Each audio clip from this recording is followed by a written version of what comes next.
Well, he's going to have to do it in a matter of seconds, I feel like, because NL, he's just been so solid and outpacing Phenom in this grounded game. We have seen a couple of more jumps from the side of Phenom these last couple of instances, but I don't think it's going to be enough at this point in time. Level 1.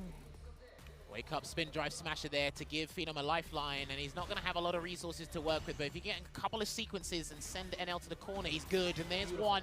Got to watch out for the reversal. He's got to watch out for the reversal, and he did, and he's going to build a killer bee sting. He will burn him out, but NL still has another executive decision to make. Not he's quite. Still alive with the drive gauge.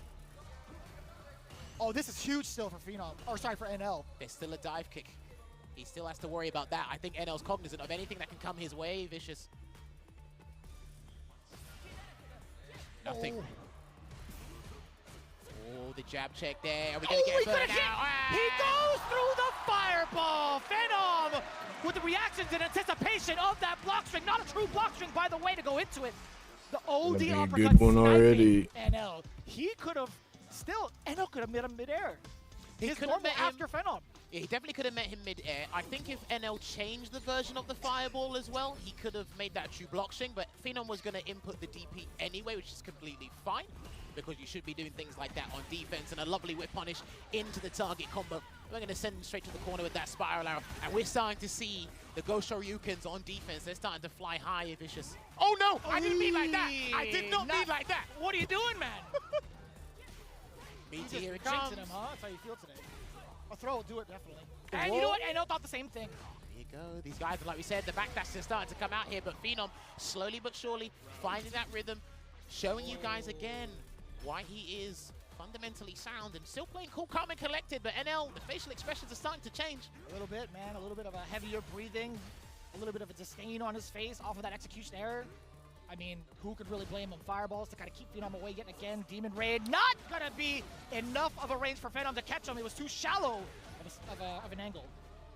And then lovely block. I think he sensed that DP 5 seconds in advance, and that will reward him with the rounds. He's going to have to spurge everything, and I thought he could have ended that combo with the DP, but I guess he played it safe there, NL. Run out of juggle points, maybe. Oh, no. Oh, dear. On both ends, a couple of very significant errors. At least it's technically one apiece in regards to those errors. It's evened out, as you can see, round for round, game for game. Hold my beer real quick. I'll show you what a mistake looks like. Either way, final round here. Whoever goes 2-1 up is going to be massive for them mentally. Low forward. Yeah. Just at the edge of that low medium. There you go. Phenom's starting to introduce the dive kicks more because he knows NL, the strategy, he's got the grounded strategy, is exhibiting it really well here. And these guys are going to start taking to the skies real soon. To be fair, it hasn't really been challenged successfully in regards to like the overall stat usage. So I don't mind that era approach. It is getting a little bit more expensive now. Yeah, he's realized, he's got to switch it up. He's got to force something to happen here, Phenom, and he's starting to realize it. NL, being patient, not going to focus on the anti-air because he's too busy trying to look at what Phenom's going to do on the ground. And it came in from a light, too. Being able to perfect parry that is very, very difficult, in my opinion. And that's going to be easy peasy. NL with the level 3 take a sit. Bam, sit him down. 2 games to 1. And a perfect KO to boot here as well for Falcon's own NL. Now, he's sticking to plan A. If it ain't broke, don't fix it. And we're starting to see the frustration pour out of Phenom in his gameplay here. So he's just going to go back to character select screen. He's not going to change characters, I believe, because he does play Ken. I mean, you know, he's just about to ask for a sidebar. I was going to say, what are the chances, what are the odds of actually switching up to the Shoto? I wouldn't actually even think about trying to do that. I think his Cammy is more than effective to face off against any of the Shotos in comparison to switching off to the Ken. For me, it's similar to like the competition right? He's put too much work and effort into practicing and prepping Cammy for the group stages, and he's emerged, right? He was talking to me before about he does regret not training the Bison up because he had an epiphany when he came here with the Reject guys to talk about, playing against the Asian region and their Bisons. Bison is still arguably a top 5. Some of them think he's the best in the game. And he does have a formidable Bison, but it just wasn't ready in time for the group stages. So he's going to stick with the tried and true Cammy here. And he's going to have to claw his way back because if he loses this game, he is out of the running. If you're taking a note, though, as to how many jump-ins Phenom had successfully had against NL, and I don't mean like actually hitting NL, at least forcing NL to block, right? He didn't get anti-aired outright. I don't mind the strategy of trying to continue onto the air approach, right? I mean, albeit it could be a little bit expensive, and as we can see, Phenom already spending 3 of those bars just to get that cancel to force NL to kind of flinch a little bit. Because of the patience that NL's exuding, he's actually forcing Phenom to kind of play out his comfort zone. That was so sick! Yo, NL's on smoke today. Good delay tech there, and he's trying to get the burn out. Again, the slight handsy with the walk-up as well. Not enough damage. Uh-oh. Good awareness there with the throw tech from NL, and he's just going to have to do a jump back jab. Beautiful. I love it when that kind of stuff happens, man. Catching the person on the way down with that light elbow. NL, look at that match point with 2 bars to his name as well. Yeah, but it's just how solid he's been in the neutral and patience, and he's not being dissuaded by Phenom's aggression. Yes, he tried to do it. He tried to do it, and Phenom was ready and waiting, so it means he's going to allow a drive rush to come through next time. Not too bad. A little bit of business of NL's own being able to throw out that OD uppercut. He's like, I see you, Phenom. You were ready for my adamant fist? Check out the other one from the ground. Fireballs to check him a little bit more. Perfect parry once again. He's been having a high success rate with those perfect parries, but he needs to get more damage, more opportunities here. But NL is denying him on all fronts. But at what cost? Oh, it caught the backdash. And in return, oh, not quite burnout, but he will. Yes, I like that. Burnout on your own accord. Close round. Not by his own volition. I want to take this win. I am hungry to proceed further in this bracket. One bind into that level 3 and he's done. Could be via light kick, fist, who knows? Oh, that's so scary to throw out that crouching medium punch. Still has an anti-ed. NL still has an anti-ed. Oh. I don't think he'll have a chance for the rest of this round. That's for damn sure. NL with the reluctancy. It's exactly what we had prefaced it with, right? Phenom's identified it, but I don't want him to visit that well too many times because that's going to change or redirect NL's focus, and he still can land an abundance of damage if he does get an air to air Akuma. I say keep going for it. Take that water. Go back to the well, do it as many times as possible until NL has proven he's able to handle it, right? Knowing Phenom as a player, he doesn't want to be as risky as that. Not unless the time warrants it, but he's going to take it to the corner again, and we've seen an abundance of wake-up options on defense right now, and he tried to do a dive kick. Didn't quite work out there, so lovely anti-air from Phenom, and he's trying to be as aggro as possible right now, Vicious. He's going to have to pump the brakes while he's in the corner. He doesn't want to make any sort of mistakes that'll lead into maybe like a big uppercut into a level 3, etc. Especially with how little drive gauge he has left. Just allowing Phenom to get out of there, replenish some drive gauge for the both of them before they commit to something massive. And he didn't get it. That's unfortunate there for NL. I'm telling you, Gammers, just keep doing it, man. Low forward or pressure's on. on. It will close it out for That's why they're Phenom. being so cautious. Well. Takes a grab, that's completely fine. Despite the life deficit and 38 seconds left on the clock, NL's not even going to try to inch forward as much. He's going to try that air approach. He already did it with the Demon Raid. Okay! Very, very courageous, too. You talked about that single hit that could get him into that L. He can't get hit now. He cannot get hit now, Phenom. It cannot be by a heavy. Ooh. It cannot be by a heavy. He's going to cash out. He's going to cash out. We're going to find out what's going to happen. He is going to go into the Delta Red Assault here. I don't know about this one, Jammers. It's a 10% that last hit, so it should take him out. Okay. Good call. Good call. You pulled the calculator for that one. I saw you. Excellent work. I was a little bit concerned just because of the lights. The amount of lights and cancels into it. That game well, since there's a lot of heavy scaling on the light conversion, remember, as soon as you're in the yellow, you're good, but it is Akuma, so there's another caveat there as well that will help out. But I think even Phenom's heart stopped beating just for a second there, just in case, because dropping all your life savings on that and not getting what you want. Oh. Plus, you're in burnout with 0 bars, and as soon as he gets a string, yeah, no doubt, he would have lost that. But repay me in interest, boy. Yeah. Dive kick. I got me thinking about my student loans, brother.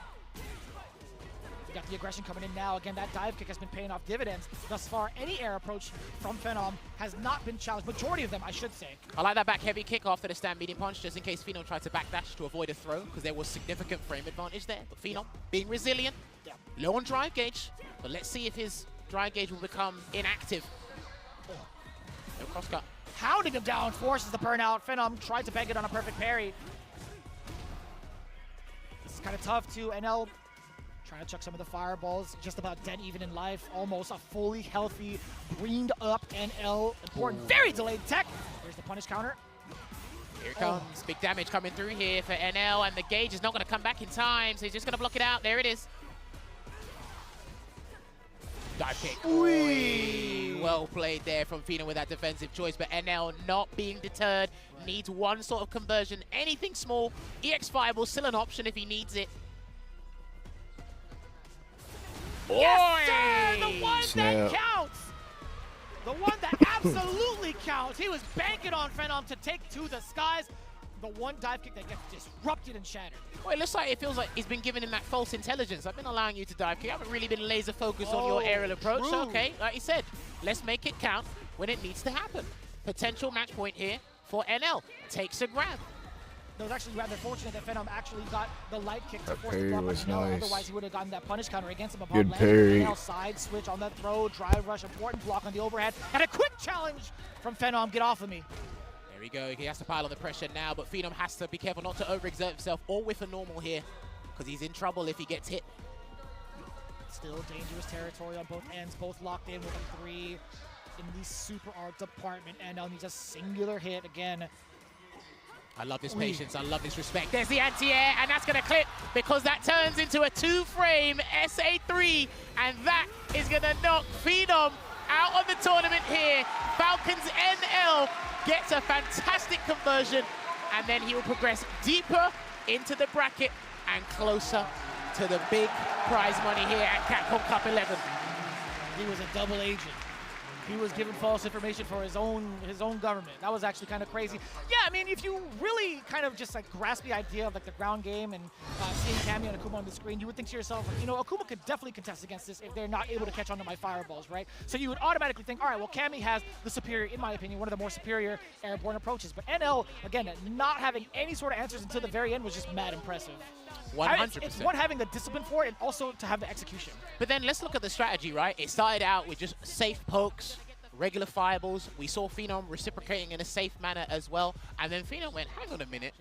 You haven't anti-aired yet. You're too busy focused on the ground. You're too busy being cognizant of the ground. Let me try and exploit a weakness. He did go to the aerial approach, and he did get away with a couple of dive This kicks. might not get a lot of views, but if you're here lurking, I appreciate you. Say hi, I guess. And I'm going to note that for later in the set, for when it actually matters. And like you said, we started to see EXDPs come out. We started to see a regular reverse come out. And then just to close it out, the cherry on top of the cake, we did see that DP into level 3 there. So honestly, this was a fantastic set to kick things off in this top 16 losers side.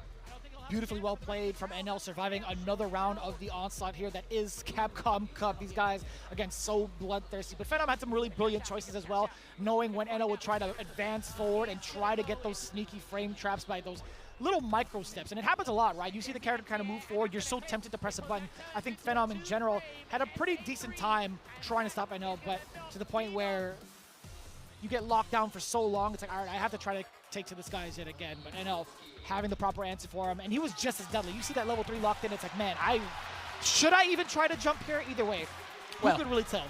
And now we'll progress into the losers side, round 2 of the top 16, where he'll go up against Angry Bird. But now we got dropped down into another match of the round 1 losers side, where it's going to be hometown hero, role model, in Japan, internationally, the murder face. He is going to be going up against the remaining UK representative here. Heck, the only UK representative, if you want to exclude Lex from this equation just for a minute. It will be Borowski, the great Capybara.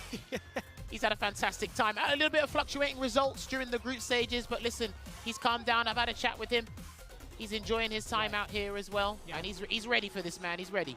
Just to kind of like harp in on the amount of Kens he has to play over in the UK, or just his scene in general, can you give us a little bit of a breakdown of who you think he's been practicing against to get himself prepared for the Cup? I think he just you see most of the practice happening on his stream. There's a lot of image training, there's a lot of theory crafting. I know when he is on stream at home, he will face guys like Masalu. Shouts to Masalu back at home. Great. Shoryu Sengan, Takamura.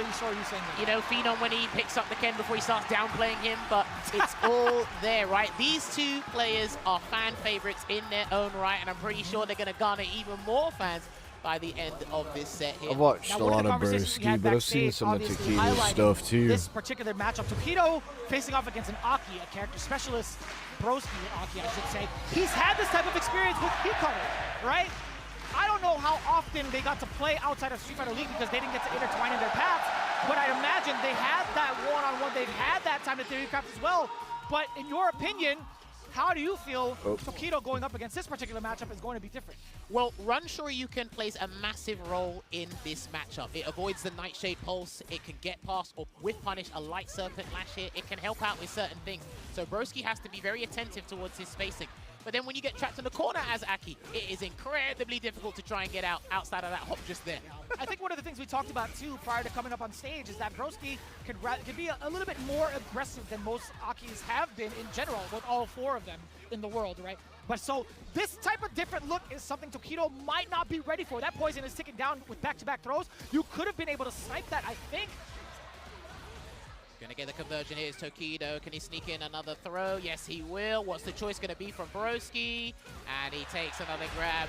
And I promise you, I am hoping his personal opinion on Ken doesn't get the better of him and psych him out here, because again, we talked about it. Drive Rush is an integral part of Aki's gameplay. Massive frame advantage. She's been going from strength to strength as a character.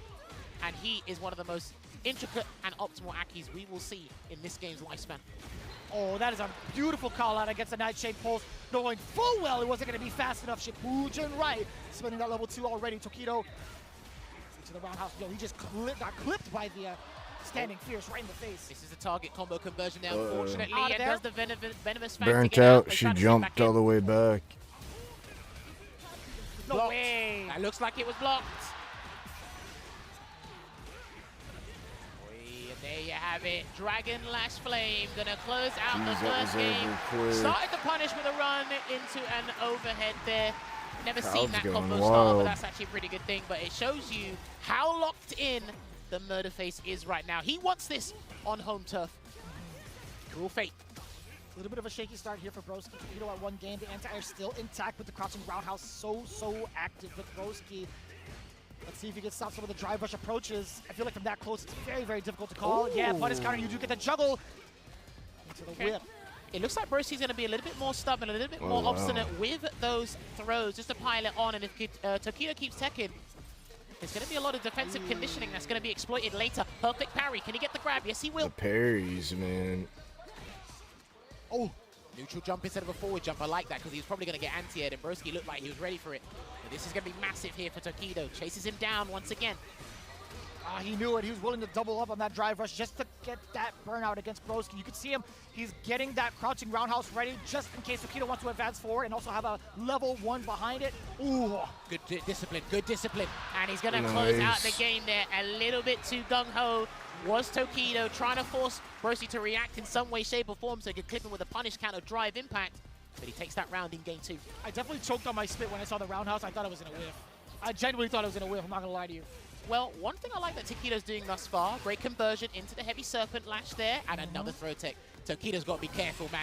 Tokido's got to be careful, man. Exactly that. He wasn't allowed to throw that fireball. He was still in that poison state. Safe jump, and now the barrage coming in from Broski. He is going to get that roundhouse. Luckily enough, it wasn't a Serpent Lash anti-air. He wants roundhouse into level 3. That's what he's trying to check before, but he's going to get a different conversion into the claws of Yazi, and we're going to get a 1-1 here as the scoreline in this best of 5. Building up that magnum opus, Broski. 2 rounds straight with a significant comeback against Tokido. 1-1. I know the crowd's loving them some Aki as well. They don't get to see that character too often. Hey man, this is a character that's probably reserved for the loyalists and the specialists in Street Fighter 6, and boy, are we looking at one of the finest we'll see, as I said before. I think overall she's got the most sauce, man. She is so cool by design and also aesthetics. Yeah, what? An amalgamation of Fang and Gil from Street Fighter 5? Some people love it. Oh, get him out of there. And not too bad. Crouching heavy punch. Didn't have to suffer the mix afterwards too badly. Dude, these guys, it's just battle of raw drive rush and who's more stubborn with it, because right now Tokido's got a substantial life lead here to work with. Drive rush again. That's the first check we've seen from Broski. Cool and it caught, yo, that caught him in time? What? I didn't think so either, to be honest.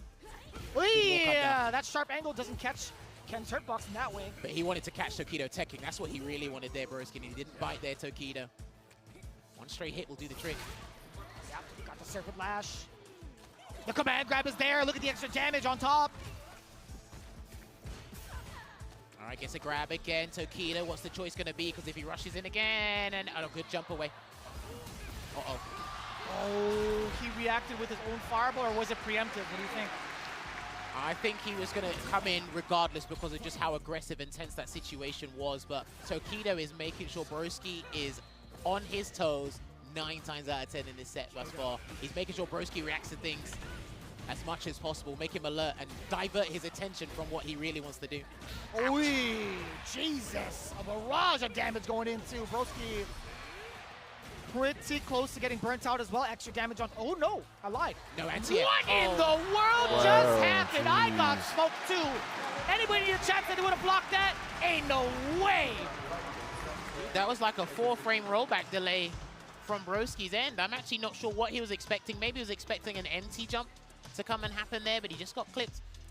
And he did another approval there, so he has to kind of shake this one off. But Tokido 2-1 up in this set here and opens the game up with a Nightshade Pulse. Oh yeah, Tokido's gonna throw him off now. Runs, drive rush into stand light punch. Oh, he is dancing. He is shimmying right in front of Broski as well. We're just hoping we don't get to have a big whiff punish against him, but Tokido, with how great he is with his control in the corner and the reads he's had on Broski thus far, yes, yeah, that's gonna be huge. That was meticulous spacing there, outside of the light serpent rash range. I'm not sure if exactly that's what he was looking for, but hey, he got the punish, and he's locked Broski down in the corner before the positional advantage was switched up. Oh, man. Is that the first one we've seen thus far from Tokido? Hey, man, he's been unpredictable 9 times out of 10 in this match, Tokido, and Broski's trying to play catch-up here. Second best in most departments. Good block on the overhead. Punish, yeah, it's too close. It's way too close there. Nightshade Pulse. Oh, that was a little bit awkward too. You saw the attempt. I wonder if standing roundhouse would have been a little bit more effective at that shallow range. I don't think so. I think it was a dead zone regardless of what button he would have used there. But it's going to be match point here for Tokido. So Broski's going to have to pull a capybara, not a rabbit out of that. It's going to have to be a capybara out of that. Anti-air with the Serpent Lash again. And another throw tech here. He's confident in his defensive choices against Aki Tokido. I'm really impressed with what I've been seeing. Tokido really catching the timing upon Broski too with that throw. We love that perfect parry, cool fade, extend the combo into the Serpent Lash, drive up on in there. Man, that overhead has not been effective against Tokido thus far, unfortunately. He's got to condition him to block, but I'm not sure Broski's going to get another chance because of the delayed grab. Here we come. Here he comes. He can't tech. Broski has to be careful. Oh, no! And that's going to be it, ladies and gentlemen. Broski will be knocked out of the tournament, and rejects on Tokido will advance deeper into the bracket. Another Japanese player stays alive in this tournament, and you can hear the roar in this stadium right now. Absolutely phenomenal stuff. He came with a plan, he executed it, and he's letting you know by having that murder face look dead into your eyes in the camera. I gotta say, man, Broski has been mad inspirational throughout his journey into the Cup. I'll tell you what, he's had me playing Aki, he's had a handful of my friends playing Aki. He just makes the character look so cool, and he's such a brilliant mind in regards to breaking down everything he does. And even the giant document that he had put out on how to play Aki is, I feel like, something that should be awarded an Emmy at this point. But Tokido versus Broski, there was just so much dominance, to be quite honest, from the side of Tokido. Well, there was just so much bloodlust and determination in Tokido's gameplay. It's all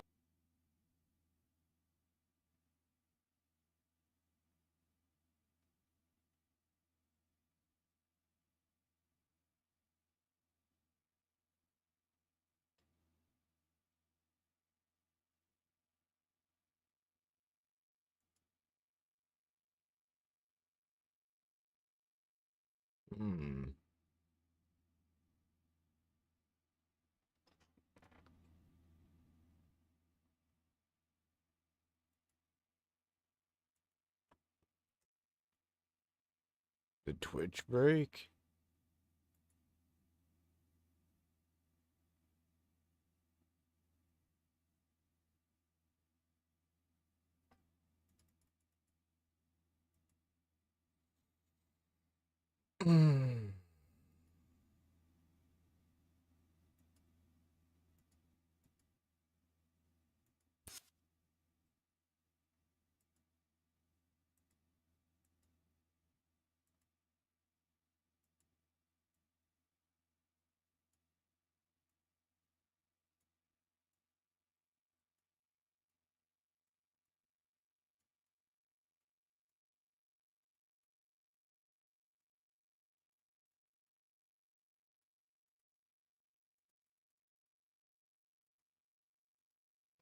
You're taking a dump? What's going on here? Oh, I got buttons held down.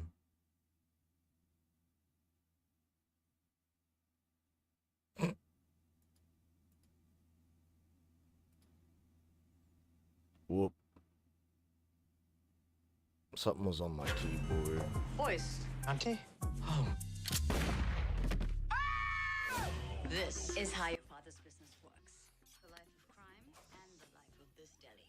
We're innocent. We'd be the first innocent brown people in jail. Oh my God. There's a gun in the credenza. Finish him off now. What? What part of this are you not understanding? Credenza, if I'm being honest, I don't think I know what that is.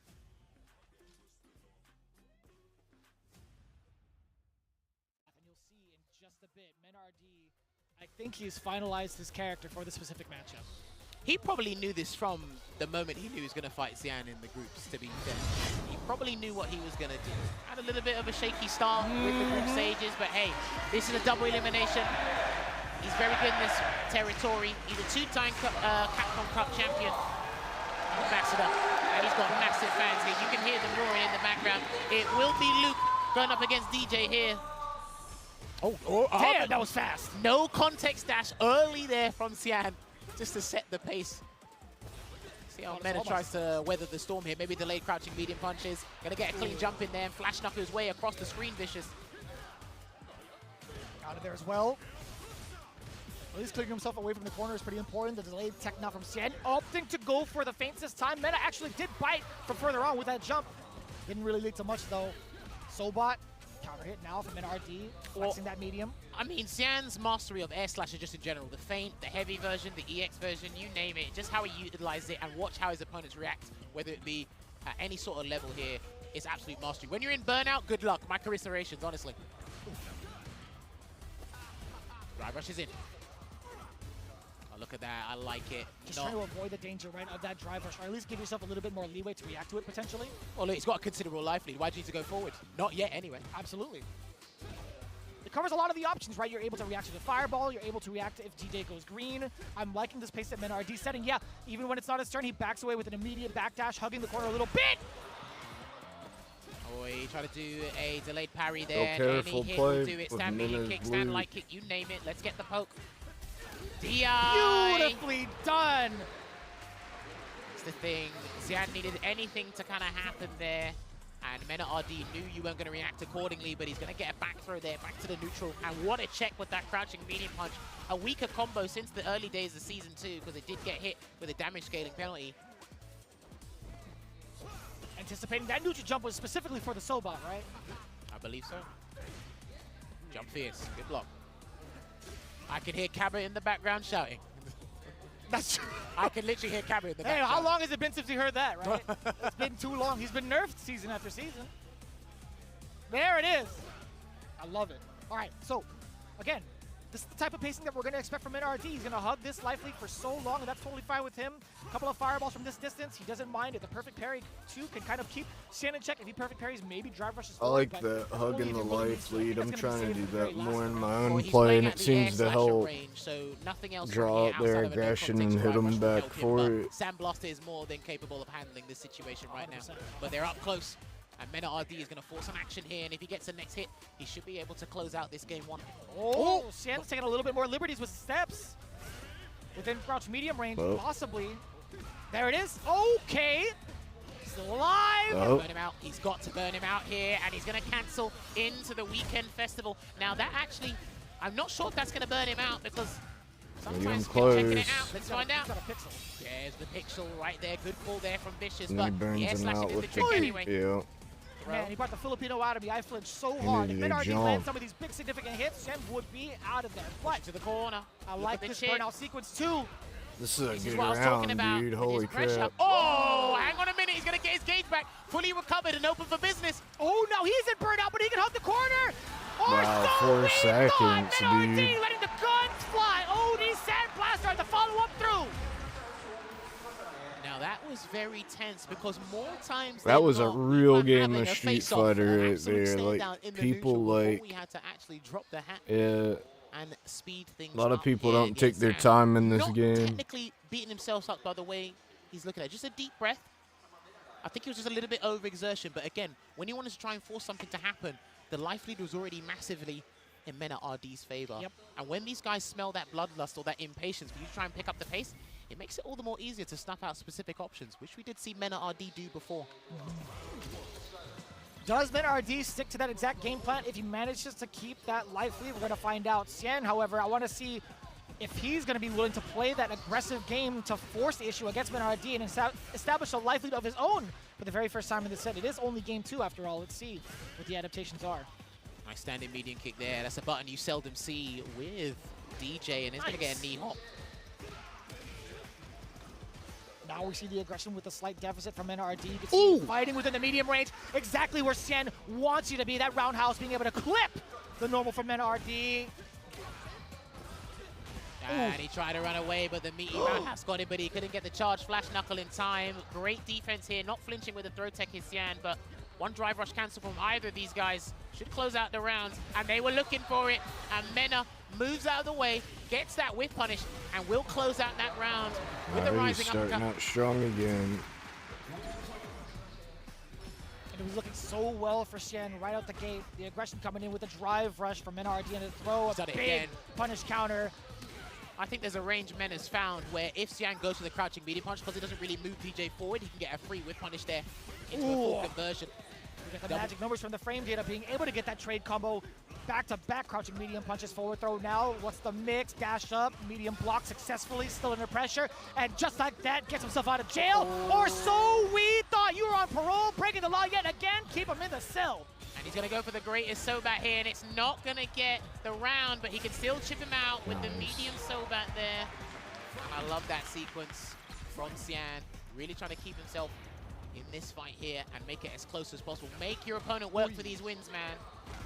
Excellent block on the overhead as well. Xian within that medium range, a little bit scary too. He's trying to mask his charge. Ooh, okay, try to check see if he's going to do crouching medium punch drive rush check. That's what he wanted to clip with the Sobat, I believe. Meaty. Very meaty. Again, back-to-back drive rushes, and Mena RD has not been able to check any of them successfully, at least within this round. He tried to jump out. Wait a minute. He's got him. He's taking the turn. No, it was stand jab. Recovers just in time away from the level 3. Xian is going to be able to take it all the way through. Bang! Nice. Level 3, Xian on the board. All right, looking good here for Xian, equalizing it and making sure that it becomes 1-1 as the scores on the doors show. Now, I actually wasn't sure. I thought that was actually a standing medium punch he threw out there, Xian, but it did look like a stand light punch, as he said. And Pale Rider does have, I think it's like 10 or 11 frame startup, so you should be able to recover in time, especially if you've got a slight bit of frame advantage as well. Oh, yeah, especially after OD Slasher, for damn sure. Oh, no. Whoa, wow. Damn, look at the damage already from that crouching Fierce. And the corner carry out of control. To the safe jump as well, and another delayed grab. And then another one here from uppercut Xian, and he like blocks the rising uppercut again, and a perfect on the board. Again, a lot of these guys have had to take throws and make that executive decision. Do I wake up, or do I take that fourth throw? Yep. That was Xian definitely pressing the issue, making the right calculated maneuvers. Blocking correctly against the OD uppercuts. Good defense, yes, and I like that. There's an angle where if he does the jackknife maximum, it's going to go the wrong way, and then Mena can chase him down. I've seen a couple of players try to exploit that about Xian, but he's just blocking and taking the sequence. Yep. Second time we've seen that happen, but now Mena RD could spend the bar to dish out the rest of the damage. Level 2. All right, it's going to be a Razor that should close this one out here for Mena. Bam! Very expensive, albeit, but Xian having fully stocked SA is going to be a little bit problematic, wouldn't you think? I mean, he could go for an early life lead if he wants to, but the way he's been navigating neutral, it hasn't needed to be warranted there. And again, being a little bit stubborn with those jumps there. Drive rush in, nice clip with the back heavy kick. Just within range too. Yeah, see? He's just not charging. Yeah. Or he's not releasing the jackknife maximum. He's going to get a punish there. That was a tenuous punish, but he's going to make up for it with a conversion into the weekend festival. And he's going to try and recuperate as much drive gauge as possible here because he isn't burnt out, but Mena is close to being burnt out here. These guys are going to fight tooth and nail. Oh, no! That was big. Still pretty huge. Cien also, while on offense, he's a life lead. He's going to get his drive gauge back. RD looking rather dry. Yellow all across the board. He's hugging the corners. He's out again. He hasn't tried to do anything. And the Vulcan Blast will keep Cien boxed in that corner. And good jump. Oh, wow. Oh, no! He grabbed hot air. That's not looking too good. And he didn't get the conversion. Oh, no. This is looking a bit scrambly. But Cien takes it there. That was a couple of seconds of spaghetti gameplay. But that does happen, especially in an environment like this. Because, again, whoever loses this is going home. So you're going to feel those tense vibes. I was way too close for comfort. Cien whiffing the grab and RD getting that sequence and then dropping the knuckle, the flash knuckle at that. Excuse me. Man, oh, man. Dude, I've been saying this from Street Fighter 5, right? In these high-octane environments, when you have to play Luke and get a perfect flash knuckle to get, like, the wall bounces and stuff, that can throw you off a little bit. I know these guys are the creme de la creme, but sometimes that can just throw a guy off. To the best, without a doubt. Yeah, it happens to the best of us, that is for sure. And RD sticking to his guns. It's going to be Luke. He believes in this strategy, man, and I think this is probably the best pick he has out of all the characters he has in the roster, right? Oh. All right, overhead. Fine success. That's the first time we've seen the walk back check with the sweep. Yeah, and he's not even trying to mask his charge as much, right? You can still see him pivoting forward a little bit from Cien. Could have picked up a juggle there from that drive rush jab against a flowing opponent, but I don't think he was quite ready for it. I like that angle too, when you see the shallow jump, just using Fierce to kind of get yourself out of the way and clear up the space. There we go, forward throw again. A little emphasis on the throw, huh? Oh, he tried. That was mad unfortunate. The angle just was not right enough for the sweep pickup from the side of Cien. He had the right idea there, but very fortuitous for Mena, and he waited for any sort of option. A backdash came, and a delayed crouching medium punch punishes there. So he's looking to try and equalize it in this losers round 1 in the top 16. Air slashes in.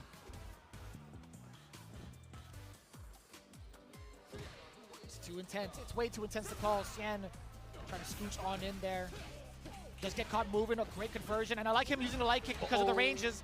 That's plus enough to get that mix. Off of the target combo, the exchange, back to neutral. I like that he's just walking in, no arbitrary drive rush. He's not trying to do air slasher into a drive rush behind it. He needs to preserve as much drive gauge as possible. There we go. Caught the check. And that's going to be the game, I think. If he builds the bar and does the whole conversion, but he is close to the corner. All right, Hail Rider working its magic. Let's find out if that final hit does it. I think he might still be alive. Oh! I got it. You went against your own rule, Jammers. I was actually surprised you let it rip with that statement towards the end. Well, he started it with crouch medium kick, right? Yeah, he did. Actually, was it crouch medium kick? I think it was. Perhaps. Hey, it's 2 apiece regardless. Mena's the one who needs the result. We're the backup dancers. Trying to close out space. Oh, that wait, was a little bit awkward. Whoa. Wait, where did he go? I mean, that would have been great if, you know, Mena RD decided to throw tech and Cien had the proper punish. Well, I mean, he saved it for later. He doesn't get it this time. Forward throw. Dash up on him there. Perfect parry. We're going to get that side switch, of course. Nice. Got to be careful because Yan has been pretty disciplined on defense. But he tried to jump out, it seemed there, and he walked under this time round. Dang. And he's going to get the Oki from the greatest Sobat there. Lovely sequence there from Dian, and the Vulcan Blast is going to give Mena a slight lifeline here, but he's got no resource in the tank. So once he gets put in the corner, he's done. He had plenty of time to jackknife on that, but again, still in a very, very good position. Yeah, he's still not doing it. He's still not releasing a jackknife maximum anti-air. Good movement here. So elusive is Mena RD +2 on block, and he's going to get hit by another Vulcan Blast. Oh, no. And the drive gauge is back. He may be able to steal this round. EX projectiles are still there. They are still there for both of them. Oh, and a throw tech there as well. Discipline!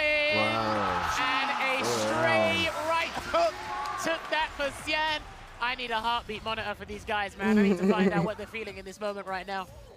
Jeez. Cien maintaining his tenacity, making sure his strategy goes his way. Oh! That is the first big jump that we've seen from the knee bazooka. That's not guile, excuse me. Jumping knee, whatever. Forward throw now. Good. This is not good. Mena hasn't got any super to work with either. He still has a rising rocket to work with, but drive rushes in for the trade. Wow. Not looking good for Mena. Excellent call out against the feint. Dude, that the temerity to do that right now. He needs this, man. Mena needs a clean jump or something. Oh, almost got the clean jump. He's still trying to press the issue here, Vicious. Xian has not been able to, or sorry, he's not susceptible to any of the jumps. This might be it. He dropped it. It was too far. Vulcan Blast saving him again here, but Xian still has the super to work with and any sort of EX move to work with here. He doesn't want to burn himself out for no reason. Drive rush is in. He's clipped him. He's clipped him. And there you have it. The conversion from the drive rush will get Xian to proceed deeper into the bracket. And Mena RD is no longer in the running to try and get a Capcom Cup title for Street Fighter 6. So he's just going to have to wait another year, man. That's unfortunate, but well played to Xian, the Singaporean representative. And he's still alive here, Vicious.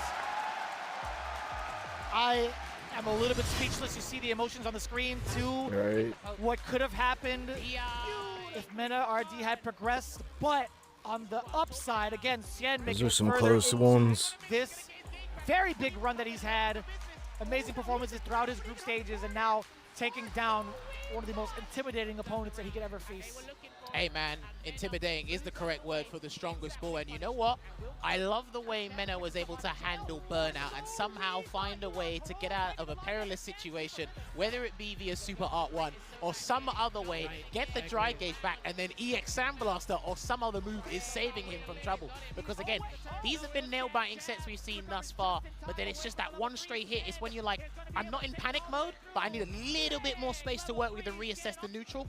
That is when the opponent is taking advantage of that and getting a full conversion. And that's happened, I think, at least 1 or 2 times per game, right? Just taking a look at that. But there are a few moments where I feel like Xian had the right choices on offense to kind of kick back just a little bit and force the big errors against Mena RD. But what I'm most impressed by is him not kind of like faltering anytime Mena RD did get a big jump in on him, right? Making sure that he clears the space rather than trying to prioritize the anti-air and reset that situation. See, and because it went down to 3-2, that last game could have been anyone's game, dude. And that straight stand medium punch they're working out. One thing I like that Mena tried to exploit was Xian didn't really tech on defense, but also, like I said, and I repeated it numerous times, when you jump at a certain angle, he is not trying to do jackknife max man. Not at all. He's just going to block, or he's going to try and walk under, which he got a couple of walk under punish counters. He actually got like a fierce and then backdash, or actually, no, he did like a sway to like a backdash or whatever it was, and it was weird. It was very awkward, but I mean, like that was like a single instance. But no, I agree with you, right? He's had the right ideas of what to do when a jump-in does happen because he's been mad susceptible throughout the entirety of his matches. If you had seen and followed his progress in the Capcom Pro Tour, that's one of the banes of his existence if you catch those sharp angles. And I feel like, to be fair, it happens to a lot of the DJ players, and they haven't had that kind of answer. Xian, though, being the mad scientist that he is, he's found a way to get around that. Well, speaking of, you're going to see the last match of top 16 at round 1 here with the King of China in Xiaohai going up against the Asura,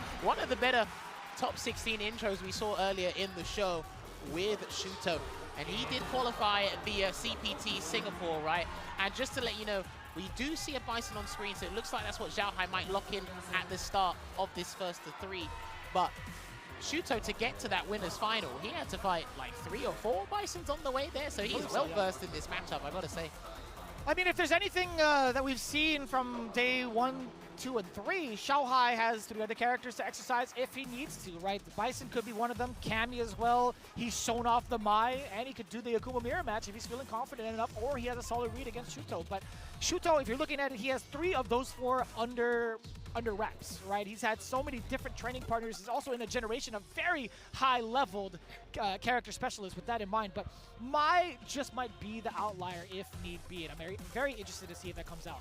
Well, Xiaohai, I think he said earlier in the week that he actually praises the character pretty highly.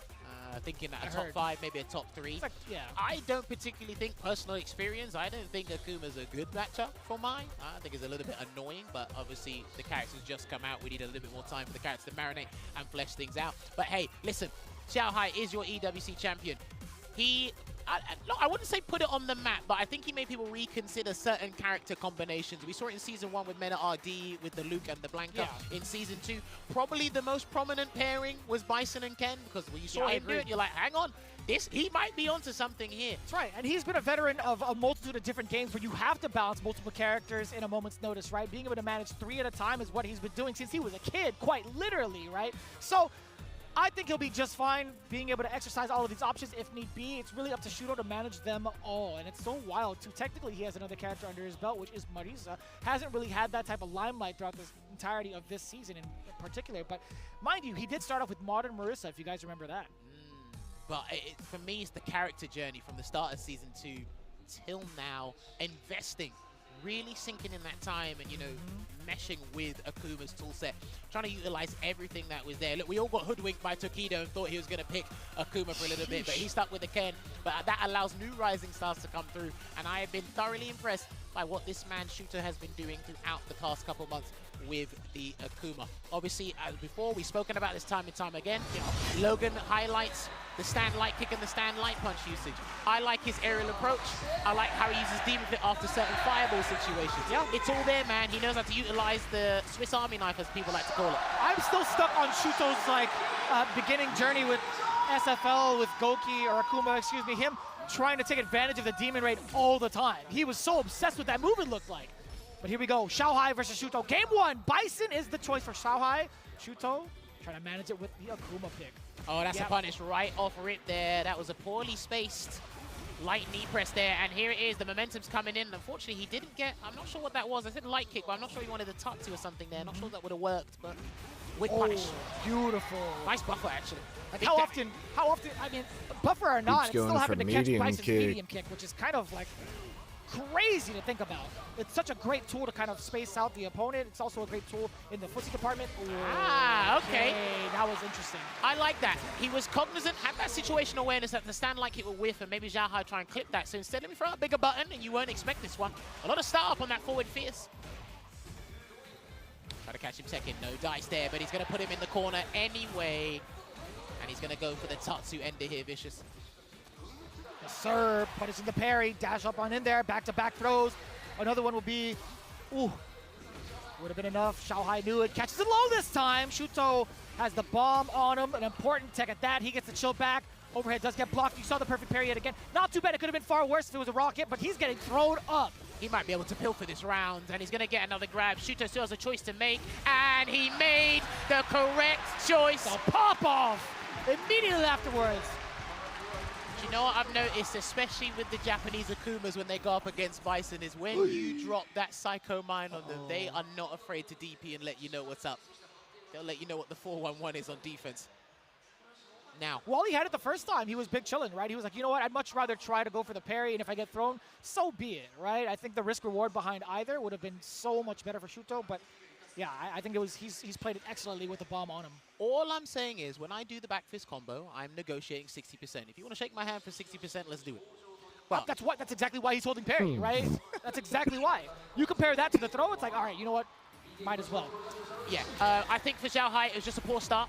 I don't want to be over-aggressive as a player here, but I think he just needs to switch things up just a little bit. He seems like he's very hell-bent on trying to get knee press to connect in the neutral.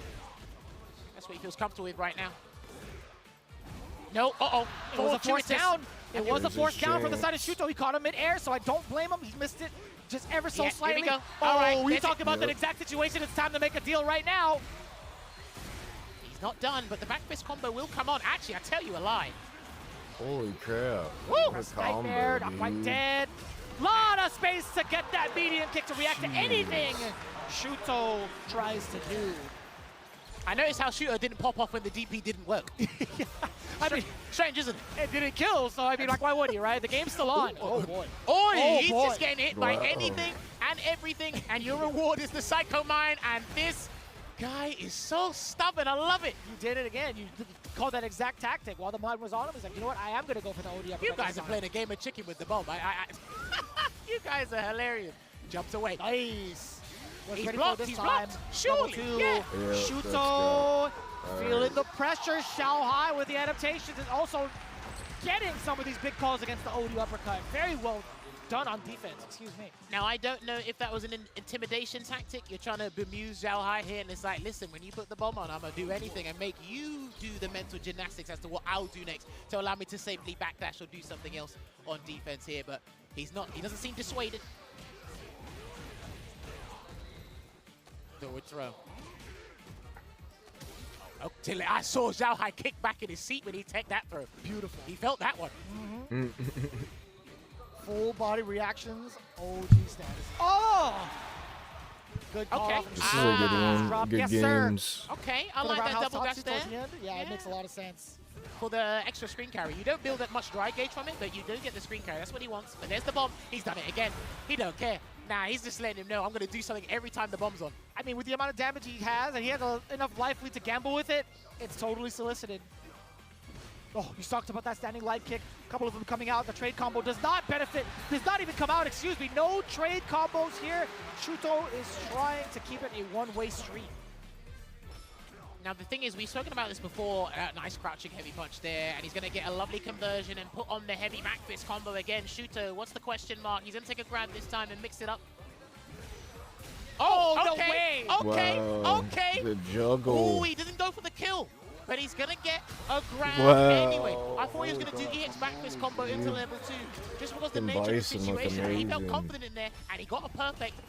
As he should feel confident, right? With that much health on you, it's like, you know what? I'm going to build a little bit more meter for myself and save it going into round 3. Very veteran decision from Xiaohai. A little bit of a risk, but with Xiaohai, he was very, very confident in making that decision. Now, this is the dance back into it, right? Xiaohai is looking to close into that gap against Shuto, maybe with a medium, maybe drive rush forward, get a punish with a fierce as well.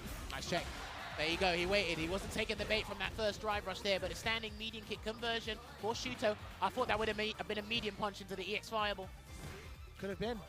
He's shown that off a highlight day 1.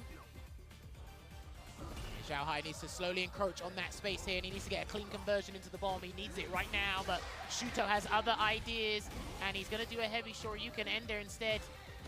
Uh-oh, that's it. I think that's going to be the game.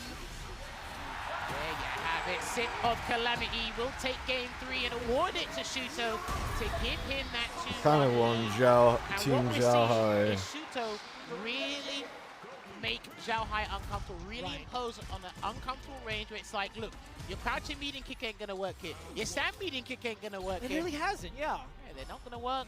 And I got a crouching medium punch, it works really well. Punish. Oh, that looked like it was punishable.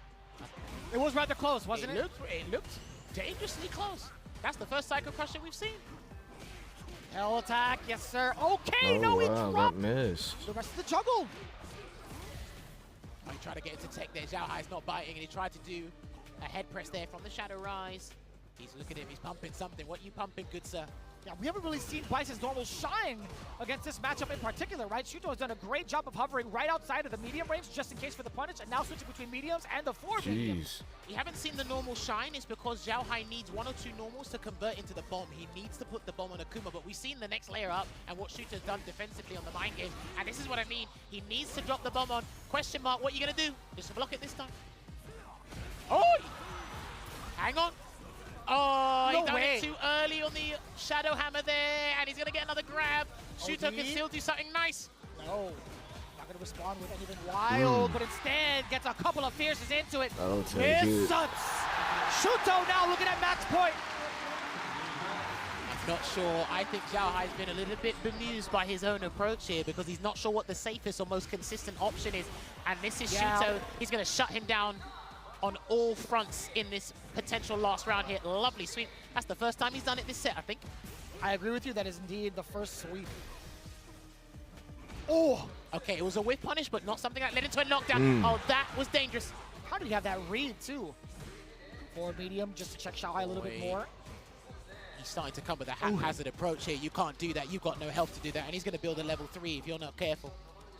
A little bit of a stagger between some of the normals that Shuto's been presenting against Xiaohai. He's not getting baited by it just yet. Oh, that could have been a hefty whiff punish. Yeah, he's got to be careful of the drive rush cancel because Shuto's making sure he stays below the 3-bar threshold. He's got to be careful of a raw drive rush as well, Xiaohai, because that might get him killed as well. Yeah, we have 3 bars on the side of Shuto and Xiaohai. A single hit! Oh, this is good. This is good. This is definitely good. That's We're big. going to have to find out. Shuto's looking as well. Shuto is hoping that this takes the final hit. He's alive! You might as well do it, buddy. He's not going to do it. He's pumping something. Whatever is it going to be. He doesn't have enough health to get any sort of frame traps to go into DI. Shuto actually has the liberty to press a button. No, it's Oh, sorry, because the other way around. Excuse me. Oh, no head attack. No head attack. He's going to get the throw here. Xiaohai, can he steal this round? He's trying to make something. Wow. Oh, no. He grabbed way And the too drive early impact out takes for it. the He drive practically had no rush. health. but Shuto took the gamble. He was aggressive from start to finish, exhibited fantastic play in the matchup, and another Japanese player still He drive in the rushed and then here. grabbed way too early under that pain. The fact that Xiaohai survived, he had some of that drive gauge left, it was still going to be Shuto's turn to hug the rest of the screen back. He had so much mileage and so much time to enclose on that gap. And when he recovered, it was just a matter of time. Xiaohai only had a few options, either respond with the super art or try to get that perfect parry. Neither came out. It sucks, right? Because when he done the jump, it done a jab, I think. If that was a hell attack, I think he would have had the correct resources to try and turn something around here. But yeah, I think my number one concern was Zhao Hai's approach. He had a really good start. As soon as he put the bomb on, we saw how stubborn and kind of wild that Shuto was on defense. Then he had to second guess, okay, what am I going to do when the back fist combo's on you? And then after that, it was like, hang on a minute, my neutral's not working out. I'm losing ground here. I'm losing advantage. We need to go back to square one here. And Shuto just made sure he couldn't change anything or adapt anything at all. And it made sense, too, the way that Shuto's been playing, right? He'd been hovering around like the medium ranges that Bisons are so familiar with playing with, kind of banking on him to throw out a fierce randomly or like even like a medium kick, too. But the overall control and stability that Shuto had really shook Xiaohai to the core. And it only came down to a matter of what to do on defense while in the corner. Bison, again, not having the best defense. He doesn't have the fastest, he doesn't have like any sort of OD reversal to keep him invincible. He has to spend that meter as well. But it was just such a lockdown into the corner. But also, defensively, Shuto's button choices to get himself out of danger have been so top-notch. That Fierce has been catching Xiaohai either walking into it or trying to react with his own normal. I think one of the staple things about this matchup we always talk about when going up against Bison is how do you deal with like knee press, and I think Shuto was exquisite with that.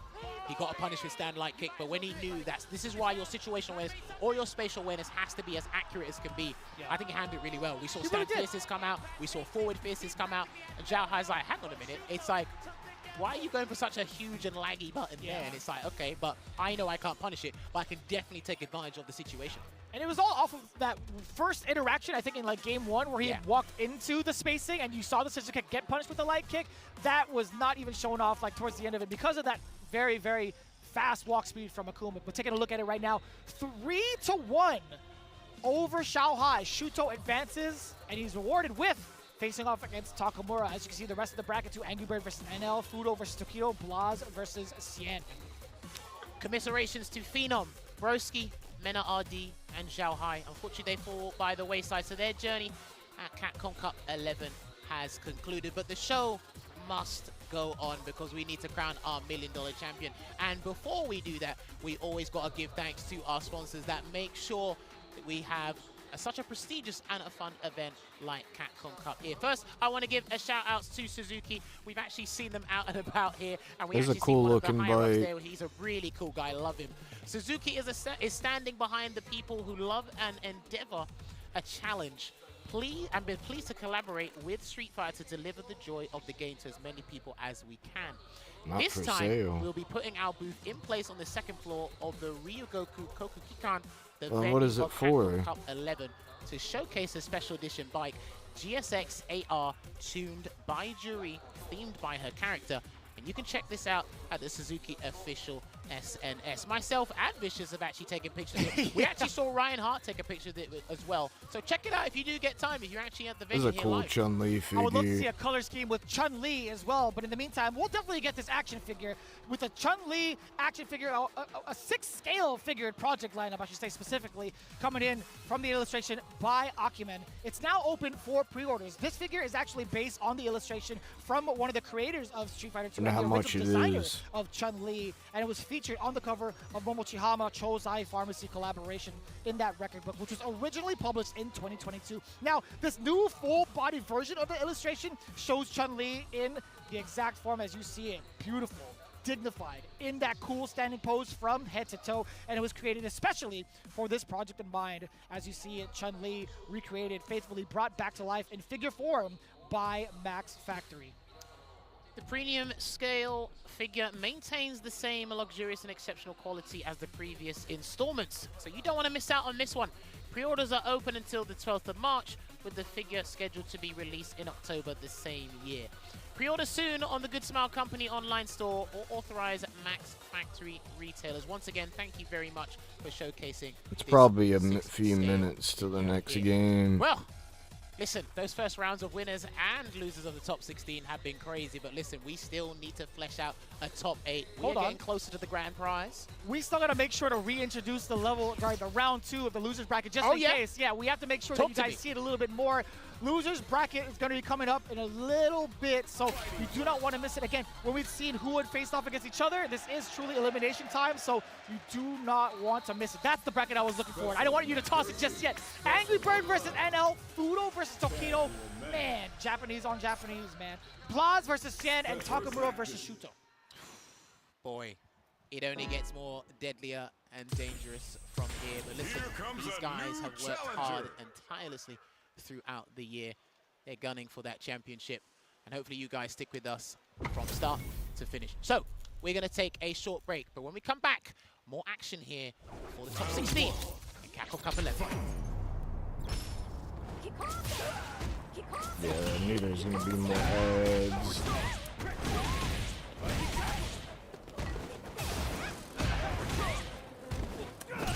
Fighting modern.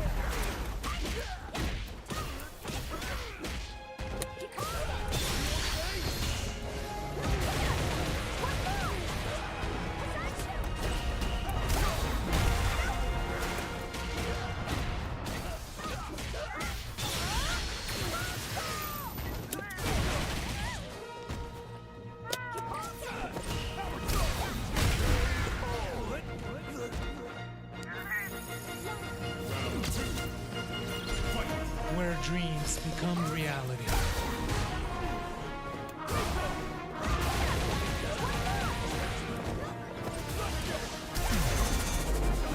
There you go, we got it.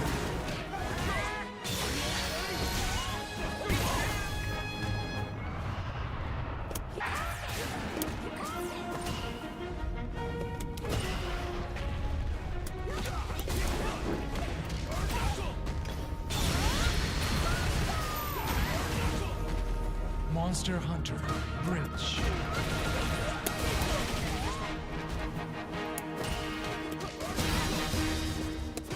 You messed up.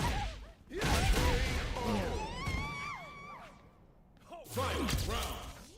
Fight. Let's get to it.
around.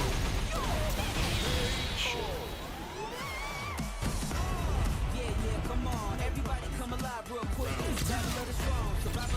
I tried to force it too much. Shit, man, no good for that.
Dude.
Location is Osaka.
We're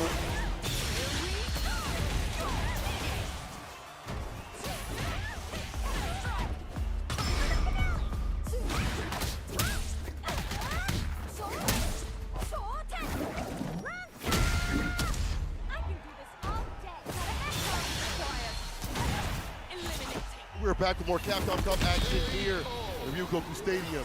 It's been fantastic. We've sent some people home. We're going to keep doing that right now. It's time to toe tag them, bag them, and get more people on out of here. My name is St. Cola. I'm joined with Sherry. Post I get the win. games. I'm good. Not How are even you? mad. How are you? Dude's good. Fantastic. This is your been, first time commentating today, right? Actually, yes, it is. Yeah, I've been here for a while, I apparently. had the privilege of opening up today. This is the finals day, top 16, making our way through top 8. We have 4 already established in winners in top 8. We're trying to make our way through losers now. And we just watched the first round of losers, and we're moving on into the second round of losers to figure out who is going to make it into the top 8. Oh my God, it's $1 million sits at the very end of today. You see some incredible play, some unfortunate things happening, some nerves, of course, but that's to be expected considering the stage that we have set right here, and not just the history. It's what we see on the screen in the players, the pedigree. Angry Bird versus NL is up next. After that, Fudo versus Tokido, Blaz versus Shien, and Takamura versus Shuto. Can you imagine that this is losers? This isn't even winners. You're telling me Fudo and Tokido, Shuto, Angry Bird, Cien, they're all losers? And Blaz, I mean, he had a perfect record. He had a perfect record, yep. And unfortunately, in winners, he did drop into the losers round. But again, this is double elimination. We are doing perfect threes. This is what all players wanted. And there's always a chance to make it as long as you're playing. That's true. I mean, this is the coveted Atlanta first of 3, more time to shine and grind out things, but that also goes to competitors as well. But Angry Bird for himself, as long as I've known him since 2018 Common Breakers, he has never liked the first one. He hates the replay. He just doesn't like that. He likes swimming in the dangerous sharks. That's where he likes to be at, where he has more time to be able to figure out what's going on. And on the other hand of things, I feel like today and this week has really showcased that if he can calm down the chaos, he can become that person that's never lacked. 100%. I think Justin Wong is the fine definition of that, right? Like, when you have a player that is so good defensively, you're able to stop all the offense, especially in Street Fighter 6. I think that is one of the hardest things to do, is to, like, I feel like defense is the worst position to be in, especially when you're in the corner. But you have, your defensive option is relying on a perfect parry, maybe a wicked reversal, you know, E or super, whatever it may be. But being on offense, you can just run with your momentum, and it carries you so far. And I think we've seen so many matches like that, where if you are the one on the offense, It's true, it's true. And in terms of perfect we saw Angry Bird be able to perfect parry some fireballs, maybe some of that Daigo clip that you saw in High Fight. We've seen some of that defense also work out, but not work out enough against Juicy Joe. The juiciest one of the business. Put the squeeze on him. juiciest Joe of the business, yes, for sure. I mean, that's kind of his name, No offense right? to L.I. Joe. The juiciest Joe is the juiciest. I think he might be a little bit juicy. I don't know. Anyway, I feel like he kind of had that defensive advantage for him. If he did so, for Angry Bird was good. How did So I I want not to see that. do that? Angry Bird come through. The other hand of things, NL has been a lot more hot than cold. Previously, I feel like he was way more on the either I'm super hot or I'm a cold. Not cool, but definitely moving further than he should. So we'll see the evolution of both these players as they have to go to the absolute limit, considering the losers don't get a play. No, this is it. If you lose this first of 3, you're out. And this is a money match to, you know, get the millions, as you say. I don't even know if the players are focused on getting the millions because they're competitive. They want that title of being the best Fighter 6 player in the world. And NL is coming off hot. He just came off a huge win against Phenom, and Angry Bird, unfortunately, lost to Juicy Joe, right? So we, as competitors, you have to adapt. You have to figure out your mindset. Again, you're still in the game. You have to reset and just stick to the game plan because these are both incredibly, incredibly strong players. I like that you mentioned that they're really out here focused more on the cup than the cash. When I talk to Angry Bird about his mindset, his mentality, he's here to play his best way, to be his best self. Same with all these competitors. I know you can say that too as well. But here we go. Angry Bird versus NL. Of this are the spots. Let's go. We're seeing a mirror match here. We're not going to see a Ken versus Akuma. We are going to see the mirror match. You know, to be fair, during EWC, Angry Bird said, I'd rather play the mirror match than play the Ken and Akuma. It rings true right now. Okay, so this is going to be tested. I thought it was button check for a moment because Angry Bird's not moving. Yo, that's a real deal. Like, usually he's very aggressive, very active around start. Sometimes they want those OD fireballs to kick things off, but he's cool and he's chilling. but he shouldn't chill too much. He did dog walk to the corner. The perfect parry was there. NL taking a page out of Angry Bird's book to put his ass in the corner. What's the next sequence? Okay. Nice light DP actually counters against the Demon Flip dive kick, and it is now NL who is in the corner with Angry Bird on the offense. First throw. Are we going to see a throw loop? Nope. Same thing. They both jumped out of the corner after the second. Burnison trying to take the guess of the throw in the corner. Adam and Fist, get the heavy kick Tatsu right there. That's why the corner's so deadly. Extended combos from Akuma. Another toss. No, he goes for the OD fireball for the plus frames. Strolls on in for another grip. One more hit will be it. It's another grab. That was where my hugs at? The meatiest of grabs. That was a nice counter hit coming from NL. Perfect stuff right there. NL. First round to him. This time, let's go for the throw. He goes for the sand medium. Drive rush right back in, gets a grip. A lot of throws that's going to be conditioned for later on. We go for these medium punch buttons and things like that. Here with the opening heavy kick Tatsu. That's literally the same starter on how NL got Angry Bird into the corner last round, right? The perfect parry on the fireball, into the punish, into the corner carry. Wake up DP. Okay. What a throw onto Angry Bird's drive rush. Perfect parry. NL being standing at the perfect range where they're both pressing their heavies right now. Angry Bird, drive rush, Ash, wow! What an interaction. My man is DPing his demons. There's nobody there. Interrupts the drive rush. That's Oki. What needs to go for back rise. Angry Bird backs off. I do like that. Not a lot of health or life to give right here for NL. He does have bar. Maybe in periods in, or just the jabs to stop the oppression in the approach. Round to round, pound to pound. There's 3 bars at the bottom. Yep, nice chain of lights coming from Angry Bird here. NL starting it off with the low forward drive rush, back throw, putting NL into the corner. Forward heavy punch is able to hit, not a counter it though. Now a punish counter, something bigger on the way. Tatsu, DP, level 3. So he doesn't go for the safe jump setup, he splits the damage. Lead in the bar as well. Angry Bird in the green, NL not looking so healthy. You have the huge life lead here. I would just back off for a little bit. Do something super safe, don't want to get perfect parry thrown into the corner. Like that OD fireball, as you mentioned. Do something safe, something plus that OD fireball, very able to trap him up in the corner. Put the buttons along that. That's why, again, Akuma is so good in the corner. As long as you have resources, people without resources, it's nasty. Yeah, and with this being a first of 3, Angry Bird having the first game, I think we might see a little bit more defensive options here, maybe reversals and whatnot, or just maybe a bit more aggression, the typical Angry Bird we see, right? Yeah, more activity. Been working out. We saw the suppressor try to ring out, didn't work out. DP does that against a dive kick, does get the anti-air. Whip punish, such a good establishment tool to lead them outside the corner of that sand pierce. So even the mods are here tonight, man. Perfect parry, over the ground, he tried to press a button, OD DP. OD right after, a little bit too aggressive, a little too active. Yeah, great. Again, this is, Angry Bird is up a game. He's able to take those risks like an OD DP after, the perfect parry on a safe jump. They're both in a he's in a -2 situation. Right. Decided to let it rip with the OD DP. Up a game and a round right now. Angry Bird is up in the corner. Beautiful anti-air on the guillotine. Short, again, dive kick to get out of the corner. Gets punished with the trip guard. Yeah, way too much recovery on that dive kick. I get the attention, but it's been catching both of them. Just like that, what is going on? They're sharing brain cells. Satsumi brain cells. Unfortunate. Drive rush. 4 fierce. He almost got it. Thought he was going to pick up the conversion there. Okay. But they are doing some mediums right here. Sammy block. Clip. Drive reversal baits it out. Big punish on the way with that -6. Yeah. Hits a heavy kick, and NL puts off the pressure for a little bit longer. Yeah, unfortunately, the drive reversal there was just a little too slow from Angry Bird. NL was able to recover into the -6 situation to get the round. Okay, walking forward. Trying to stop him with the stand medium kicks. They're both doing mediums and heavies right now. I think a light might come out soon. Maybe a walk back stand medium kick. Who knows? They're trying to get a lot of whiff punishes, it seems. It's like that, you have that stand medium kick, and also like the fireballs to hide that attention too as well. Oh, the stand light kick. We see him do that stand light kick. Hit an adamant fist. ODDP is blocked out. And now we pop up with level 3. DP level 3. Oh my God. 9K health. Smile. NL says zip this calamity. Bow. Look Not enough. At the damage. Wow. Can he come back? He is sitting on critical art. The Dash dash up up. demon. Oh, my Oh, God. boy. and now Baby. said please. No, not please. here. Not on this stage. We're not doing that You're here. not gonna put me on high five. Relax. But okay? that was a hell of a read coming from Angry Bird. You might as well go for the Hail Mary. Wake up, dash up, level 3, demon. Especially like the demon just in general. Better than like the normal level 3, I think that's a good idea of just, a step ahead. There's a classic NL with the reversal ODDP. He is not scared to present that. Especially now they're even matches now, right? Even games.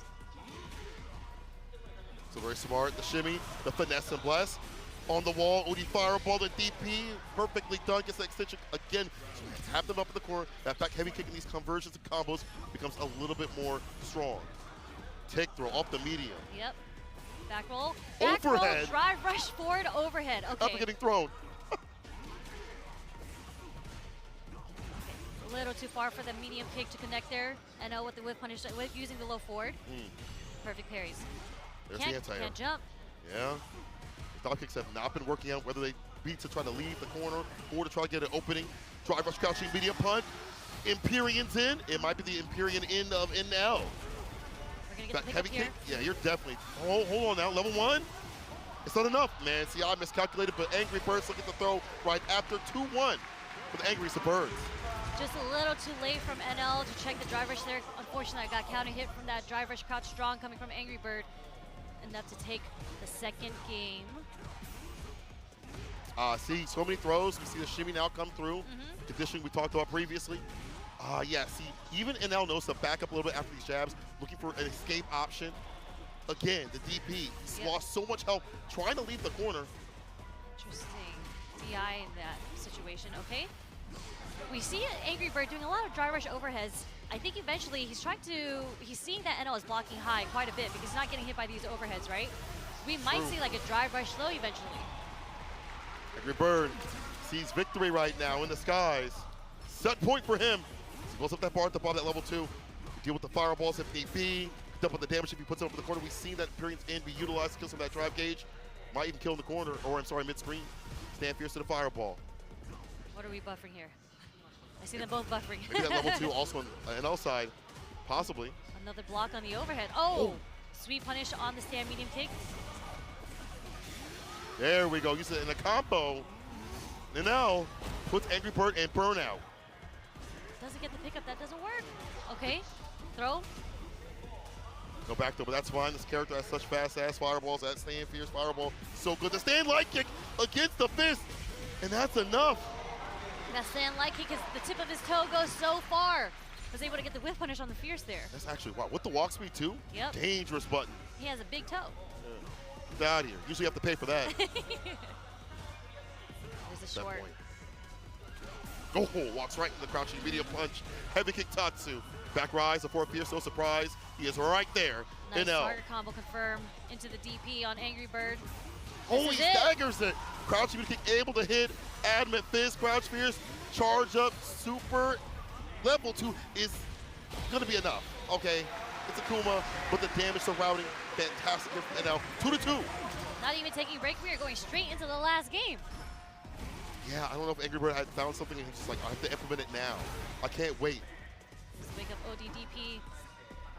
We're seeing the empty demon flips just to see if NL's going to take the bait and do an ODDP because he has been anti-airing with DP, but it hasn't worked yet. True. Yep. What a bait on the throw. Backdash. Dive kick hit a little too high up there for the conversion. Nice recognition on Angry Bird's end. NL get out of dodge. The perfect There's parry that was low. there. Angry Bird's so ready and steady. Level 1. And blow. There's that drive rush low, finally connecting for Angry Bird.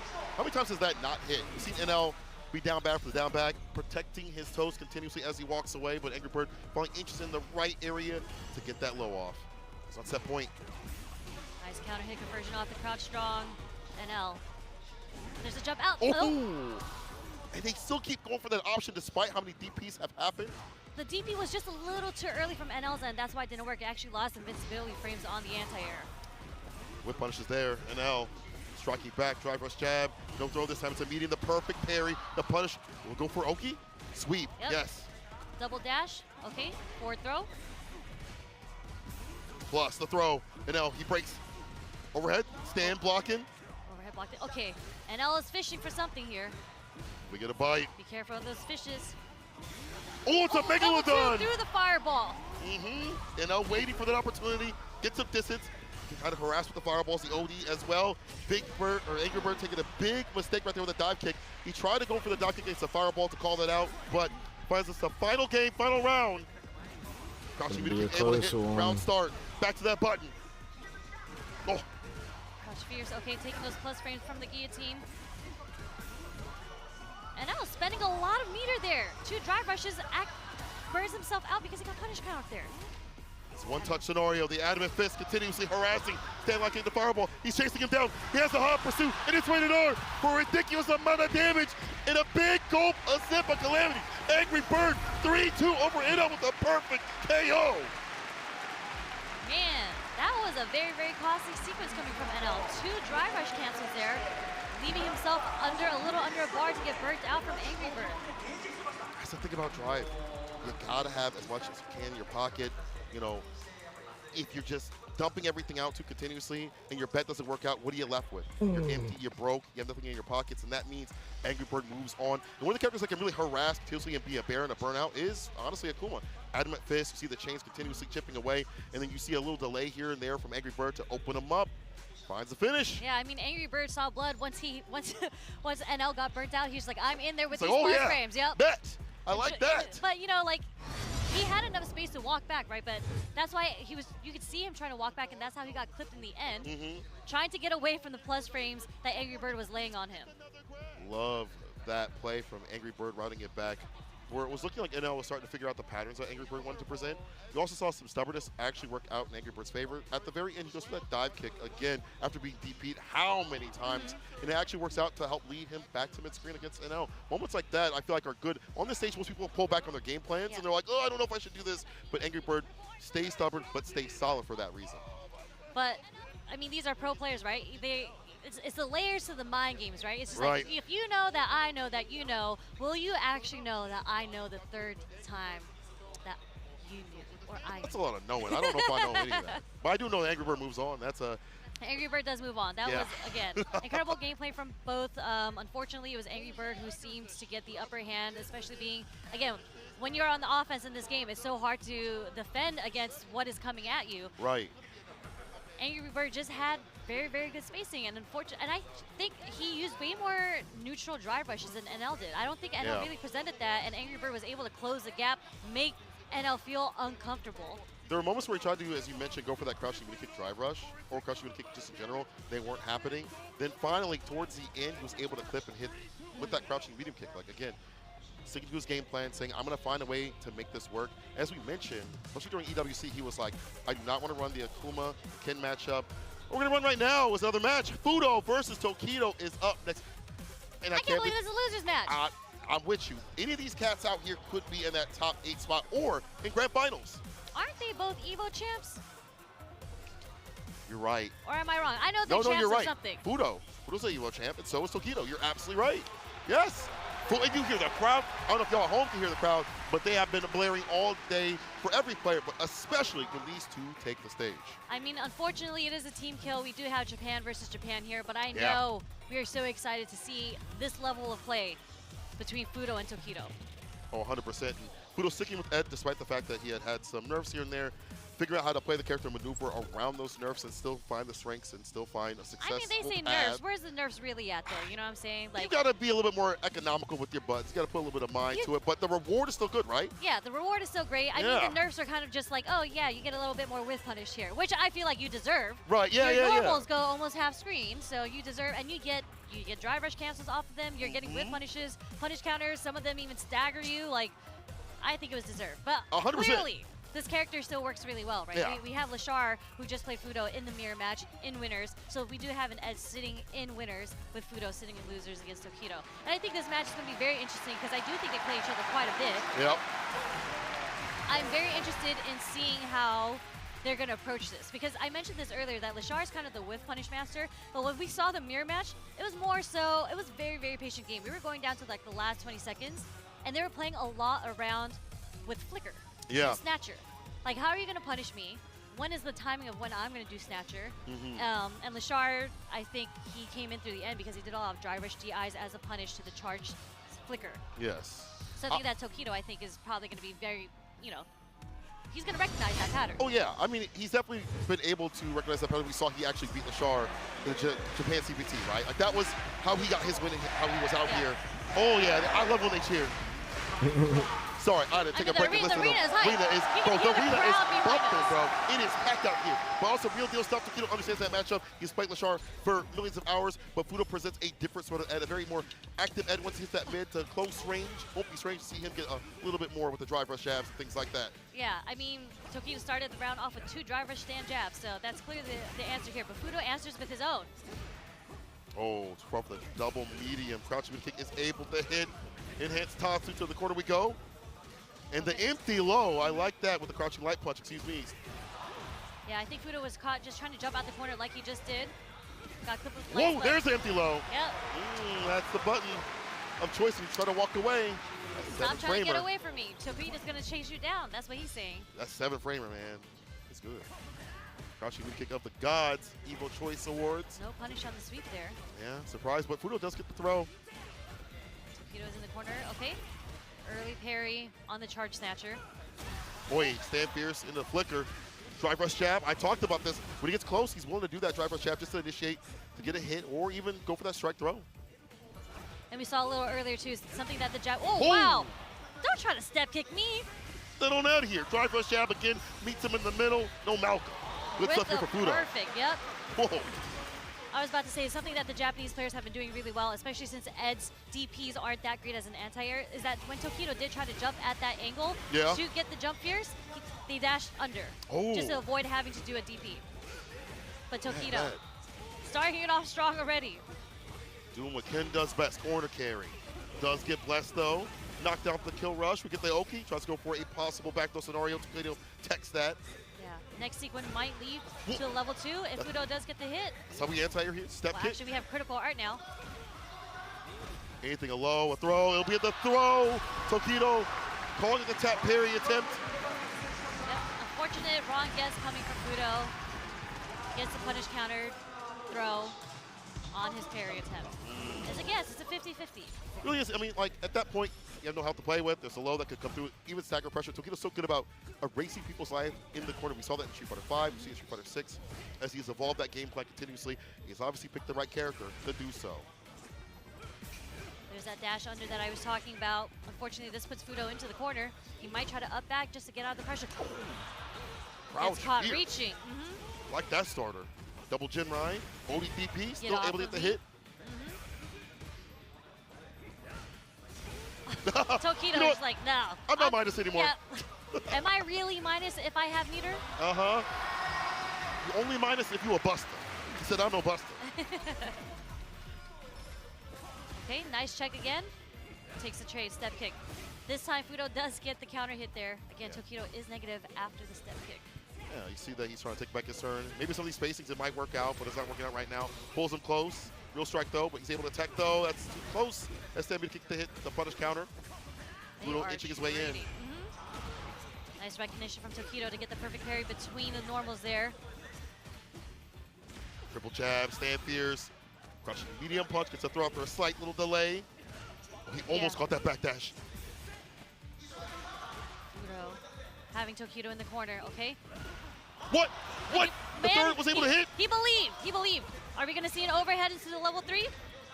I believe we're going to see a level 3 regardless. Can he land it though? Chipping out with the Jinrai, pulls him close with the strike though. Back throw. Oh, Fudo wait. Nice, does not extend his button, but he extended that with a standing kick. That could have been it. Maybe too far for the level 3 actually. He didn't want to commit to level 3. It might have dropped out. Wait. No, he didn't cancel. The drive impact is able to ring out and equalize. Yes, what a nice DI attempt from Fudo. Tokido, that was such a high mental stack, and he was so close to the corner, so there were so many options that DI covered, unless Tokido was ready to cancel into super. And there's a DI reaction coming from Fudo. Drive impacts coming out. Beautiful stuff that knocked out the kill rush. Again, jump fierce, the throw. For the medium on the way down, that's an easy punish, but that could have been more. Tokido could have got at least like a Tatsu right after. It's unfortunate. The level 3, huge lead here for Fudo. Build up that bar in the green, keep Tokido in the orange. It's not your color. What's the next sequence? Are we going to try to do a sequence to burn him out, or are we going to play a little safe here? We're going to play a little safe here. Yeah, flicker, nice and easy. Throwing on over to the corner, dog walking, Tokido. Let's go outside. Oh, the backdash crouch slide kick. Gets the punish counter, and that's it. What a read, and what a follow-up. making it Fudo, tying it up 1-1 with Tokido. He's eating right now. Oh. It's okay. Tokido got a little frisky with those step kicks, you know? Yeah. See if he's going to dial it back a little bit. Nice check coming from Fudo on Tokido's drive rush. Yep. Like these close range fireballs to intercept. It connects with the drive rush, stand fierce. The knockdown the kill rush. Now he goes for another neutral jump, but Tokido meets him up in the skies. Baits out the ODDP, drive impact, side switch incoming. Yes, sir. DP doesn't expend any bar, wants to hold it for the drive rush, like that. We're going to try to sprinkle in some damage first. Nice check with the delayed jab coming from Fudo. Delayed crouch short, actually. It's good against that go right kick. So the legs up. Pass up for him. No! Too obvious for the drive impact. Surprise, Tokido usually waits for a little bit. Fudo takes advantage. He just missed the meaty timing, actually, on that. Okay. Taking the train. Fudo with more life. Takes the round. Look at how active Fudo is. Willing to scramble. Not something you typically see from Ed players. Putting Tokido off his game, right? Oh. Tokido's trying to see what Fudo's trying to do on the defense, but Fudo just waited there. Oh, the neutral jump is going to work as a shimmy as Tokido wakes up throw. Drive impact, not like that. Tokido does burn himself out. We go for level 3 here. No, I think he holds on to it for maybe one more interaction. Nice meaty jab. Not just yet.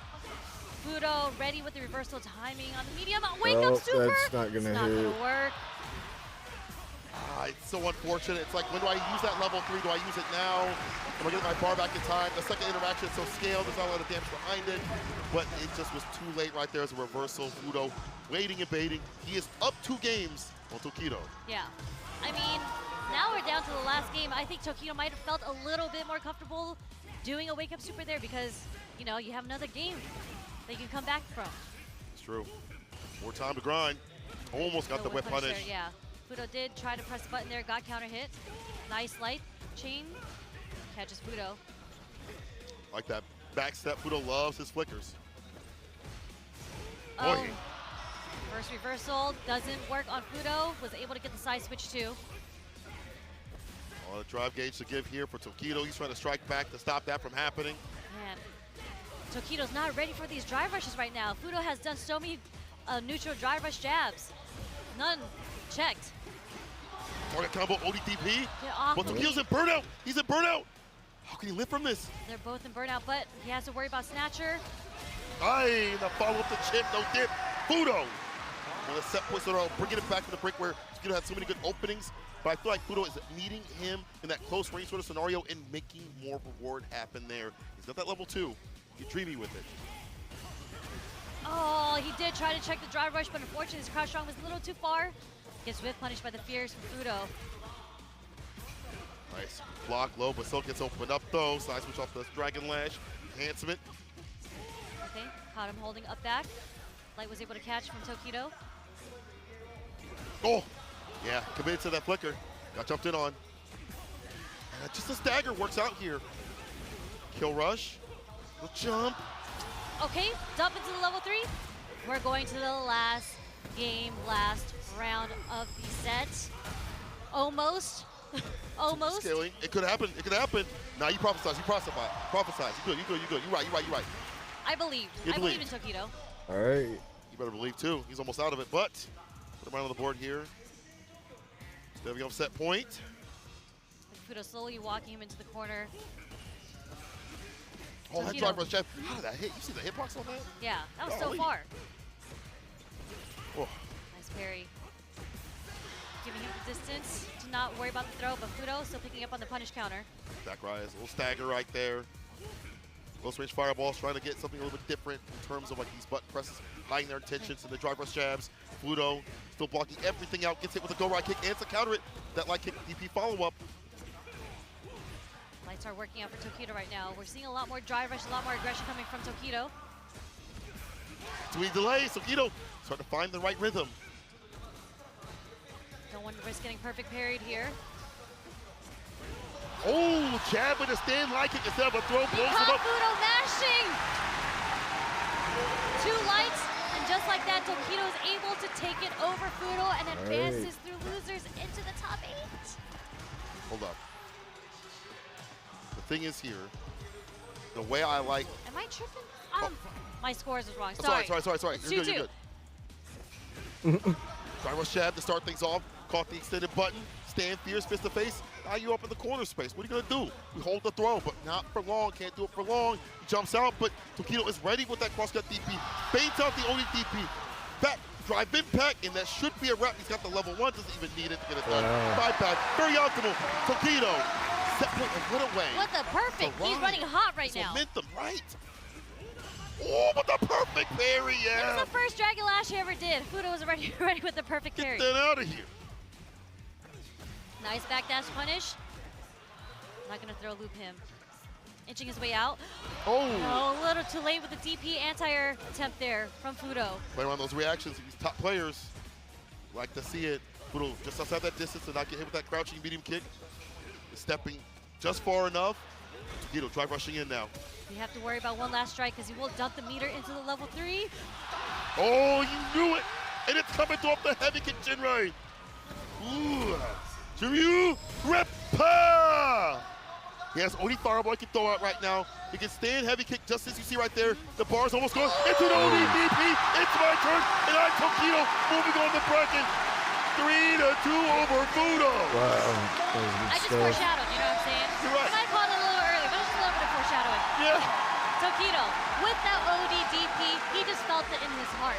Especially in a situation where it's so intense, and then you're plus after the snatcher, you're like, what is he bringing me in for? Why would he do bet it all on that OD DP, and it worked out in his favor because he is moving on into winners. Sorry, losers, top 8. Honestly, he might be a winner of that million. The way he's playing, whew. I will say this, it's like, you mentioned that momentum and being able to hit that ODDP. That's a very fantastic point because I feel like after having that perfect, it's like, I know I'm in the driver's seat. Hands at the wheel, hits the ODDP, will take that sort of risk. And we did see some risky things like that. Dragon Lash kind of threw out. Fudo was ready for it, but overall, you're starting to get better about drive rush jab, switching it up. I feel like there's a lot of conditioning that was happening as drive rush jab in the throw, drive rush jab in the button, stand light kick as we saw previously, or I'm sorry, later on. I did like the way that Fudo was trying to space things out, back step, have the flicker out, but as you see right here, Tokido getting that mid-range, just kind of walking up and then doing drive rush jab to catch the recovery, or if he tried to press a button, whatever it may be, Tokido was always in the right areas as the match went on. Ooh, what a goddamn match, bro. My heart. Truly, what an adaptation, because I felt like the use of the neutral drive rush jab came back towards the second and third game. But the rounds and the games that Fudo had, it was actually him in control, in neutral, Tokido kind of finding a way and just allowing Fudo to get away with the driver's jab. You know, sometimes you can't check it. Sometimes when he did try to check it, he got punished for it. True. Certain distances and buttons will ruin that, right? Yeah, so Tokido is just like, I'm going to establish the offense in the neutral. I'm going to start it early, and I'm going to start it off with my own drive rush jab, causing Fudo to have to guess on the defense. Sometimes you flip the coin wrong. But more coins in the pocket of Tokido as he moves on, and losers. We're going to be having Blas versus Xian coming up next. But again, this matchup was super sick. See, Tokido move through the bracket as expected, but shout out to Fudo to get to this point with a quote-unquote nerfed character. Sticking with the character, I always love seeing people, despite what happens, you know, bad or good. We'll see that I'm never going to call Ed nerf. That's not a nerf character. Yeah, come on now. That's just a different character, but he's not really nerf. You're right. He's still very strong, and we see it out here. We see some also strong competitors coming up, as mentioned, Blas versus Xian. Blas with the rotation of characters, we've already seen the Akuma, the Ken, the Ryu. Who knows what we'll see against Xian. I think if those three characters are on paper, me personally, I'd probably play the Ken-ish. I don't know if I play Akuma. I think it's a very annoying matchup for Akuma. But some people think differently. We'll see what he plays. For sure. I mean, when you're playing against a character like DJ that dumps all that damage onto you, right? Like, you might want to play a character with more health, with more vitality. And Ryu hits like a damn truck, so he might just go Ryu. Yeah, that's true. I do think that the anti-air approach is really good for DJ. Back heavy kick, slide, the DP that reaches at the top of the 15. Is so good. And look at this. Blas already having fans out here. That's what I love about the Japanese community. I mean, we all are fans, I think, at this point, the way he played yesterday, and I'm with you on that. But it feels like the Japanese community immediately has become fans of him. You see people out there just swarming the players. It's like they're celebrities out here. So I have to give a big love to the Japanese community for approaching him like a, oh, you're an amazing player and things like that, giving him the proper love and respect that he deserves. Yeah, for sure. I mean, this kid was undefeated yesterday. Imagine going undefeated in a Capcom Cup group. Look at that. We are going with the Ryu versus DJ. As you mentioned. Versus Xian. All right. Shindo, the mad scientist. We'll see what combos he concoct with space traps. Oh, the walk forward. And you see him now trying to get hit with a crouching medium kick as he inches his way forward. OD fireball for the knockdown. With the back throw on the wake up, will switch positions. Oh, the space trap. We talked about that. We are talking about the mad scientist coming from CN, right? He's played this matchup so long, but nice backdash coming from Blaz there. Oh, gets the pickup. Yeah, because it's counter hit. Oh, create a brain cell, but Blaz hits that crouching medium punch. Is it with a DP? He's in burnout, so don't get back though. Nice. Let's get the overhead. And Sheehan is dead. First round to Blaz. Hey, dude, what's up? And you saw how aggressively he started walking down watching CN the from round one. Capcom Cup. The confidence in this And kid. quiet tonight. Oh, the wait and bait. I like that. The sway play. Lean back with it. No Fat Joe. Yep, he indeed did the sway to beat out that ODP. Nice counter hit. Jump out the corner. Oh, really? Gotta So jump on the donkey kick. And maybe that's like a good call at that range, right? Like they're looking for that. You just hit that. Crouch fierce, collects the rest of the health. All tied out. Okay, moving to the last round. Nice with punish with the sweep. Some shorts here and there. He loves his sweeps. Get this man a broom. Look at the donkey kicks. There's some delay Nice on check the on the drive rush on YouTube TJ's in drive rush. She's tonight. so I ready with the couldn't crowd set it strong. in time. Oh, the drive rush jab is the entry point. 15 frame with the quickest in We the don't game. know The yet. drive rush is DJ. Okay, keeping on the pressure. Nice whip punish, just goes right over him. He's gonna dump it into the level 3. Blaz is gonna take the first game. My against Twitch CN. channel's got less delay. Shoryuken!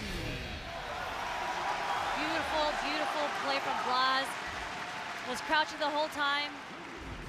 Was able to get the whip punish into the level 3. CN going to the character select screen. Kind of Yeah, tired he's been crouching a tonight, lot, for actually. real. We've been watching kind of inch forward, crouch block, and he's ready for that stand fierce, trying to avoid that continuously, and maybe also a low. But either way, first game to Blaz, I like the way that he whip punishes with sweep. I like how he walks forward and does a close range OD fireball. It's not to engage in the fireball war. Just get that knockdown. That dude on Ryu, Blaz, he's only using it as a good poke. 15. Yes. Fireballs are Curly sensed as haired pokes, guy. right? So the way that he's been using fireballs is And incredible. 15 years old.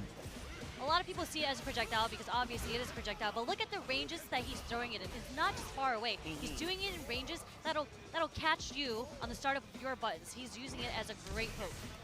Initiate. Oh, the back heavy kick.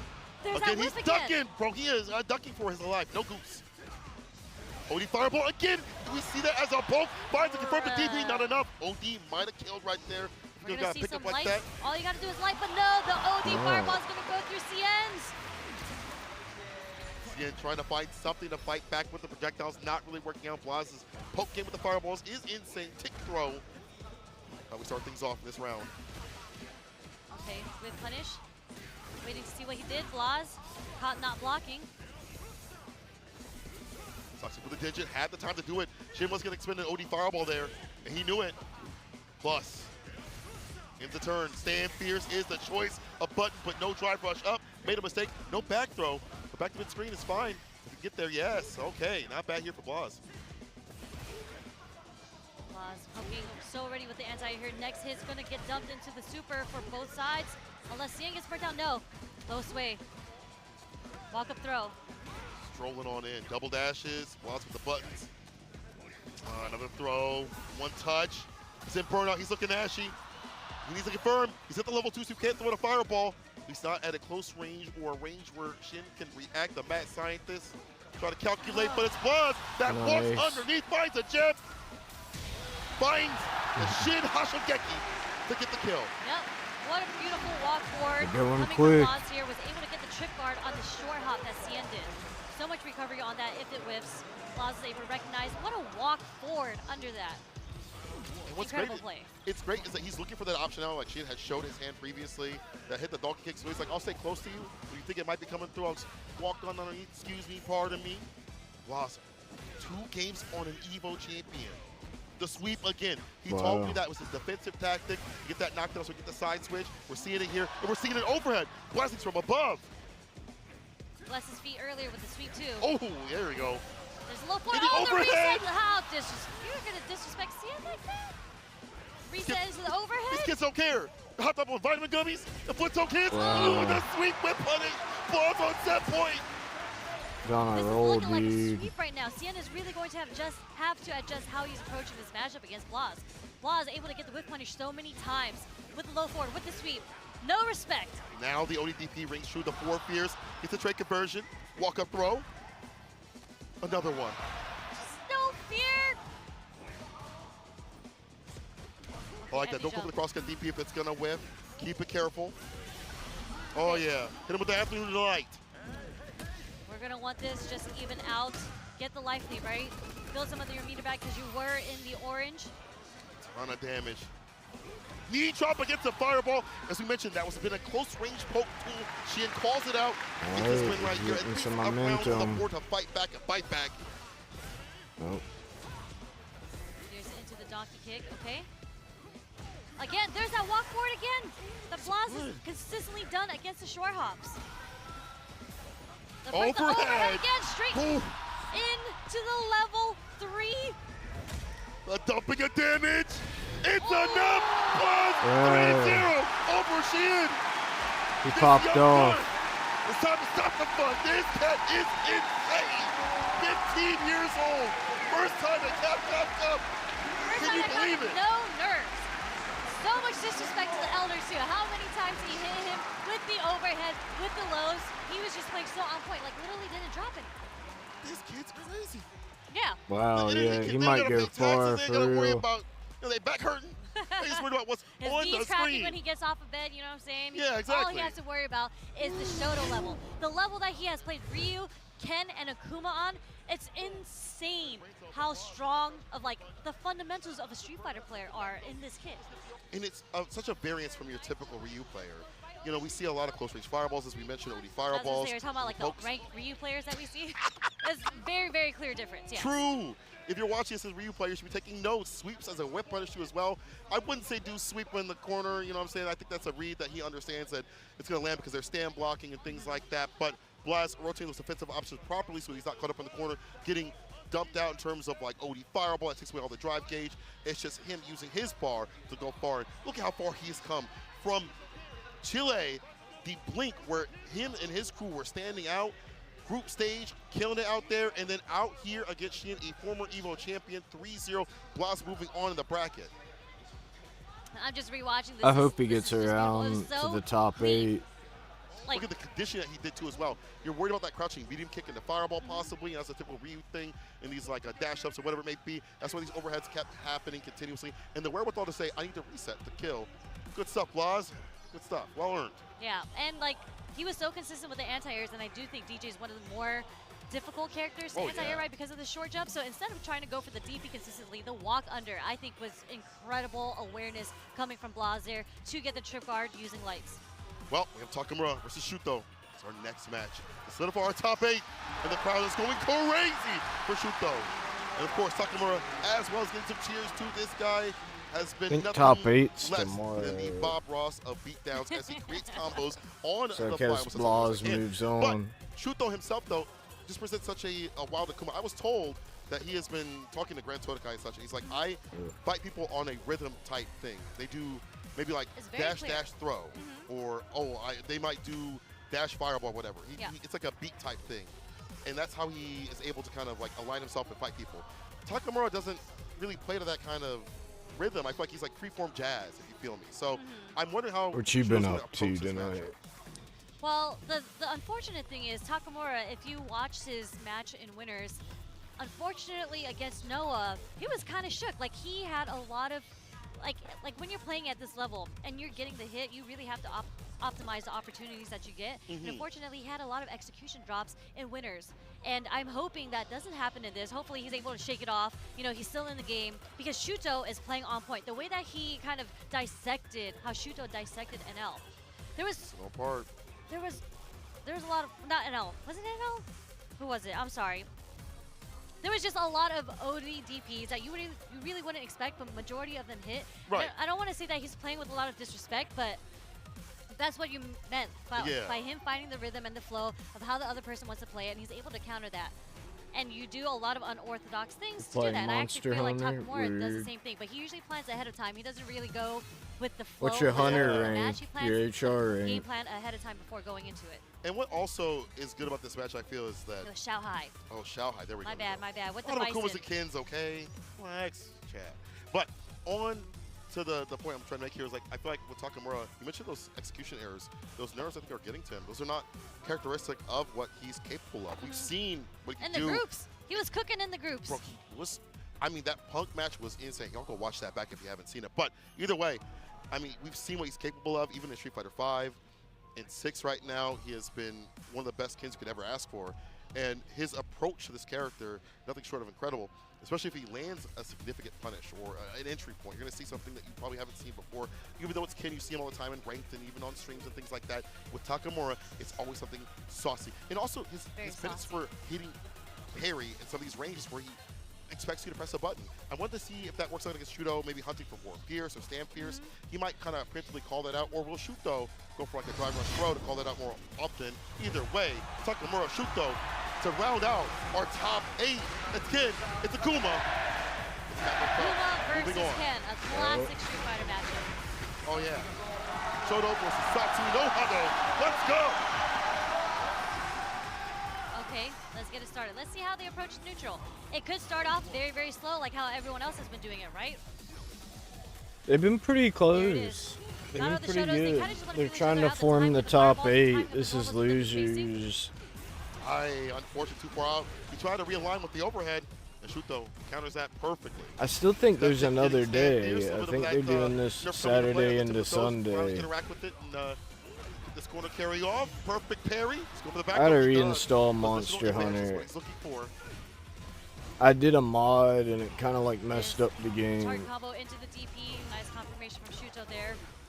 But it's reinstalling while I'm doing this. I might play it tonight. Level 2 fireball. But it might have to like redo like the shaders and that takes forever. Possibly that would have helped out here, but he's still in the game. He's got bar at the bottom too. Last time it took like an hour. Into the run, into nothing there, and that does again gets checked by Shuto. We're seeing So we'll see, but I'll play it again. I'm just hoping like they'll patch it more. Rank 5. Getting an empty run. A lot of them has been checked by Shuto already, so he's gonna have to switch up his strategy here. Yeah, I wonder if it like he sees that aside. Like I like the game, but it's just multiple times. Man, the quality. With a side switch possibly, but either way, let's see if Takamura can route things back and be the Takamura we know him to be. I'll still have my save file and everything. Neutral jump, Fierce is gonna work on the throw. Well, it's just like from Takamura. My computer ain't powerful enough for the game, really. We're just making do. Jump back jab. Backdash to escape the pressure. Trades good here for Shuto. He's got the ball. I was trying to like do mods to make it run better. Say, do you dare to whiff in front of me? But it'll reinstall, like it won't even take that long. Like it's already almost halfway done. My internet's quick. You should not be whiffing buttons in front of me. 100%. I feel like it's even harder to deal with this character. So I can probably let the shaders load while we're doing this. I had Street Fighter on and I played some. So finding the proper Stand Pierce or Big Boy button. Yesterday there was one Chun-Li, but like they didn't make it. Takamura, stand roundhouse punish counter. Takamura playing a lot more aggressive now. But I guess there's kind of a variety of characters. There's Ken, there's Akuma, there's Bison, there's Rashid, there's Ed, there's Ryu.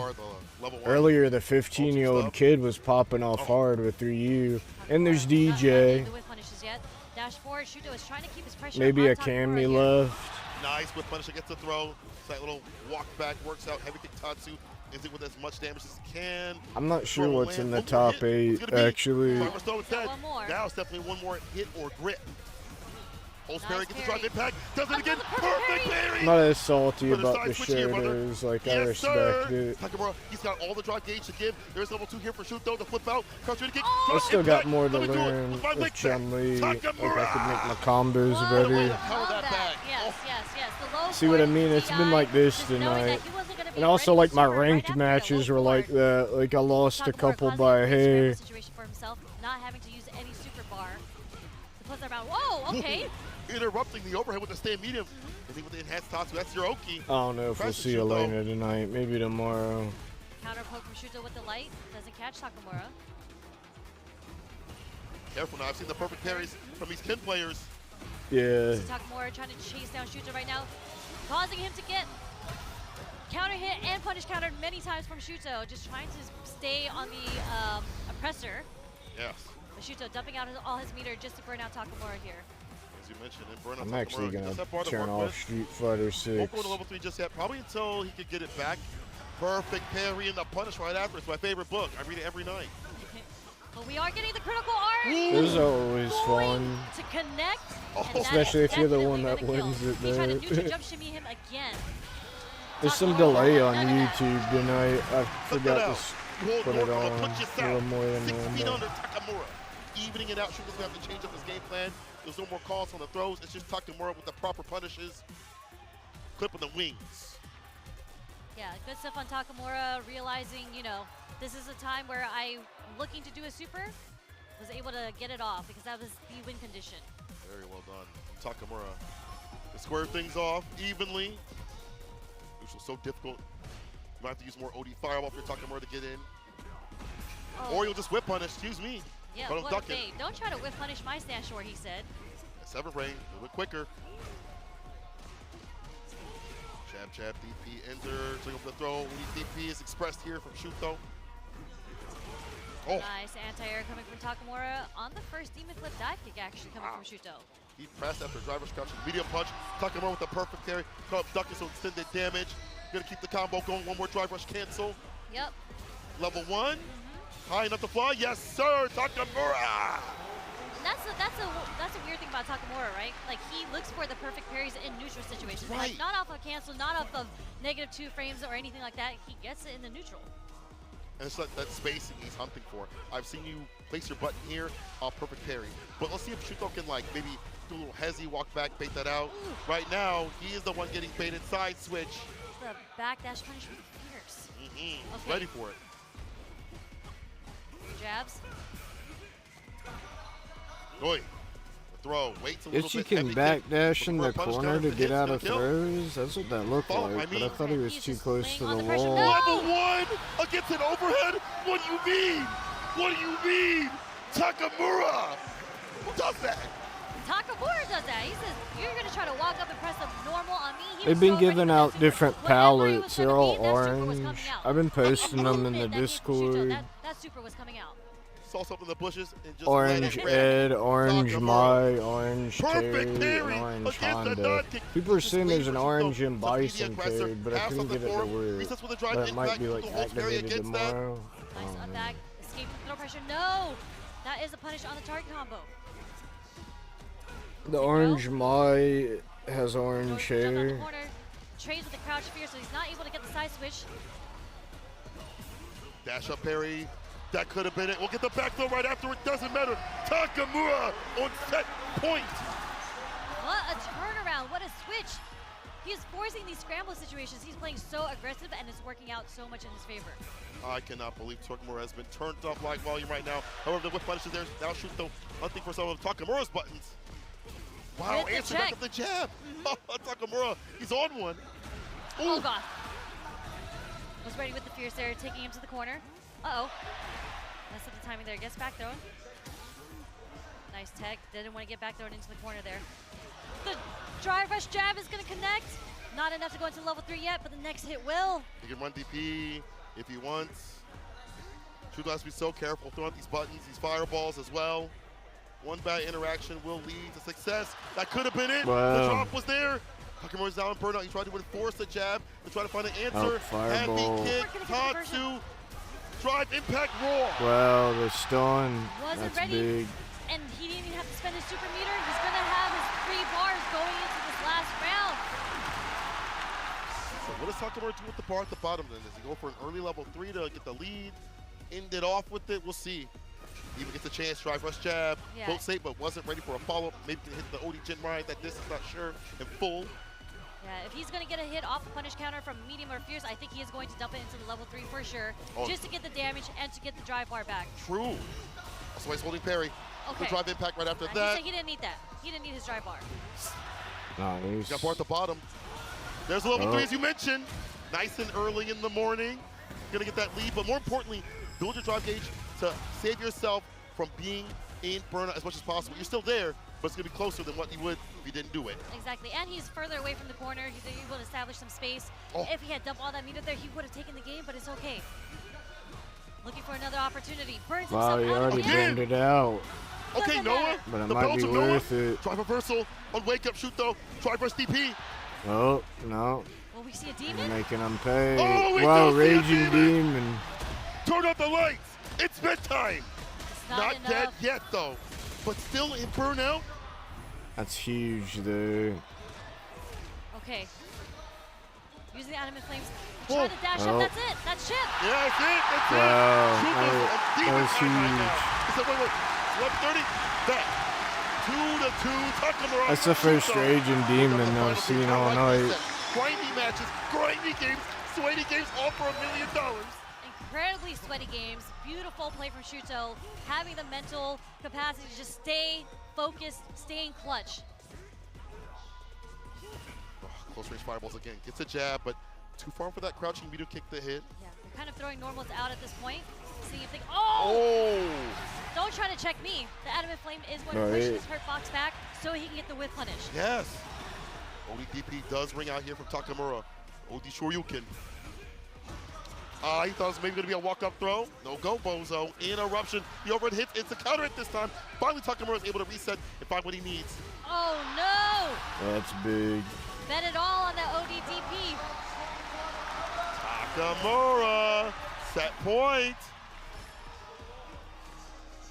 Okay. We're going to have to figure out how we approach here. Trying to slowly walk Takamura into the corner and see how they fight for their space. Shuto getting his drive rushes in. 2 drive rushes with the OD. Tatu. The wake up super! Look, he spent so much bar that now Shuto is on the back foot in terms of the drive gauge. Oh, The dive kick hits low enough to interrupt the attempt, and the ODDP Nope. is waiting to It's bait gonna it. be big kid. Well, that health is decimated. One more touch after this is all he needs. You play it nice and cool. Shuto doesn't have to overextend. I said don't overextend. You don't have to do it. Instant overhead on the wake up though. Shuto. Final game, final round. the Here we fuzzy, go. incredible clutch play coming from Shuto. Right, come on, don't Reversal to start stutter. things off. Shuto trying to get his bar back by getting aggressive and active. It builds your bar back faster as you get aggressive with buttons and whatever you can, really. Walking forward. Okay. Doing a little more fireballs here. Hey. We might see a raw drive rush coming in soon. ODDP, get off of me, okay? Level 2. You mentioned that anti-fireball play coming through. It's going to kill the drive gauge. Drive rush medium. Yep. Put the DP doesn't hit. Wow, he Recovers, didn't recovers. get hit for it. Oh, It's not over yet. I think that's it. batted all the ODDP and Shuto was able to find a fantastic punish and put down Takamura and move on to It's the so bracket. hard to get out of like I kept disadvantage. saying that Shuto is so clutch. Just imagine, like his back was against the wall for the entire set, and he was able to clutch it out, bring it all the way back. Takamura betting it all on those 2 ODDPs. You know, if that's how you play, you stick and you make the commitments, you suffer the consequences. That's 100%. I mean, we saw how Shuto was doing so too as well with the device. And you see the crowd, pure elation. Many Crazy Raccoon fans out here, I'm sure, too, as well. Yeah, it Shuto, was. I'm you saw him gonna also adjusting to how Takamura likes refresh to play. He it. likes to stay It's and like, wait. I Maybe don't know, it's occasionally stuttering. Might get a little ad. Yep. Families laugh, families love, families eat a lot. Good thing you got that Dash Pass membership. With Dash Pass, you get $0 delivery fees on I don't grocery do the orders. groceries So while for you may feel like DoorDash. you're stocking No, your pantry 8 days I a don't week, deliver your wallet groceries. doesn't. Save more on groceries with Dash Pass. I just Start didn't your free enable 30-day the trial. card they give you to So, go if wallets can shopping. feel, I'll does that pick mean up they food. also I ain't laugh gonna and go love? in stores. It'd have to be really good. More It just fireballs. clutters Takamura out. actually didn't use that many fireballs in the neutral. I think a lot of his pressure came from the normals, whether it was looking for a whiff punish or even with the drive rush, right? But Shuto, I think he was testing out Takamura, trying to get him to stop walking back. A lot of the fireballs, and then he started doing some stand shorts just to deter Takamura from trying to rush him down. Yeah. And when all those things stop working in terms of what Takamura's game plan was, he resorts to these bust outs, and Shuto just waits, he delays, he's fine, he's now playing in Takamura's sort of game plan. I did like some of the whip punishes that we saw from Takamura, but moments like this, it's an overhead, putting yourself in a position where you have the win because you have the lead in health, or drive gauge, or it may be led Shuto to victory more often than not. The fat punish right there, Shuto moving on in the bracket, securing a spot top 8 and a step closer towards that million. But shouts to Takamura, the balancing scene. Great to see him at this top spot. Once again, he's been at Capcom Cup so many times. And Shuto out here, seeing him with that Akuma is nothing short of incredible as well. All the players have been absolutely incredible. Honestly. It's just a battle of the Shotos. So when you're doing a battle of the Shotos, is who gets the upper hand on the whip punishes. 100%. Who gets your stand fierce off into fireball. Well, that rounds out the bottom half of our top 8. Angry Bird Tokido. Ooh, Angry Bird Tokido. Yeah, I don't know if there's more tonight or not now. Still waiting in top 8, yep. I thought there was something tomorrow. I don't know if we're going to see the winners of top 8 also, but we'll see here in a second. If we don't, that's a nasty loser side. Angry Bird Tokido already. Well, okay, so we do get the top 8 right here. Noah the Prodigy versus Kakaru, and Lashar and Juicy Joe. One expectations, Juicy Joe. 2 JPs. You know what? Write that down. 2 JPs. Mr. Just Projectile making it through the bracket. Hello, hello. Definitely like the cleanest, freshest JP. I'm not sure how long it goes on for tonight, for real. But Noah, we still got Noah here in the winners, representing the U.S. Let's go, Noah. He took off his slides to run around, bro. He ran around in his socks. Mama raised you right. No, I'm just kidding. Noah, congratulations. Hey, man, you do what you got to do to take it to the finals, all You know what? You're right. If he's got to go barefoot with no socks, do what you got to do. Pay for that usually. Lashar and Juicy Joe is going to be that next match, as you see right there. It's going to be that Ed versus JP, which you don't get to typically see, unless it's really sometimes in EU a little bit, but not too often. As people are starting to bring back the JP and Ed, being more of a relevant character, people are starting to understand, as you mentioned, that he is not that bad. Yes. But before we go into the next round of winners, let's give a shout out to the there sponsors is that made more. all of this possible and brought all of us here. I'll be So back. we have the Capcom Arcade Classics and Fighters Pack. Hit your friends with a punishing Shoryuken in our Capcom Arcade Classics and Fighters Pack. Dive into a robust collection of Street Fighter titles, including Street Fighter V Championship Edition and Street Fighter 30th Anniversary Collection, and fantastic arcade titles like Mega Man and Final Fight. Get hyped for tournament season, test your skills, and help support the Children's Miracle Network hospitals with your purchase. Shout out to the support here from Steel Series, the homies over there. Whether you're on PlayStation, Xbox, PC, mobile, Steel Series has you covered with unbeatable software and hardware options so you can pursue glory at the highest level. The SteelSeries Arctis Nova Pro is an official headset of Capcom Cup 11. Premium high-fidelity drivers and sonar software makes the Nova Pro ideal for any fight you take on, especially when you have to fight Noah screaming in your ear after he pops off. Yes. And you want to hear those interviews, crystal clear through your ears, right? Yeah. But what we have next for you is the 2 matches in winner semis, and we're going to establish who makes it into winners finals. But before that, just a quick break, so make sure you don't go anywhere.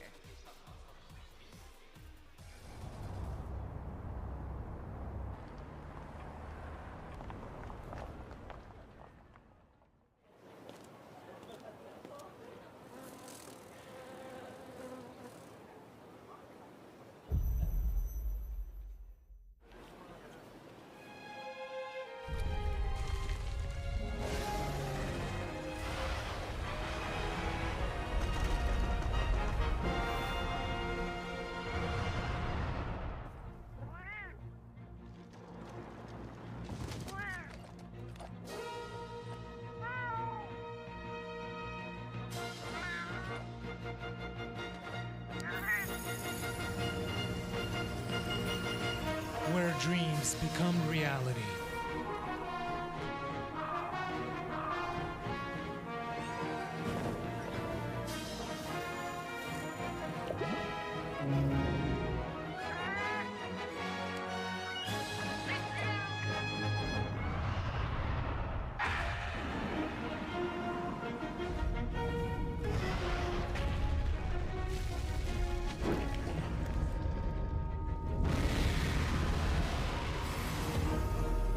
Monster Hunter Bridge.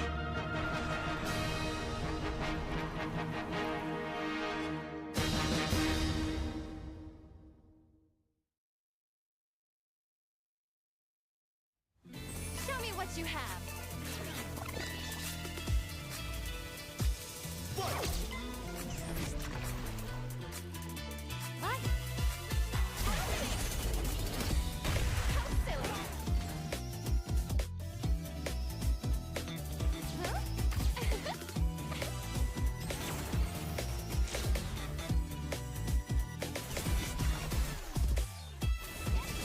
Yeah, I've seen that ad. Oh, Capcom Cup. They've been the same ads.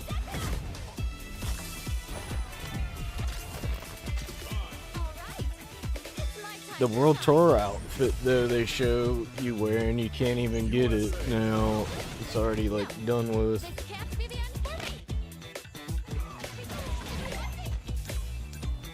Here comes a new challenger. Mine wins.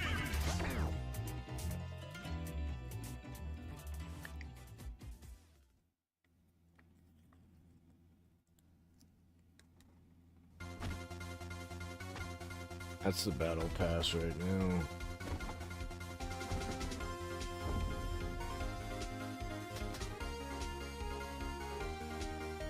Let me see if I can load the shows without it breaking my stream.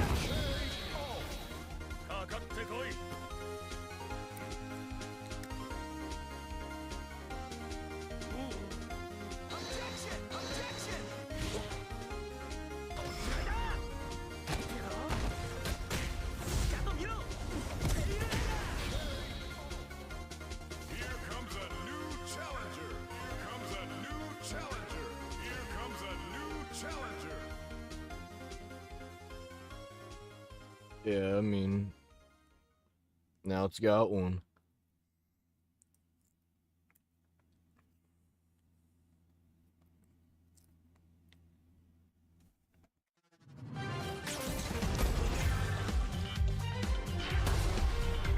Still advertising this.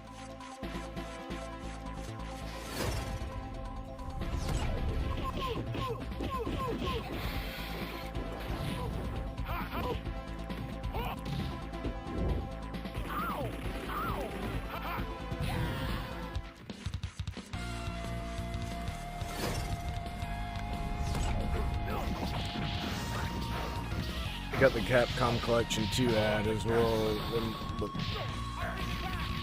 I'll show that one probably.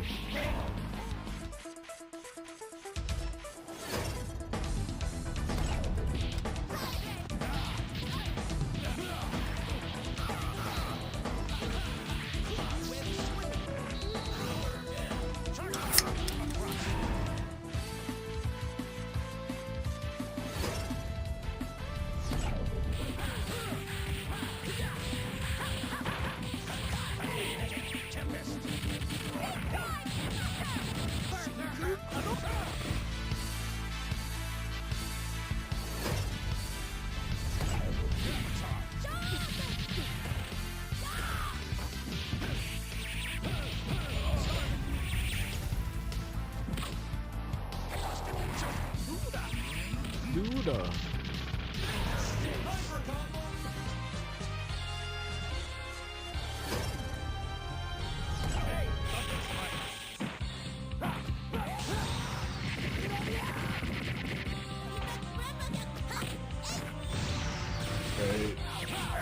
Okay, maybe I didn't have to do the shade. It was weird.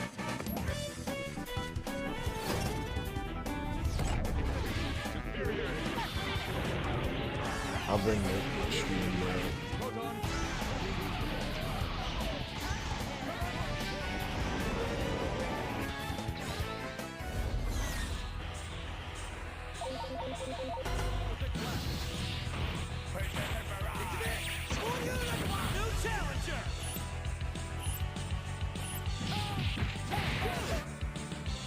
You get Capcom Collection 2 on Steam, maybe? It'd be cheap.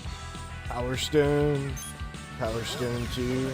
I might pick it up on Switch as well.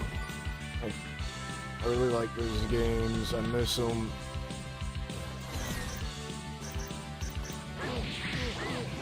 I'm kind of thinking about Xenoblade Chronicles X.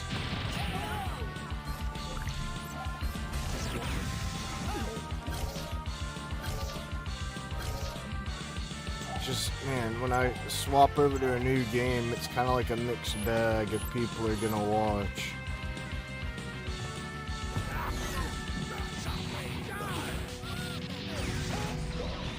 Oh cool, we didn't have to load the shadies. It remembered somehow. I'll play this afterwards maybe. I don't know how long it's gonna be. 6 minutes.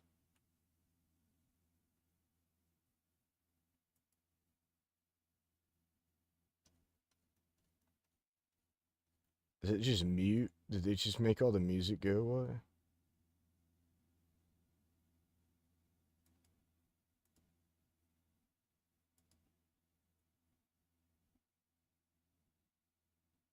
No, I get it. I mean, it comes out 12 days. What is that in Canadian money? How much does Xenoblade X cost? And part of me doesn't want to, I don't know. It's a big if. I just got Monster Hunter. And even though I've been kind of negative on it, it's really partly my fault, I guess. My computer's not up to par anyway. Like, they run it really well, but it's still fun. Like, it ain't bad. There's the E Honda.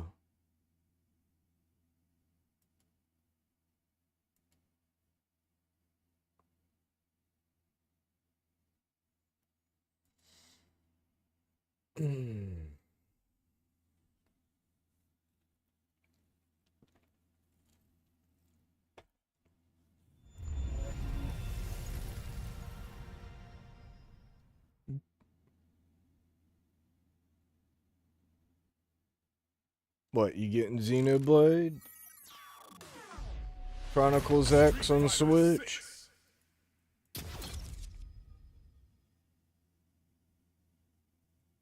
Which game are you talking about, DMA?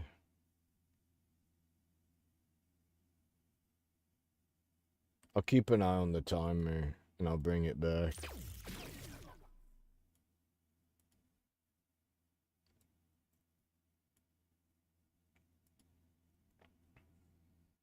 Fighting ground.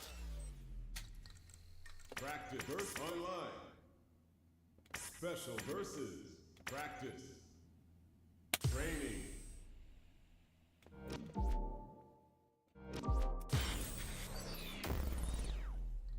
Yin Hong wins. Chun-Li. I'll show you the power of my kung fu.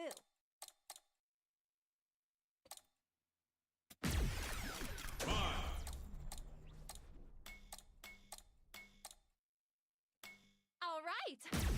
It's my time to shine. Yeah, you did get me Monster Hunter. I put it in the description. Wait, I didn't want to pick Mai. I wanted to pick Chun-Li. How'd I do that? No, I got some practice. Why not? Floating like a butterfly, singing like a bee. Beautiful, right? Still a critic of games. That's just what I do. Stay down. No matter who buy it.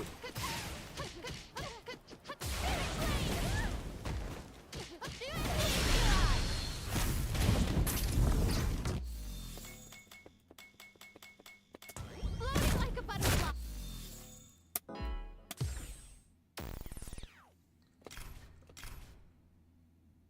I want to be on like 2-player side. All right. It's my time to shine. Chun-Li.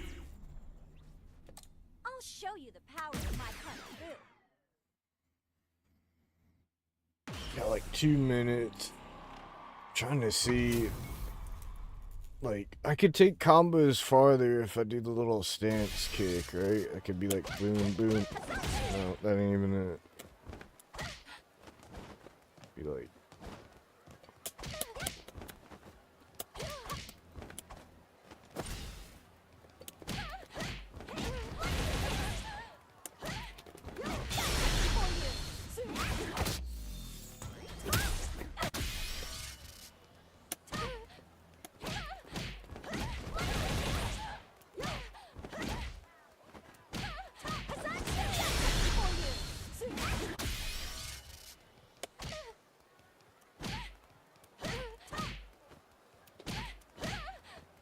Why didn't they have a combo? Am I crazy?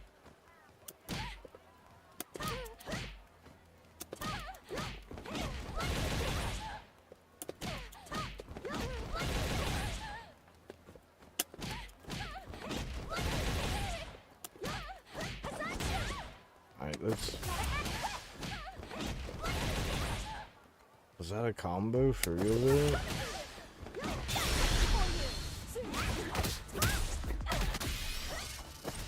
Trying to see if I get this elbow in the medium, like, that ain't a combo. At least you don't say it is.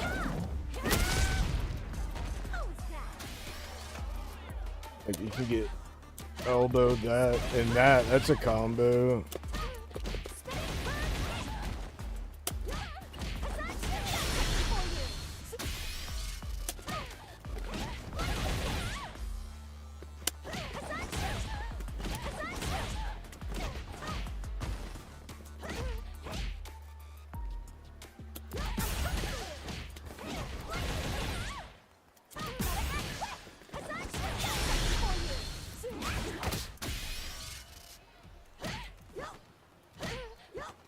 And welcome, ladies and gentlemen, to this extraordinary top 8 we're going to have here. We officially running down to the winner semifinals all the way to the big shebang. You can't, like, get those chain M's. 3 mediums, even, like, medium punch, crouching medium punch into that stance medium kick. Don't what's work. going on? The carbonated one. Like that? Yeah. Okay. What they call me actually? I'm not gonna say it. I'm not gonna say it. Obsidian one. I'll say it. The Obsidian one. All right. Listen, the melanin is shining. Yes, yes. The darkest in the building. But I am super excited to bring you this top 8 action along with my boy. IFC Yipes. We've already seen some players fall the wayside. We've seen some players make it to the top spot. And speaking of that, Noah the Prodigy, Kakadu is how we start things off. Lashar, Juicy Joe right after that. And the loser side, Angry Bird Tokido, Blas versus Shuto. Round things out. It's going to be bangers upon bangers. And we start off with the man that took off his shoes and paraded around when he got to that top 8 spot. Was You hear my talking. An absolute villain. We saw how Kakadu walked in, had that narrow eye, look in his face, and he was just like, I'm going to come and kill, take care of any opponent that he sees in front of him. Got the white power up too as well.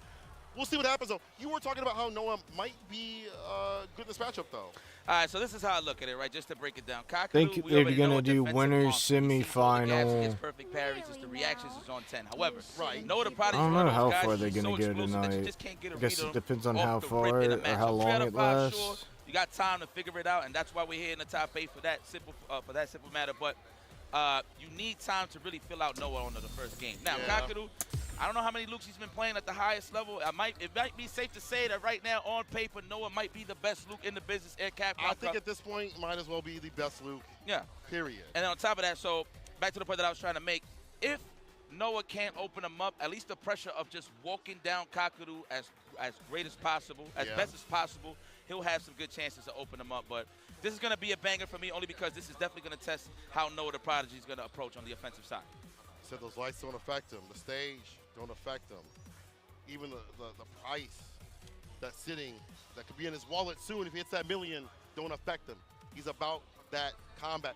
However, when you're fighting someone like Kakadu, who is pinpoint precision, who is Mr. Perfect Berry Prince, it's going to be very difficult to enact that pressure that you'd like to with the Stand Fierce fireballs and stuff like that. We'll see what the switch up is. One thing, again, I like from Noah is that when he knocks you down, he'll jump back and do something. OD fireball, stand medium kick. It catches people off guard. They're like, okay, you've knocked me down, you jump back. Now, I get to dash in or walk up to apply some pressure, maybe get a back throw, whatever it may be. But Noah stops that and holds that continuously. Been a pain point for a lot of players, except for Grand Totokai. We'll see if Kakadu watch that match. But comes down to this. Top 8 starts now. Noah, Kakadu. Let's get it. We want those M's. That's a good point that you pointed out. I actually forgot that Noah did lose to Grand Totokai in the group stage. JP, and it's a different beast. But you know what? We warmed up, and let's get it. Yeah, I like how they adjusted the camera. No, I know. Well, since I've seen either one of these tonight. Back to the match. This is the dance-off that we need. Ain't nobody taking nobody to dinner here. All right, going for those pink ghosts already. No parries from Noah the Prodigy. Looks like he's been watching the tapes. Okay, he's in. There we go. Nice punish. Very nice. On the recovery with the drive rush. Perfect stuff there for Prodigy. Nice. Ooh. Already conditioned him early with the throw. Yeah, got that Stand Fierce off. Cross cut deep. He can't lead for free.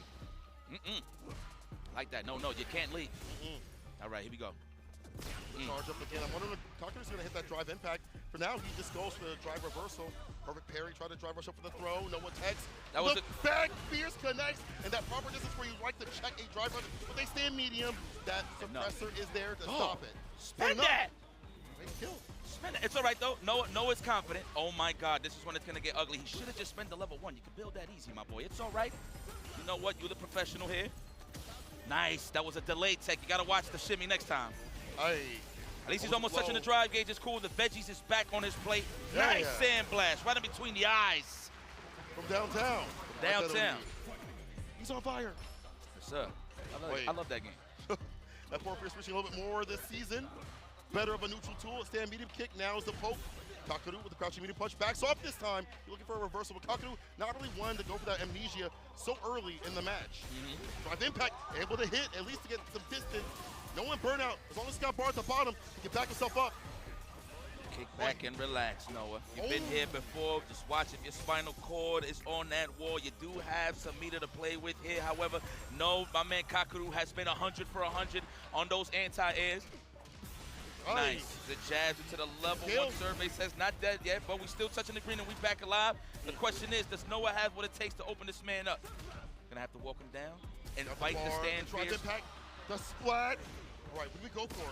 Maybe goes for level 3 here. Just yeah, he was like really good in the first season.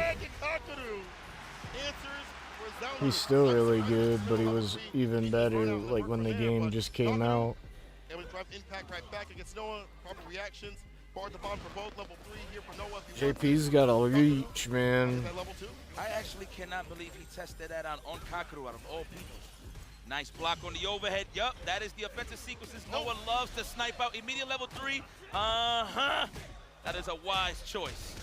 Very wise choice. Rearrange that face. We're going to get a back dash. Yeah, I'm pretty sure he does get Oki here. The fierce Oki, there it is. Back throw. Switch it up a bit. Drive rush overhead. You see, this is close. He's getting hit a lot. Tap it very too much. Kakadu's just trying to find every option to just get out the corner. That's why he just busted out the level. These white ads, dude. I hate the white background ads. Level 2 behind him. Departure teleport. Whoa! That was robotic. I ain't go front. That was robotic. Go for the drive rush. Oh, wow. There we go. You got it. First blood. Showing good signs of life here on Noah the Prodigy side, but in terms of winning the tit-for-tat match was definitely Kakadu. Man, I am very impressed with Kakadu's awareness. The fact that he was just ready for a lot of those sequences is very nice. Very, very ready. Being able to perfect parry kind of disrupt what Noah wants to do. You know, you might want to go to like a fireball, drive rush button. Kakadu's been perfect parrying, so here's the thing, man. He knows that Noah's the aggressor, so he's just got to be careful. He just got collected a bit of data, if you will, on that first game. Nice, trying to find that pocket. Kakadu with the snipe. Departure, Pierce, big fireball. A lot of he can hit you from like all the way across the map. Kick back and relax, Noah. Listen, again, I say this like a broken record. It's not how you start, it's how you finish. So it's not that bad of a situation here. That's what you get. In a first of 3, right? Like you have more time to grind things out. More time to try things out. You know what? Tries to go for the jump in. The anti-air is there. Crystal slash. He got the level 1. That is definitely no. He don't even need that. Big damage. Damn. I know. Relax. Feeling a little overzealous, I feel like.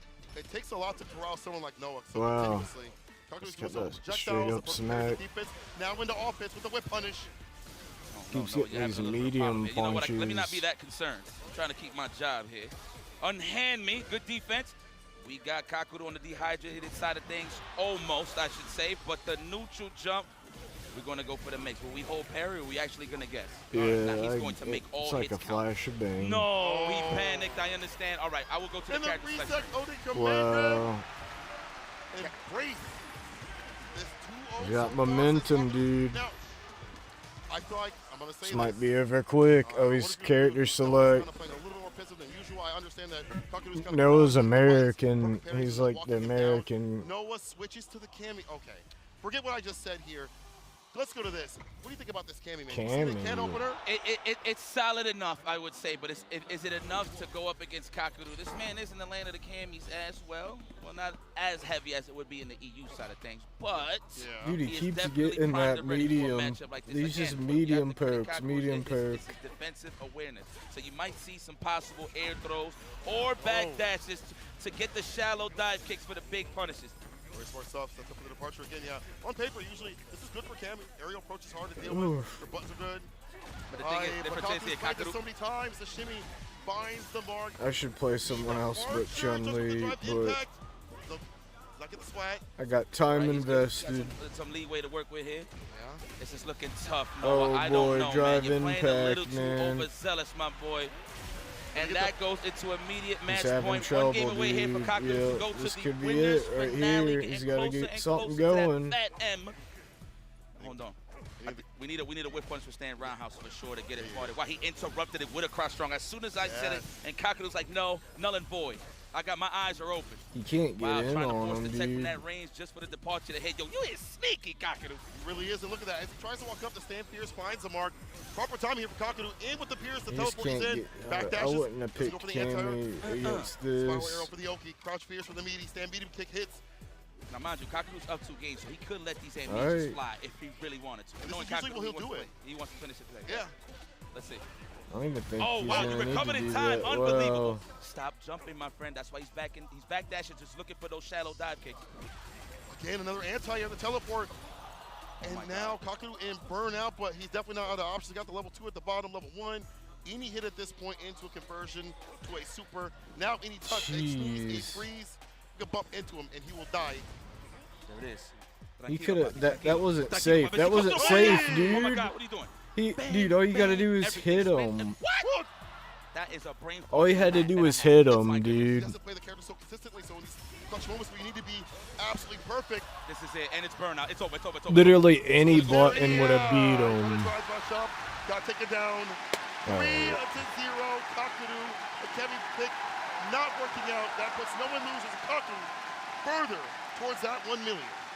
Listen, man, the usage of that stand strong at max distance and just backdash to just Okay, that body was standing those dive kicks, strong. that Never really took the mind. option away from no other prodigies. You can see he wasn't even throwing dive kicks Looks like to begin with. medium. Right. So Kakudu ran the blueprint perfectly against no other prodigy. And I'm pretty sure in the back of Kakudu's mind, he didn't even expect the pick. But no other prodigy still in I'm gonna the be loser, tired so by it's the time okay. this is done. America's last hope is still in the business, in the building, so it's Right. cool. I'm a little upset just based off of, not because that he did super bad. It's just I feel like he took too long to really get it going. But I mean, I can't blame him going up against a guy like Kakudu. So it is what it is, man. Just hard to open up, and Kakudu's defensive timings we saw throughout this match were so good that it felt like Noah couldn't get aggressive, get active like he usually does. And in this matchup, generally speaking, drive rush medium punch is something you want to do more continuously. Like that was sick, but Kakudu's anti-airs were so on point. Lock him down with the departures. Every chance that you got, you saw every crouch fierce, or most of them at least go into a departure right after, or most knockdowns in general. He corralled him with the stand medium. There were some answers, like the back fierce, the suppressor from Luke, but it wasn't enough to keep Kakudu off his guard. And the Cammy pick, as we mentioned, just wasn't it. I feel like if he had more time with it, it could have been a significant counter pick, especially the way that he plays, it would have been good. But Kakudu plays a million Cammys over in Japan, and this one hasn't really had that time to grind out on a big, big stage. That right there, he should have definitely ran it again with Luke. I'm pretty sure everybody and their mother is saying that in Twitch right now. But it's just, man, I feel like he probably thought he just didn't have those options, offensive options with Luke. I mean, granted, you do got some good plasma with you with the Sand Blast, but it's just the way that Kakudu plays, man. He's not overly aggressive, but when he hits you, he's going to make it count and run the plays. That's just what he does best. So big shout-outs there to Kakudu moving forward. Now he is officially in the winners' finals, getting closer and closer to that big bag, which is, of course, I guess I can say it now. $1 million. He told me in the room, he was like, I'm not playing no other character. I'm just playing JP, no matter what happens. That's what he no said, right? Matchup. He is down for just the JP, and now we see him in winners finals, as you mentioned. We go up next to Lashar versus the You Got the Juice, Juicy Joe. I ain't going front. All right, I'm going. I want to see a good match, no doubt about it. But for a winners final situation, I would love to see a JP mirror match. So let's see if Juicy Joe, hailing all the way from Sweden, could go up against Lashar, one of Korea's finest stars. This man has been posted up in Japan, just kicking everyone's ass. Yeah. And here he is today, of course, showing his prowess, his consistency here in the Capcom Cup. So I just want to talk to you, not even matchup specific. Do we actually get to do this match with Angry Bird and Tokido? Yeah, we do. Oh, yes. Oh, yeah. Come on now. Come on now. Yes, and you know I'm from the bodega, so I know a little thing about Cannon too. You know what I'm saying? I've been playing a little Kuma, so it's going to be perfect for us. But before we get to that, got to go to the Lashar Juicy Joe, which will still be a fantastic battle. We don't really get to typically see the JP versus Ed, even though it happens. It should happen a lot in Japan. I don't get to really watch on the CFN that much. You know, some JP players are coming back, like Kakadu. A few other ones still exist out there. There's like a young one, I forgot his name's Taki, I think. But I don't get to see them run into the Eds. And there are still Eds out there, as we mentioned, Fudo, Lashar, who's been taking residence in Japan for Street Fighter League. The Golden Finger himself for the Skies. And Juicy Joe out here on the JP, fully well-rounded with that character. Another Took JP. down Angry Bird. Very significant win for him to be out here. Oh, the crowd loves Lashar. This guy has been learning all languages. He knows English, Korean, and Japanese. Absolutely. I mean, think about it. He posted up here, he dropped his bags, and he got comfortable on somebody's couch. And he's been kicking everybody's ass here in Japan. I already told you, said it earlier in the broadcast in day one. He pulled up to Japan, obviously, for SFL. I spoke to Takedo. He was like, listen, when we got him on the team, we already knew what we was getting into in terms of how good he was, but that's all they've been doing was just playing. He's been just playing everybody in long sets. But look, we all know how great Lashar is. Yeah. Let's talk about Juicy Joe. Again, not to sound like a broken record, but he was never in those big stage situations. True. And now he is here at the Capcom Cup. So guys, please be familiar. And I got posters. Lashar plays with like a keyboard layout, like his movement over here, and then his buttons on the other side. Running out in the Salt Mine Leagues continuously. Us wherever he can. Facts. We've seen him continuously take top 8 spots, if not win a few here and there in terms of like EU tournaments, and he did a lot of good work over in Street Fighter League EU. This guy is clean with his character. I feel like he puts his points everywhere. His defense is good. His offense is good. He doesn't really overextend too often with his buttons. His projectile gameplay is second to none, I feel. I feel like in terms of like fireball gameplay for the JPs, he is the best. And I think that's because he played this character even when the nerfs happened. He was like, nah, I like playing him no matter what. Adjustments. You know, I'll say this, though. This guy's a freak. He's like, I don't mind playing bad matchups like him. I think it's like, you know, not too bad to play. I mean, listen, at the end of the day, when a character gets a little toned down, yeah. I mean, to be real, character gets toned down, no doubt about it. But I mean, it's Eddie. Still going to have his toolkit. The fact that his flicker is still the same, it doesn't really change as much. Yeah. So when both characters got toned down, and you're absolutely right. If anything, if Ed got toned down, it's just to help everybody else out to beat guys like Lashar. So it is what it is. But man, how are we gonna play this? I actually want to see how Juicy Joe keeps Lashar away. Is this an actual match? Oh, I'm about to say. No. All right. Way to look up. I saw Juicy Joe's face right there. I was like, hold on now. They are button checking just to make sure everything is ready, prepped and prepared. But yeah, I want to see how this goes down. I want to see what the approach is here from Lashar. If he's going to go from like a more flicker, fireball sort of standpoint. He's got the buttons to contest against JP. So if you're throwing out stand fierce, crouching medium punch, that stand medium punch as we saw from Kakadu, you'll get clipped and hit. I mean, you don't have to overextend too often. You have stand medium kick on your side that outranges JP from Ed, but it's a fireball play. The fireballs that could do justice out here from JP to get in and oppress right after that. And Pierce too as well. What am I talking about? You try to go for like the flicker stance, it's an immediate Pierce. Okay. Well, let's see, man. Let's see how this plays out. It's a big bag. Yeah. Well, it's a big bag, man. Listen, I don't want to sound dusty here, but never in my life I thought we'd be in this situation right here. Play for $1 million in a sumo stadium. This is pretty much a big MM match here. For those that are cultured, you know what I'm talking about. 3 out of 5. This is how we get it done, man. Yes, sir. Oh, everybody gets those jitters out quick, and these guys are definitely comfortable right now. Dude, it's having controller issues. This would be a great win for Sweden, EU as a whole. Yeah. And if I had to pick somebody to make it out of this match right here, I'm gonna go with Juicy Joe, man. I'm gonna go with the what was it, the White Knight Magician? I'm not saying that. Is that not his name? I think it's a fire name. I just need a little lore, you know? Yeah. I gotta know where that's from before I start saying it's okay. But Juicy Joe, though, he's the juiciest one over in the EU. However, I will say for Lashar, for him, not winning Street Fighter League and being such a pivotal point and not making it in terms of like these anchor positions, he had that critical drop against Kawano, and then after that, faltered and failed to fight him in that second run back. I think that's going to embolden him to come out here stronger. That's why he's in the winner's side. That's why I feel like he's trying to get that redemption, this time for himself, this time for $1 million, but more importantly, to showcase what he can do with a quote-unquote nerfed character. And sorry that I keep like really stressing the money situation. It's obviously everybody's going for the big bag, right? Of course. But you will only really realize it once you win. I feel like if you think about the bag a little too early, you're just going to mess up your game because you're putting so much pressure on yourself. I kind of seen that with No Other Prodigy, to be honest with you. So it is what it is, man. Just don't focus at what's ahead because you're not even there yet. Right. So let's get to the winners final slowly but surely. Focus one on the game combat at a time. And look, so obviously I've been on the heavy competitive side of things. Yeah. I've never been in this situation. I think the most I've ever won was like $10,000 for Caesar's beating. Shout out to Fuji. the Marvel vs. Capcom 2 side of things. I wonder what's going on in the mind of Juicy Joe. Lashar, I can't even tell. He's a machine. Yeah. He's Goldfinger. He's literally on WASD. It's kind of nuts that he's playing on a stick. Like, I never thought I'd see the day where we're using that preference as an actual tool to play fighting games. But it is what it is. I've seen people use accordions. What? I mean, it is. Yeah, I've seen it all. Accordions. I've seen wheels. I've seen freaking guitars. That's crazy. Yeah, and they still cook. I actually seen a saxophone. Somebody was actually playing fighting games with a saxophone. I can't make this up. You piece me with a saxophone, we're going to have problems. Wait, what happened? Right now, someone have a problem when they move down to losers. Joe and Lashar finally kicks off, and I agree with you in terms of the emotion that you see on Lashar's face. That man laughs without smiling.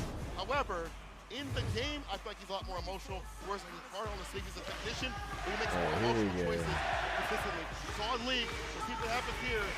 Lashar, Juicy Joe, let's get it! Juicy Joe, the MO Goblin. I'm hearing in the streets of EU, he stay on the online side of things. He's gonna have to deal with Lashar. This is it. We sharing this oxygen. Offline play, cut them Ethernet cords. It's about to get nasty. Yes, sir.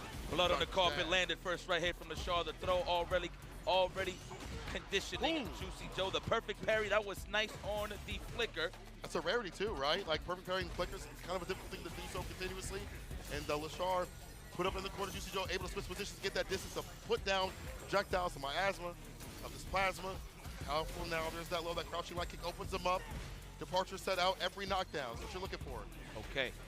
All right, Faint Ghost, we are trying to wail at the drive gauge, even if he's not landing no physical attacks. Lashar's not giving it to him. He's aware. Nice, we've seen the gaps. Okay, now we at that range where we're waiting for the stand medium punch or the stand fist. Lashar is doing an excellent job just smothering Juicy Joe with all of this offense. I thought he was gonna hit him with the fadeaway. I think he did it. Juicy Joe clipped him on the way back, possibly. That good four frame, ready with it. Departure, lock him down. See the fake outs every so often, try to get him to waste the drive gauge. Okay, even if he's losing right now, all you need is one hit. At this point, no reaction with a parry. Unfortunate. It's okay, it's okay. Confident, so walk him down, hit that drive impact. As you mentioned, one more hit to do it. OD to start things off, so against the projectiles, using OD flicker, I see Lashar in. Meaty stand fierce, delays a little bit, allowing Juicy Joe. Try to get some pressure off on his side of things, or so I thought. Gave him a lot of looks right there early on. So we starting the match like that. Okay, Lashar. Delay lows. Defense of Joe is looking good. I'm pretty sure he's trying to find that space to hit that departure and just get out of harm's way. Is that going to be a backdoor? No, he wasn't even in range. However, we activate that level 2. And I like that. I agree spending that cash. He's going to get that back regardless. Yeah. Back on drive gauge right there. Departure. Stand fierce, OD. Teleport, the anti-air is there. Cycle uppers is such a good tool to do so. And chip him out as much as possible. Side switch drive reversal with Juicy Joe. He's in burnout looking hella ashy. Man said, ref, don't give me the tech. I snapped that thing. I love that song, by the way. Wow, whoa. I don't know what Lashar tried to do there, but definitely an input error. Pierce. Kick back and relax. He's just trying to eat his veggies again. Juicy Joe know what it is. Are you serious? Drive rush DP as the anti-air choice. Perfectly down against that neutral jump, which is hard to do for Ed. In the same distance as like Ken. Loving the walk blocks right here from Juicy Joe. That's right. Don't do nothing. All that real estate. That is a lot of acres. That's a lot of carpet you got in your inventory right now. All right, there it is. He's able to hit. Target combo level 2. It's on the way. I'm pretty sure. Are we gonna do it? We're gonna close out the back dash. The proper read. Of course, Juicy Joe was trying to preserve that meter to take it to the next round. So he was confident in his approach to open him up. But I think he should have just let it rip, man. Yeah. Everything counts. Everything counts when you go up against Lashar, man. So it's all right. Don't gotta worry about it too much going into the next round when it comes to the meter side of things. But it's not looking too bad for Juicy Joe. It's not looking terrible. It's not looking terrible. It's just the damage proportion right now is better here for Lashar. He's been more consistent landing what he needs. Juicy Joe has been only getting some errant hits with like fireballs here and there. Starters have been mostly off the lights. We'll get the pickup off of this forward. Heavy kick's able to hit forward. Heavy kick again. That new buff helps out. Extended combo. And this is what you want. Looping, the departure, the pressure. OEDP is able to reach you. I'm surprised Juicy Joe didn't block that out. Kick on the ankles. On over here. All right, let's set. That should be enough. Level 1, hell yeah. Never on the first date you're holding up, but it was not enough to finish the job. Lashar is looking like a ghost walking right now. One touch scenario. No. Juicy Joe just needs one hit. Wow. Lashar has his character in burnout, one of the best in the burnout business. The flickers continuously, plus Ring City. Come here. Where you going? I'm not talking to you. That's tipping him out to level 2. Psycho Cannon. Oh. Are you kidding me? He killed him. It was a pixel. It was a touch, a tap, My a goodness. dab. Jeez. It's all right, you're still in there. I'm a little biased. I ain't gonna front. Loki. I'm a You little want us biased. so, you want us so, you want us so. I want him to do well. I Right, want him to do right, well. I'm right, a big right. fan. I kick back. The Parcher's out there. LaShaw has no problems navigating through all of these traps. I feel that going one. out to get the confirm, and we start again. I've on been the there, ball dude. court. Holy crap. And You mind just you, think notice how you Juicy got Joe it, ain't really man. stressing Oh, the man. paint goes to LaShaw is definitely not falling for those. But he's just trying to keep the pace in the match in his favor. Approaches and base out the DP. The DP is kind of whack in certain instances. It's not the fastest of reversals. Or anti-airs, I should say. True. Fastest one's like 10 frames. In terms of like an anti-air approach. Strike those real good for this character up in the corner. We mentioned the flickers. Mid-screen. I don't know if I'm going to get around to doing Monster Hunter tonight, but I'll play it with you next stream. I think this is going to be long. Anti-air and a fadeaway jab. He goes and kill rushes under or dash. I'm not too sure. That should be enough. And LaShaw at a commanding 2 to a Pottery Donuts lead. Jeez. LaShaw is just looking unfazed. That was wild. Select screen a little bit and just breathe. Chill. Just take a second. But you know what? Sometimes that does kill momentum. So you know what?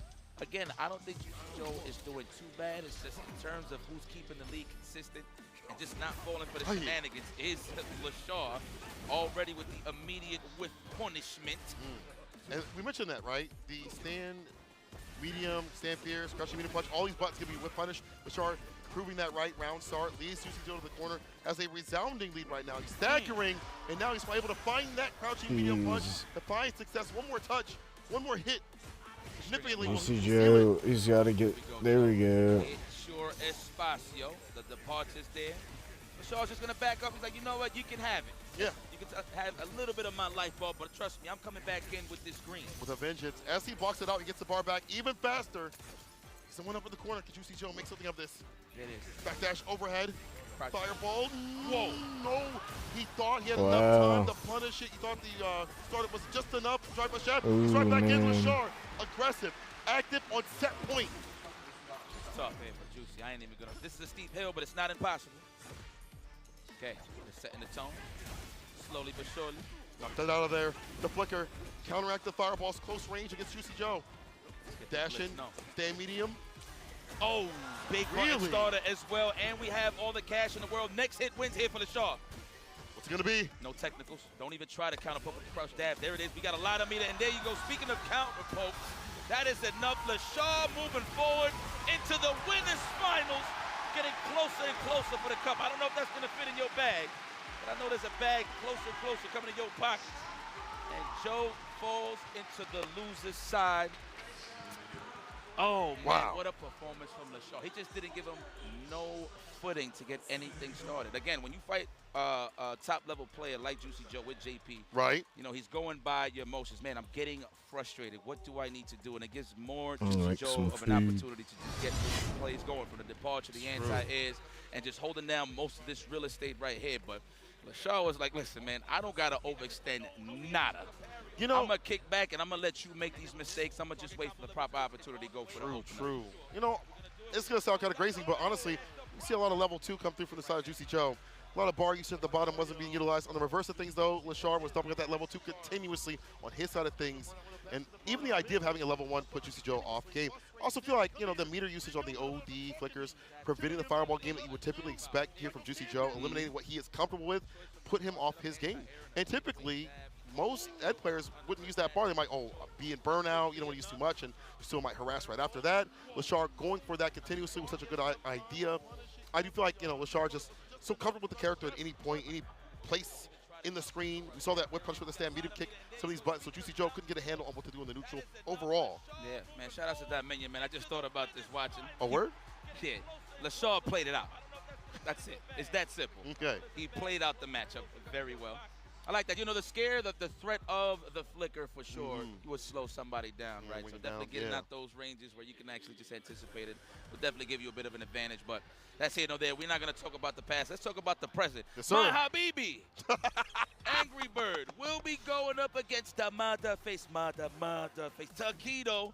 And mind you, you know, shout outs to the organic and authentic feel of knowing that you just made it through your groups. You saw the reaction from Taquito. He didn't even think he was going to make it. Yeah, so cheering in the crowd. This is what I like to call destiny. But unfortunately, These guys are teammates, you know what I mean? Freshly acquired Angry Bird, Big Bird. Shout out to the Reject Boys for picking that up. Those are some great picks, and they definitely never ride on the bench. I'll tell you that. Oh yeah. So you're gonna see them in a lot of tournaments, but we're gonna have to throw that teamwork, enthusiasm out the window because somebody got to go home. Now I'm gonna have to pick somebody. Yeah, go ahead. What's your pick? Love Tokido, man. I feel like with Tokido. I feel like I love I didn't pick this. I decided. My bad. I love. No, you good, brother. I love Tokido. Okay. Seen him for years, all the way from the third strike side of things. Started with Urian, and him taking this craft so seriously, moving forward. I'm so proud of this guy. To be honest with you, Hall of Famer Tokido. I can't count him out. I feel like the momentum of how he plays, the more comfortable he gets in hell. This crowd alone. It's just giving him all that he needs in terms of what he needs to represent. He's doing it in his backyard, and he's usually the one doing all the traveling when it comes to Capcom Cup. So right. It's kind of cool to see that he can actually kick back and receive that love from his people. But I'm going to have to go, and I'm going to say it. I'm going to put it on paper. I stand on it. The best Ken in the world, Angry Bird, is my personal pick. I know he has the Akuma in the back end, but I feel like for a 3 out of 5 setup, we're going to kick it off with the Ken Masters mirror match. Oh, word. This is going to be exciting. And mind you, these guys have played numerous sets. This isn't something that it's going to be like a first dance-off, a first date. Oh, no. None of that. They've been well acquainted. These guys was definitely warming up in the back in the green room. So that's unfortunate because that's how it happens. You know what I'm saying? But that means that you have to have something in your back pocket to show at the grand stage, right? I think both players will do so. Tokido is such a good player about breaking you down as a player-to-player sort of aspect. We've seen the Jin Rise kind of leading the drive gauge. In a similar fashion, Angry Bird does that as well. More activity, more aggression. I'm expecting more optimability in terms of combos from Angry Bird. But in terms of optimability, in terms of taking you to the corner, putting your drive gauge, or putting some doubts in your mind from Tokido. So to pick who's going to win this, I would like to give an edge to Angry Bird. I feel like his recent win in the loser side, after getting knocked down there, kind of reset his brain a little bit and says, wait a minute, I need to be here, be on point more continuously.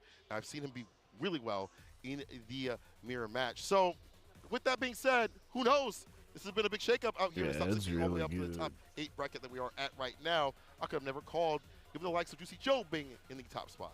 Well, speaking of everything being on point, let's show some love to the people that are holding it down here. And I'm going to give a special shout-out for this. Okay. Of course, shout-outs. Oh, actually, no.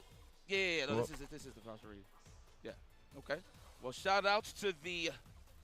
Do we got it right? Okay, there we go. To the MAG... Is this it right here? Okay, to the MAG 271 QPX. I'm so sorry, guys. QD OLED with a high resolution of WQHD and a 26.5 inches panel size, an overwhelming refreshing rate of 3060 Hertz and a response time of 0.03 ms.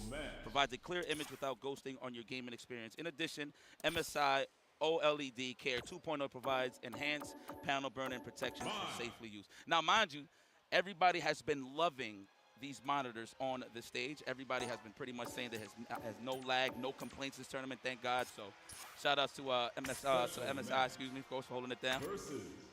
Yeah, shout out to them being the official partners of Capcom Cup 11. MSI QD OLED series enables users to experience outstanding aesthetic visualization with QD OLED panel that combines quantum dots OLED rather than LCD panels. That's fantastic. I'm glad they can play at their highest. Actually, we're going to be playing at our highest after this break. We have even more action coming soon. Don't go anywhere. USA.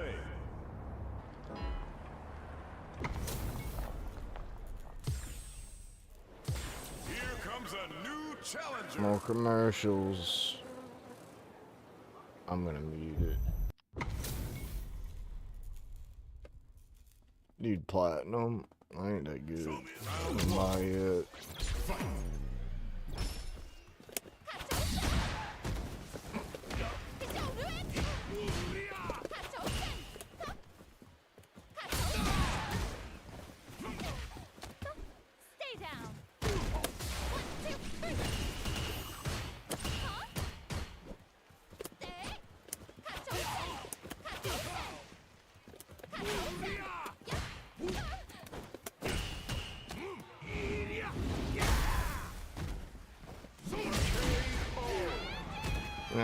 fight Bison.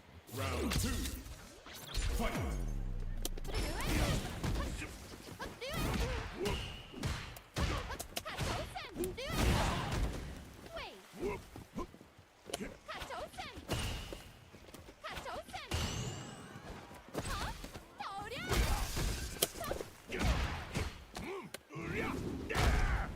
I called him Bison, didn't I? Dang, dude.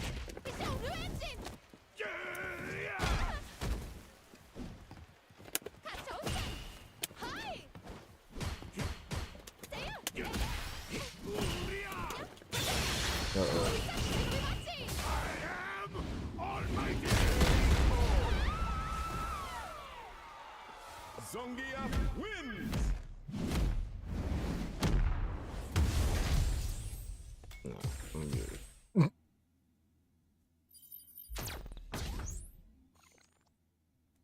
USA.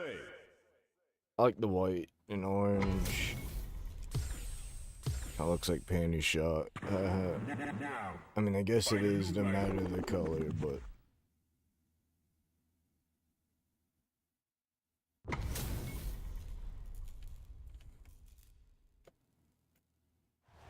Ready yourself. I am the pride of the Shiranui. Round 1. Fight.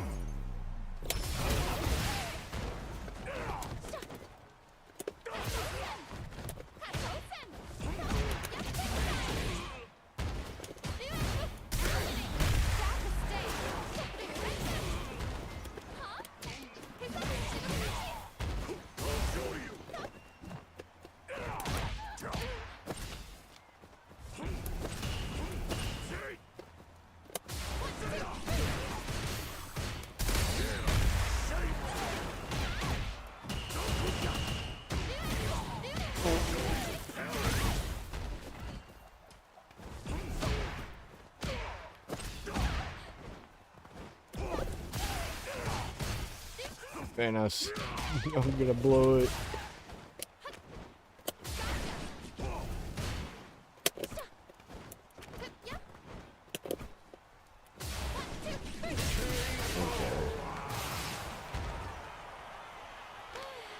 You gave me a real workout there.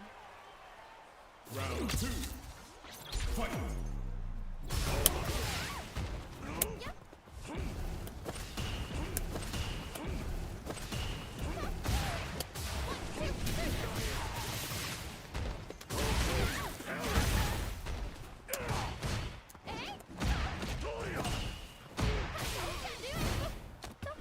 Stay down.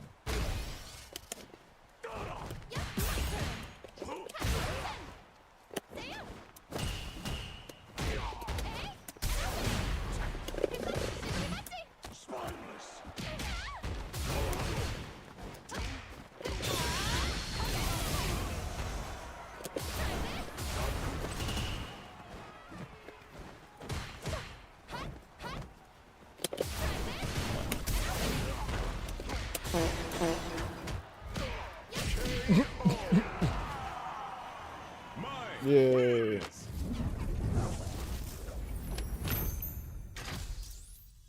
Woohoo! Round 1. Fight.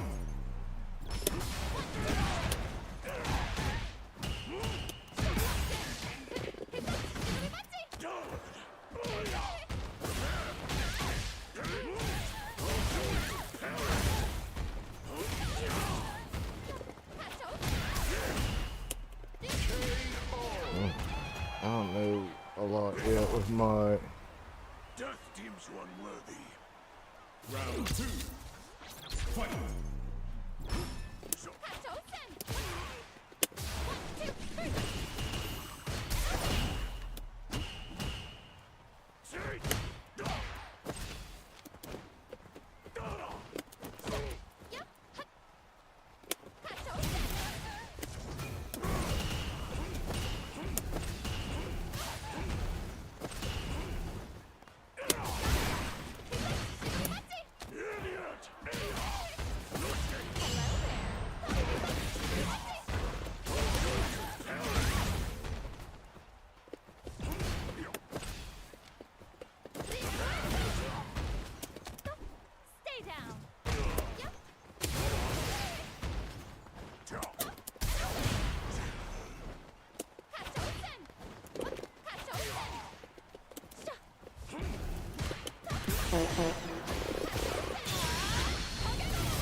That's alright, I don't really know what I'm doing. This guy's probably got way more practice.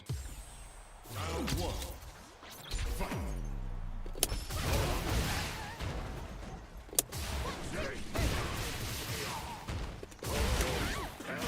I should know they want to wake up. Oh.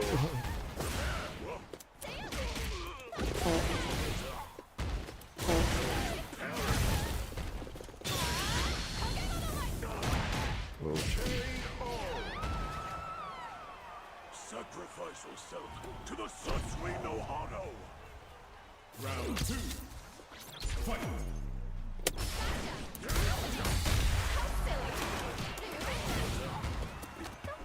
Stay down.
Yeah.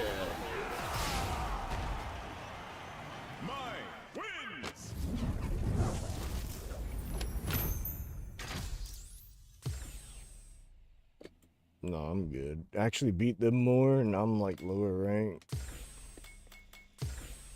How many rounds did they have with Akuma? A ton, right? Yeah, good. Alright, we got potential.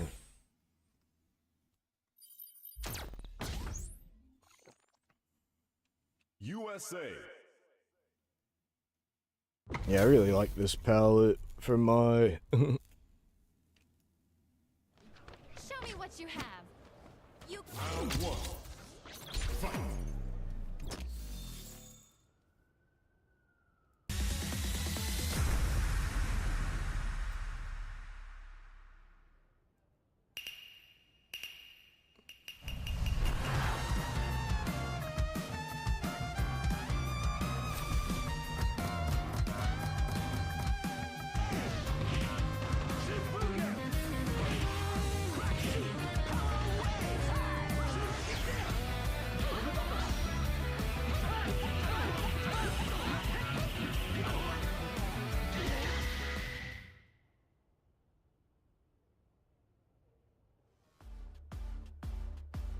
Getting ready to just start back. That's what I thought.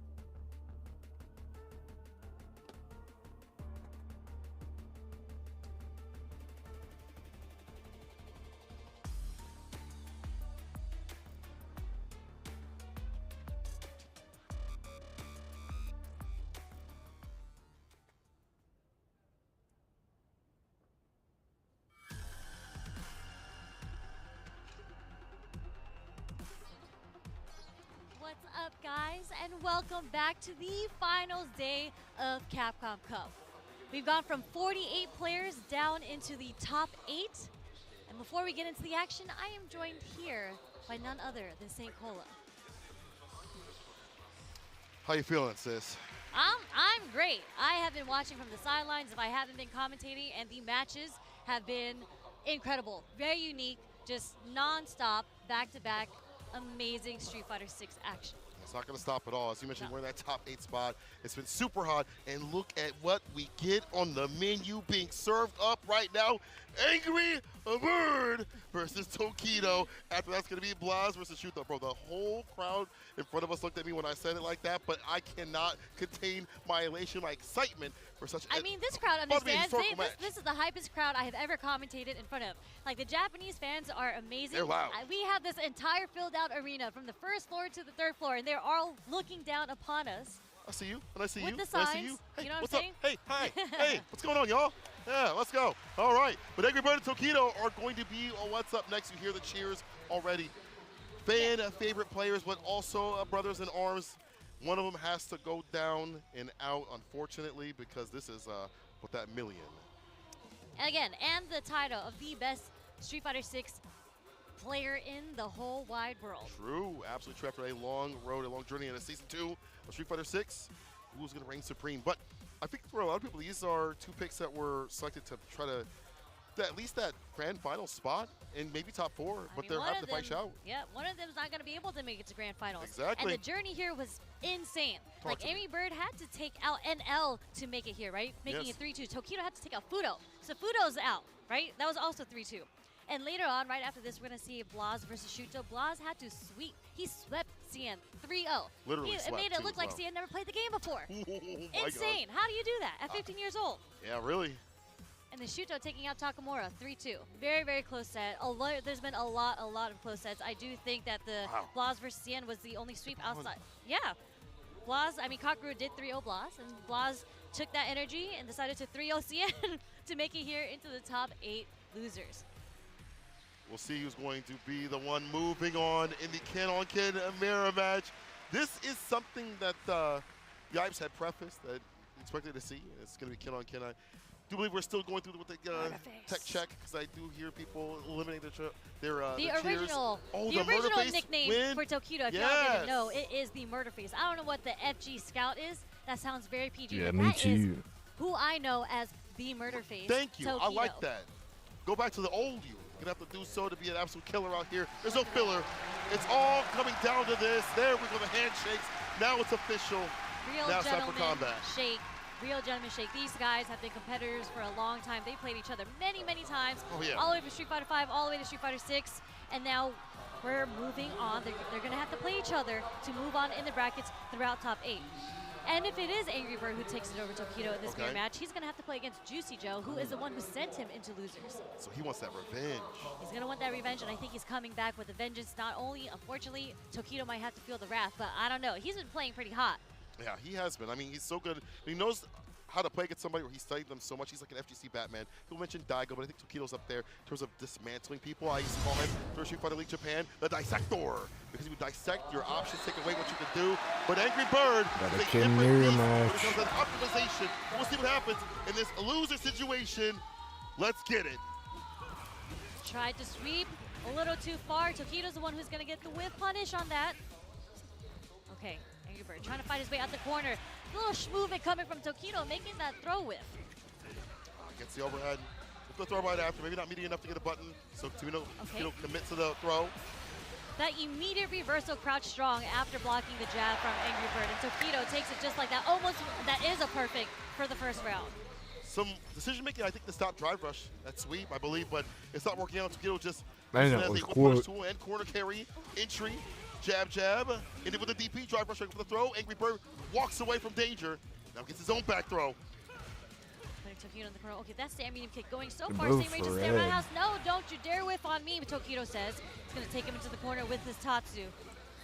Backdash is clutch here. Back to mid-screen. Angry Bird answering with his own Tatsu. What a jump back catch is the drive rush. Walk up throw, the tap off the jabs. Thought it was going to be another button, maybe a stand fierce or whatever it may be. Overhead lands. Throw. Yeah, there we go. So one more touch scenario. He breaks the throw. Will be an OD on either side to try to leave the corner or keep them in the corner. We strive rush, utilize off the crouching medium kick. hits him with the heavy, ends it with the level Alright, 3. T-Fox. I'm sorry, it's gonna be CA. Don't blame You know you. what time it is, people. Sit down and shut up. Yep. Have a good night. Tokido trying to walk forward on him, flipped him with the low forward, burns himself out for this. Tokido's just like, I'll burn myself out because you're gonna run into my fireball anyways. Unfortunate. I mean, I get it. You want to spend all your bars to kind of get that last one decision, but it puts you on the back foot. It put him in that desperation point where he can only do run DP to a fireball, and unfortunately, was it timed properly. Tokido, slight walk back, gets the heavy kick, enhance Tatsu, waits a little bit for the wake up. Whip punish, but nothing significant. But here again, Tokido dismantling the drive gauge. Tried to maybe go for a fireball right there. Unfortunately, he saw the DI hit. Yeah, Angry Bird was not letting Tokido get his offense going, so he was able to DI between the block string, unable to cancel from a fireball, knew it was going to hit. Yeah, it would be nice if he had that level 1 right after, but still, the meter kick is able to hit. Stop sign button, drive impact, no reaction at all. Just block it out. Nice perfect parry, but a little too far to get the follow-up as a punish on the fireball. Low forward fireball, having a Shoto war right now. Okay, roundhouse. I'm careful. I'm worried about these like perfect parries that might come through like a fireball. Possibly throw one out, perfect parry, drive rush jab if you're close enough. Right now, just find a way to try to clip their feet. A lot of low forwards coming out. Oh. Nice drive rush stand jab. Stand fierce again. The drive gauge, he does so. They're both at burnout, but again, Tokido's got that lead. Both light burn kick. each other out. Oh, not punishable, of course. We're on burnout. This is going to be the battle of the Jin Rise, I see. I like that. The back dash gets to go right kick. The fireball trade in favor of Tokido. Wow. And that's so smart in these Jin Rise opportunities where they go for the go right kick. You have a distance back dash. A lot of people should be doing that more often. Yeah, you do want to build that space, and Tokido is using that stand light kick. One of the best stand light kicks in the game because so far, the Angry Bird not throwing out a button. Yeah, if you want a drive rush conversion after that, has to be counter hit, but as you mentioned, a lot of distance on that. Same with the jab as you see right there. Back throw. Yeah, Angry Bird did try to go for the shimmy attempt, but a little too close and was back thrown into the corner, and Tokido takes the offense. Two jabs, try to walk away. The bite back, the heavy kick, looking for a punish counter. Dash up and check the challenge. Do here, side switch. All right, DP.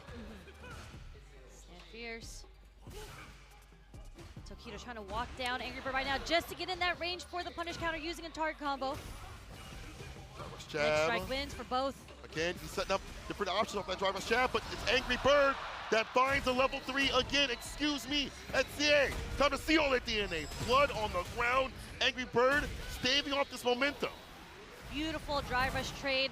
Recognition from Angry Bird, was able to get the pickup using the low forward from the trade into the level 3.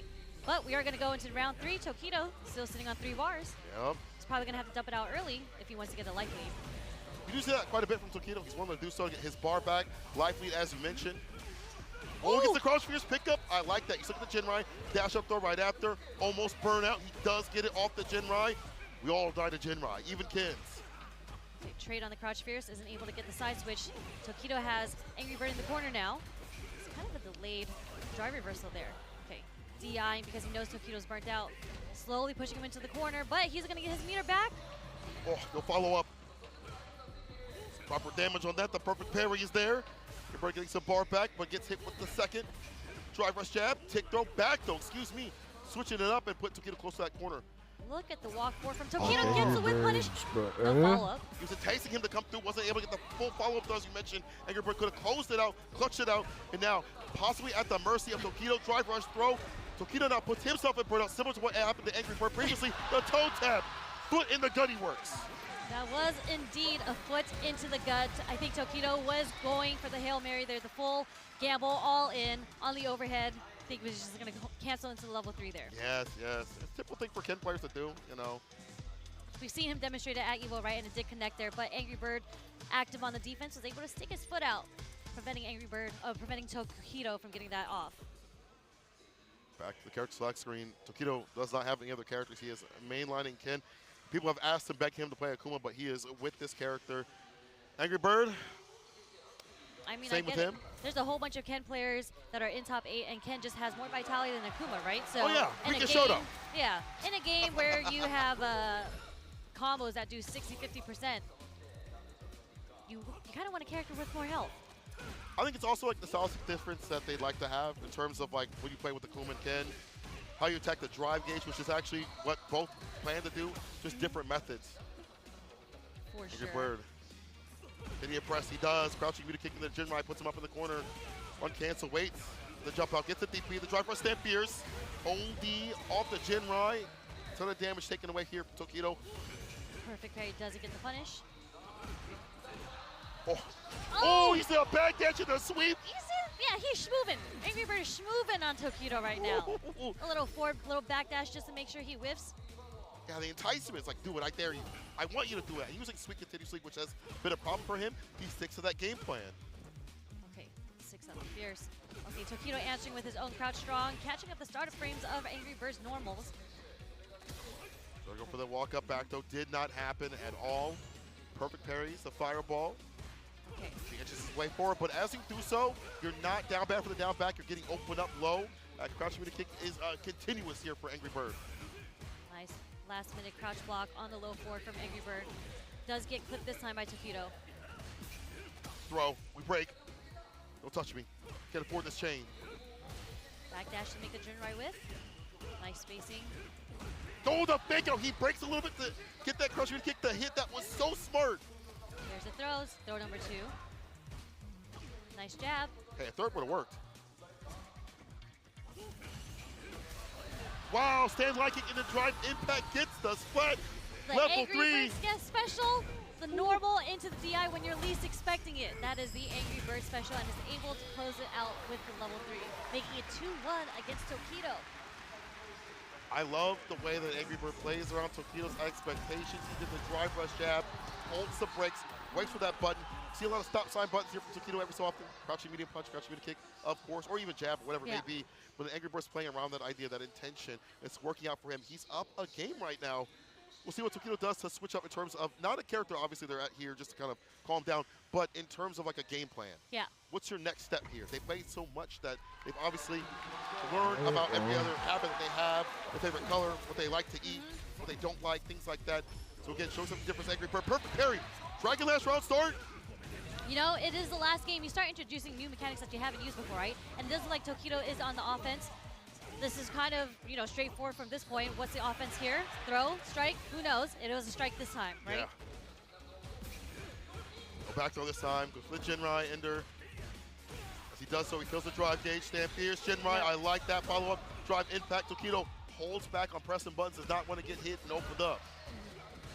Nice target combo confirmed coming from Tokido. This is going to take him to the corner. He is good life lead, though. With the level 1, Angry Bird's going to have to sneak in some throws. Maybe a DP up. Nice. Just to make sure if he gets a stun, this next one, if he gets a stun, she'll kill. Oh, too raw. The back goes there. He goes back with bar. Drive rush jab. Quick with it. Angry Bird with the drive rush jab. It is Shifu. Jinrai. Angry Bird on set point. Drinking water at the same time. It's like, wait a minute. Buy a bar. Drive rush jab a bit quicker. Decision making faster. Angry Bird on set point. Yep, you really have to have a lot ready to be in order to check a drive rush jab, right? So good stuff there, Angry Bird getting out on top from that scramble. Hands tossed to the corner. What? The cross up. I think he was walking forward, if I'm not mistaken. It's the back throw. Drive impact against that heavy kick. You see that to kill the drive gauge in that corner, looking for a butt possibly, and Angry Bird calls it out. Yeah. Properly done. Yeah, Angry Bird just knew at that range, at that setup, you can't really get Oki, so it was very high chance that he was going to go for the stand roundhouse. And there it is again, the Angry Bird special, the cancel into the DI. Tokido wasn't ready. But he is going to get the punish into the counter, into the critical art, my bad. Oh, I mean, it's a big counter right here. Tokido has a lot of bar to work with after the CA. Angry Bird still frozen. Drive gauge. Not going to come back for a while. The defense like, can he find an opening? He's got the level 2. I mean, if he finds level 2, he can find success here. He's going to send it out right now, but the ODDP against the super. Are you kidding me? Tokido does not have none of that. Staying alive, Tokido. Okay, try to walk forward. Little inches way forward for the throw. What elimination of the info. That was so sick. Now Tokido riding the momentum. Enhanced thoughts, excuse me. Trying to go for the throw. He breaks though. Now we're in range. Okay, that was a punish counter with the stand roundhouse 2. Crosscut DP. Go back throw from either side. Angry Bird right now. And the slight lay on that stand fierce. He finds the second one. Finds success. Blocked on the overhead. Okay. The low forward is going to get the punish on the Jinrai. Tensions are high. Tensions are high. The low forward is going to no cancel there.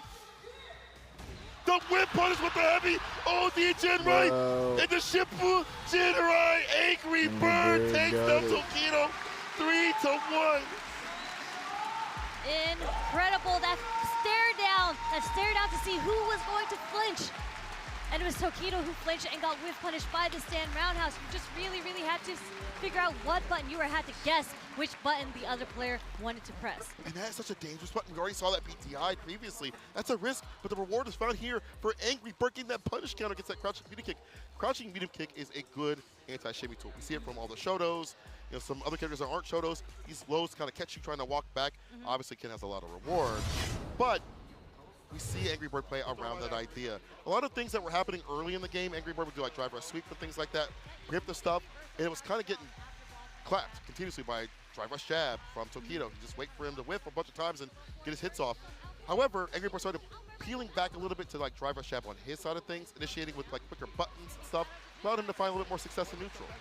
Yeah, I mean, this was really a battle of the Shotos, right? A lot of this was dependent on footsies, a lot of the whiff punishes, a lot of play around the standing medium kick and the standing roundhouse and low forward. As you mentioned, a lot of whiff punishes came from the crouch strong, but it was really who was able to get it off first. And in the very end, it came down to that same exact scenario again, and unfortunately, it was Tokido with the low forward. Because when you're staring down the person, you're so afraid. You're still hanging and you want to out. stop them from You're approaching playing you, Monster so you throw Hunter out still. that low forward, hoping that it's going to catch. You wait.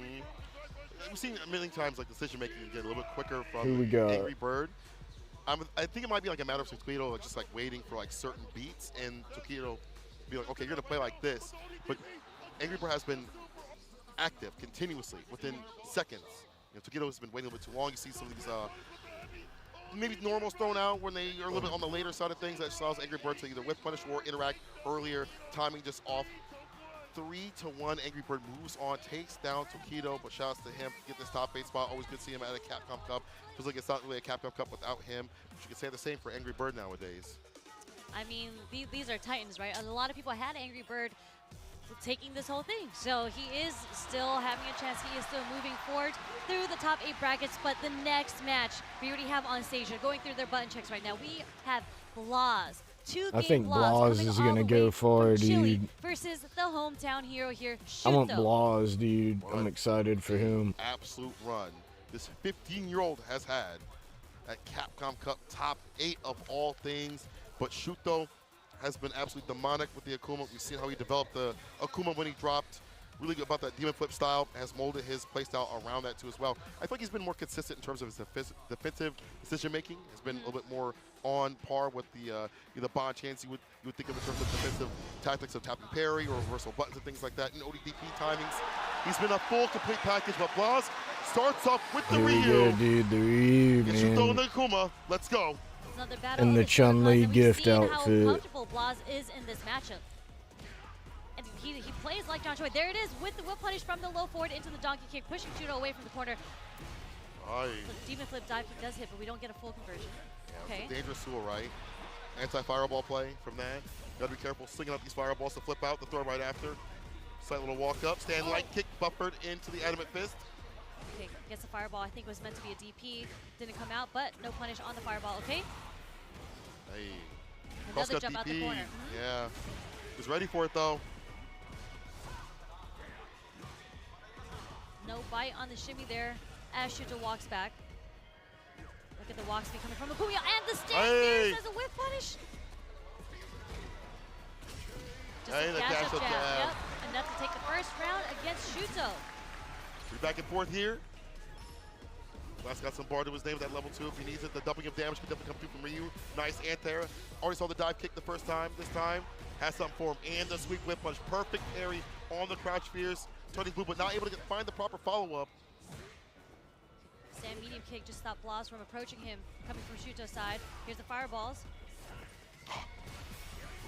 Rhythm a little bit off. ODDP against the overhead. Knocked that away. Yeah, it's pretty hard to whip punish Akuma stand medium kick. I walk back to get that stand fierce off. Fantastic stuff. Getting the bait. Walk up throw right after. Blaz No bar to his aim. Does get the jump in. Wait, we didn't want to spend it into level 3 yet. Come on, Blaz. Next hit into There it right it is. there. Ooh. Something that we've seen Shuto do so consistently is a DP into the super, right? And Blaz does it himself, letting Shuto know you have to be careful if you want to jump on me, even if you're playing Akuma with your different aerial approaches. I will be ready with that DP. To be honest, the fact that Akuma has so many different aerial approaches makes Blaz anti-airing so consistently that much better. The fact that we've seen so much variance from Shuto on the ground too as well. A lot of mental noise, but Blaz able to clear that all out. Oh no, the Stand Fierce able to find its mark overhead off the reset. No big deal though. They got the stand short. Blaz looking for perfect parries here. I like the way that Shuto like walks back. He's always like tapping down a little bit to you know, flash duck to maybe avoid like a sweep or a crouching medium kick. Again, there's that delayed DP from Blaz for the anti-airs, but Shuto is able to get the pick off the forward fierce. Okay, blocked on the overhead, gets sweep, whip punish again. Tatsu out of the corner, such classic Street Fighter play. It's high reward too as well. The OD fireball, drive rush, the break, looking to catch a throw possibly with that forward heavy kick. Now just walks on in, Shuto on the back foot, lets that ODTP rip, go Shoryuken. Shuto trying to build his space with the fireballs, using his pokes again. Dash into a stand line, get the bumper with the drive rush. Imperium's in. That's the end of your health. Bow. Yep, jumping to level 2. Close one, close rounds. Stand shorts in the game does clip Blaz. Such a good stop sign, as you said, to approach as a whip punish and to stop people from walking forward on you. Yeah, drive rush right after. A lot of cool players have been developing that. Bonchan started it off, and Shuto using it very well. Stocks it with the digit after that knockdown is Blaz. Starting with the DP, but luckily, we're okay. We're all right. No punish there. It is a light DP, so there is fast recovery there. True. Okay. Nice backdash from Shuto to evade the throw, getting the punish. Combo. -4, but the pushback's too much on that fireball to do nothing about it. Yeah, I think Shuto was trying to DI preemptively a fireball there. No bite from Blaza, was able to parry it. The whiff punish again with the low forward. Starting with the media Hoshokeki, it was not even a problem at all. The ODDP stops the guessing game from happening, but Shuto still lacking in health. Maybe a perfect parry and drive rush button after this could get him in trouble. Or drive rush jab off the backboard. Force knockdown, a level 1 to finish it. Can we talk about that juggle off the demon flip though? That conversion from the juggle. Some people, you know, we see a lot of drive rush anti-air with DPs, but he was able to anti-air with the stand jab into the juggle from donkey kick into super. Right. Beautiful situational awareness from Blaz to close out the round. Getting better and better about dealing with the options that are presented from Shuto with these aerial approaches. Ooh. But here Shuto looks like that ODDP rip again. Saw some movement, let it rip. Ooh. Level 2 now as his response. First an ODDP now. 2-bar spin, you get the follow-up right after this. What are we going for? Level 2 fireball, perfect parry. We try to go for the throw, 2-4 out, and Shuto. Whip punish, DP, not enough to kill. It's not enough. It's not enough. Dude, he's going, man. He ain't giving up. On that punish, though, that short was the only thing he was able to get because he was burnt out. Come on, Blaz. Okay. He's going for it. Donkey kick, bar coming back, but it doesn't matter. Too close. The donkey kick to be not punishable. He's spaced out.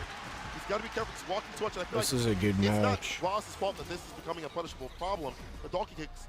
It's that Shuto has been walking and making it difficult for him to space him out properly. Whoa, that walks into that was problem. sick. I mean, he had just gotten his bar back too, so he just had gotten out of burnout. Wasn't sure if Blaz recognized that immediately. Yeah.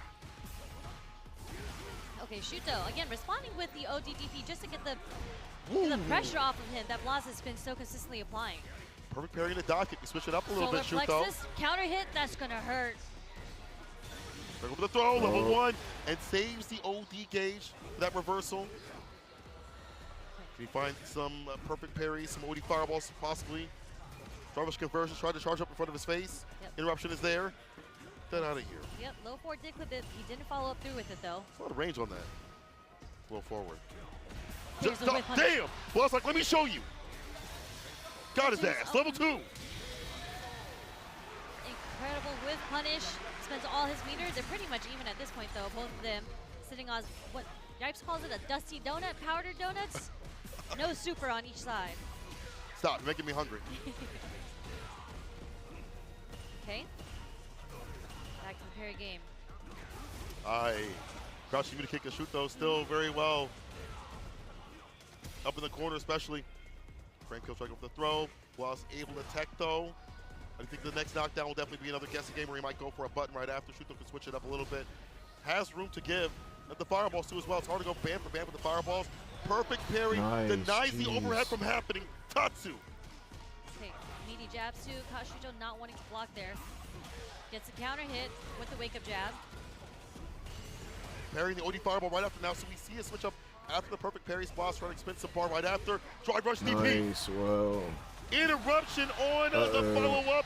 Shuto ready with that 6 frame. Going insane for trying to deal with that man and that button at that range. It's a disjoy on that button. You have to be very careful. Trying to dash up or drive rush. Yeah, I mean, Shuto was very well aware that the meaty wasn't happening from that situation, so good stuff on him for waking up with the crouch draw and getting the counter hit. Perfect parries the fireball. Drive rush medium. Race or throw. Did it work?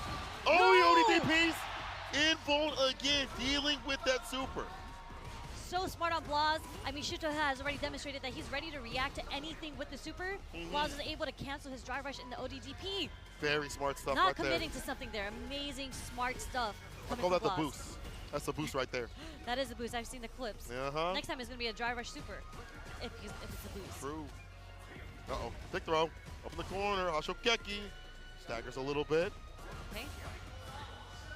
Keeping Shuto got the counter hit, no follow-up, but he spends all his drive meter to keep the pressure on.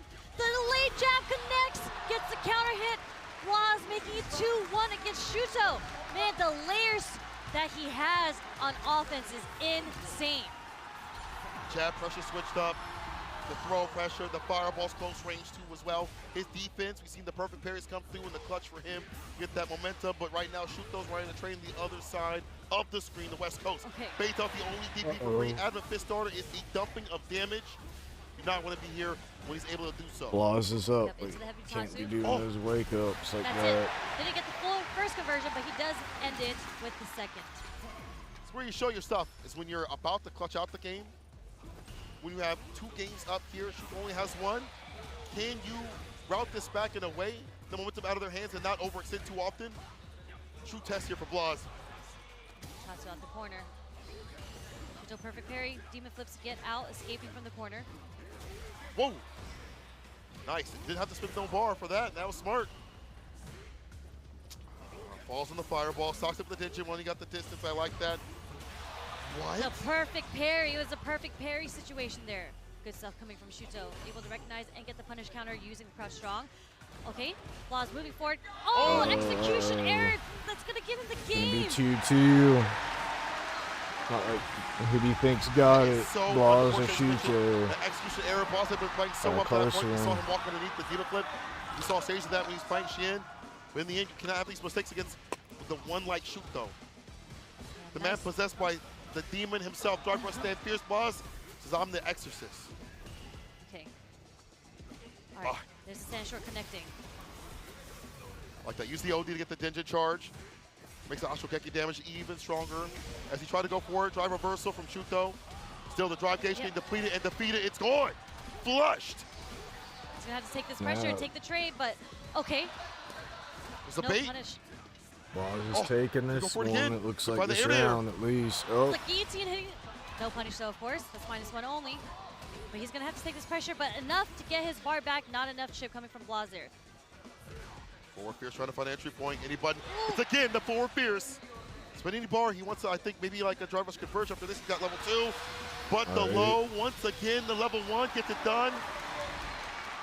Final round here for Blaz. This is the battles of the Shotos, the Fierces and the low forwards. Who thought Ryu would be doing work like this at a top 8 spot this season? That's kind of crazy. Ryu's cheap. My man's hits like a truck, especially on Akuma.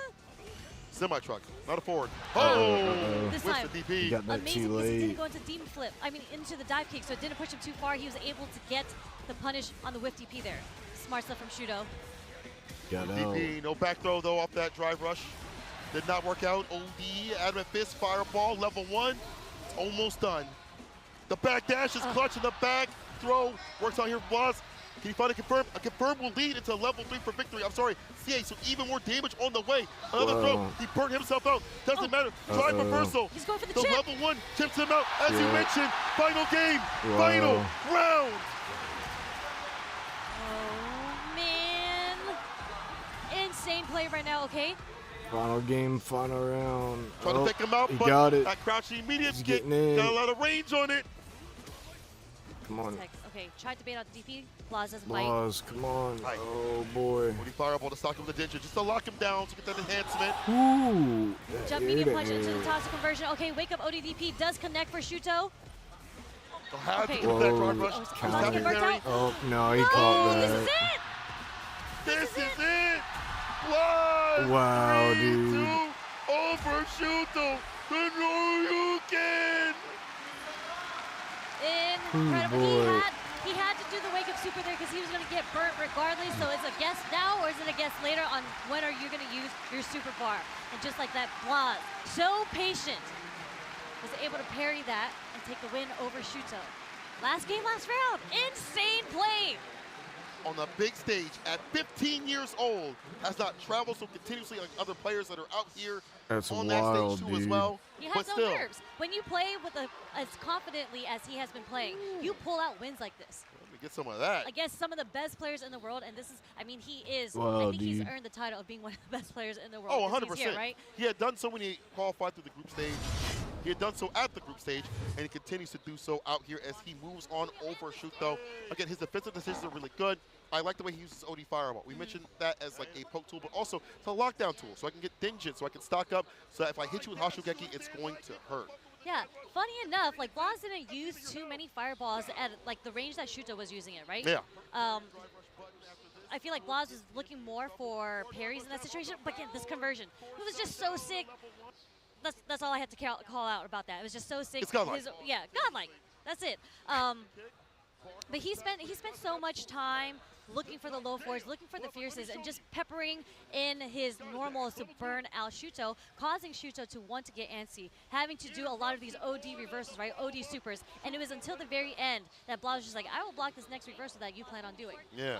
Even with the mistakes, look at that. He made some critical mistakes in this round, and it led to the game-to-game sort of scenario to happen. For most people, they would crumble. They'd be like, damn, I made that mistake. I could have had that. Think about that the entire time while the opponent, the op, takes him down. But not Blaz. Not out here. Not on this stage. Not towards that journey towards the million. He takes down Shuto. Congrats to Shuto for being in the top 8 spots. That was really good his set. progression with Akuma is fantastic. But Blaz, with this Akuma, he's got a Ken, he's got a Ryu, he's got everything. He understands the matchup. He's got an Ed too as well. What doesn't he play? This kid is just a great Shotokan player. You can just see by the spacing that he has, like all these players, I mean, from Blaz, all the characters that he has, his arsenal of Shoto characters, he plays them kind of all the same. Like we saw his Akuma come out earlier, and it wasn't something that he did that was like specific to Akuma. He was just using the move and speed, the walk back. Again, with the fierces, with the low fours, just something that he's just really good at doing. What's really good is this next match here. Juicy Joe versus Angry Bird. It's the run back, the clap back. And Juicy Joe had taken down Angry Bird. It felt like he couldn't get anything started. The defense was there, but the offense wasn't overall. Juicy Joe, this man's got the juice. I feel like his stats are filled out in every sort of direction in terms of defense, aggression, optimization with the character, projectile play. I feel like he's the best when it comes to putting down the miasma and class with the fireballs. You got on this one, But Juicy Angry Bird Joe, has had time to Angry grind and Bird. think about what he should do. Going JP for the versus Akuma. Akuma. It's the worst matchup, as many JP players have told me. Really? Yeah. I mean, something that's very, very special to Juicy Joe is his use of teleportation through the portals. Yeah. He has consistently, the way that he times it, most players so far that I've seen play against him have not found an answer to it. Like, we saw him play against, who was it, the Ed player earlier. It was just difficult for them to anti-air, right? Like, but we might not have to worry about that. That was something that Angry Bird had to fix in that round 2 when he did try to anti-air against the teleportations. But again, we're playing Akuma now. Yeah, so in terms of like damage potential, both can do it, but it's gonna hurt if you with things like this. The teleports you mentioned, big thing here for Juicy Joe going on the throw. The again to lock him down, the cross up, works out, gets the jabs, heavy scaling. He's got the OD fireball in the level 2. The Ooh, that was a big combo. Baja Blast to the stomach, yes sir. Angry Bird able to find the finish, even with the skill with the jabs, able to optimize enough to get the kill. really, really nice stuff coming from Angry Bird here. Just finding a different way to drive rush overhead. Just, again, open up Juicy Joe. I think Akuma does have a bit more in his tool set than Ken does when it comes to opening up JP. Oh, 100%. Like things like that. Meaty Fireball, even though he mistimed it, the idea is enough to put Juicy Joe to not go for the amnesia. Let's get the physical though. The board heavy kick right after the departure, the knockdown. Okay. Angry Bird in the orange here. He's going to get burnt out from this punish counter after using an ODDP2. A lot of damage coming from this level 2. Are we going to see a Reese? Oh no, wow, my friend. What was that? Trying to go for the fireball as a reversal. It doesn't work. See Joe setting up that low fireball. Collects the bar and around. Like the jump back medium. So a lot of these drive rushes.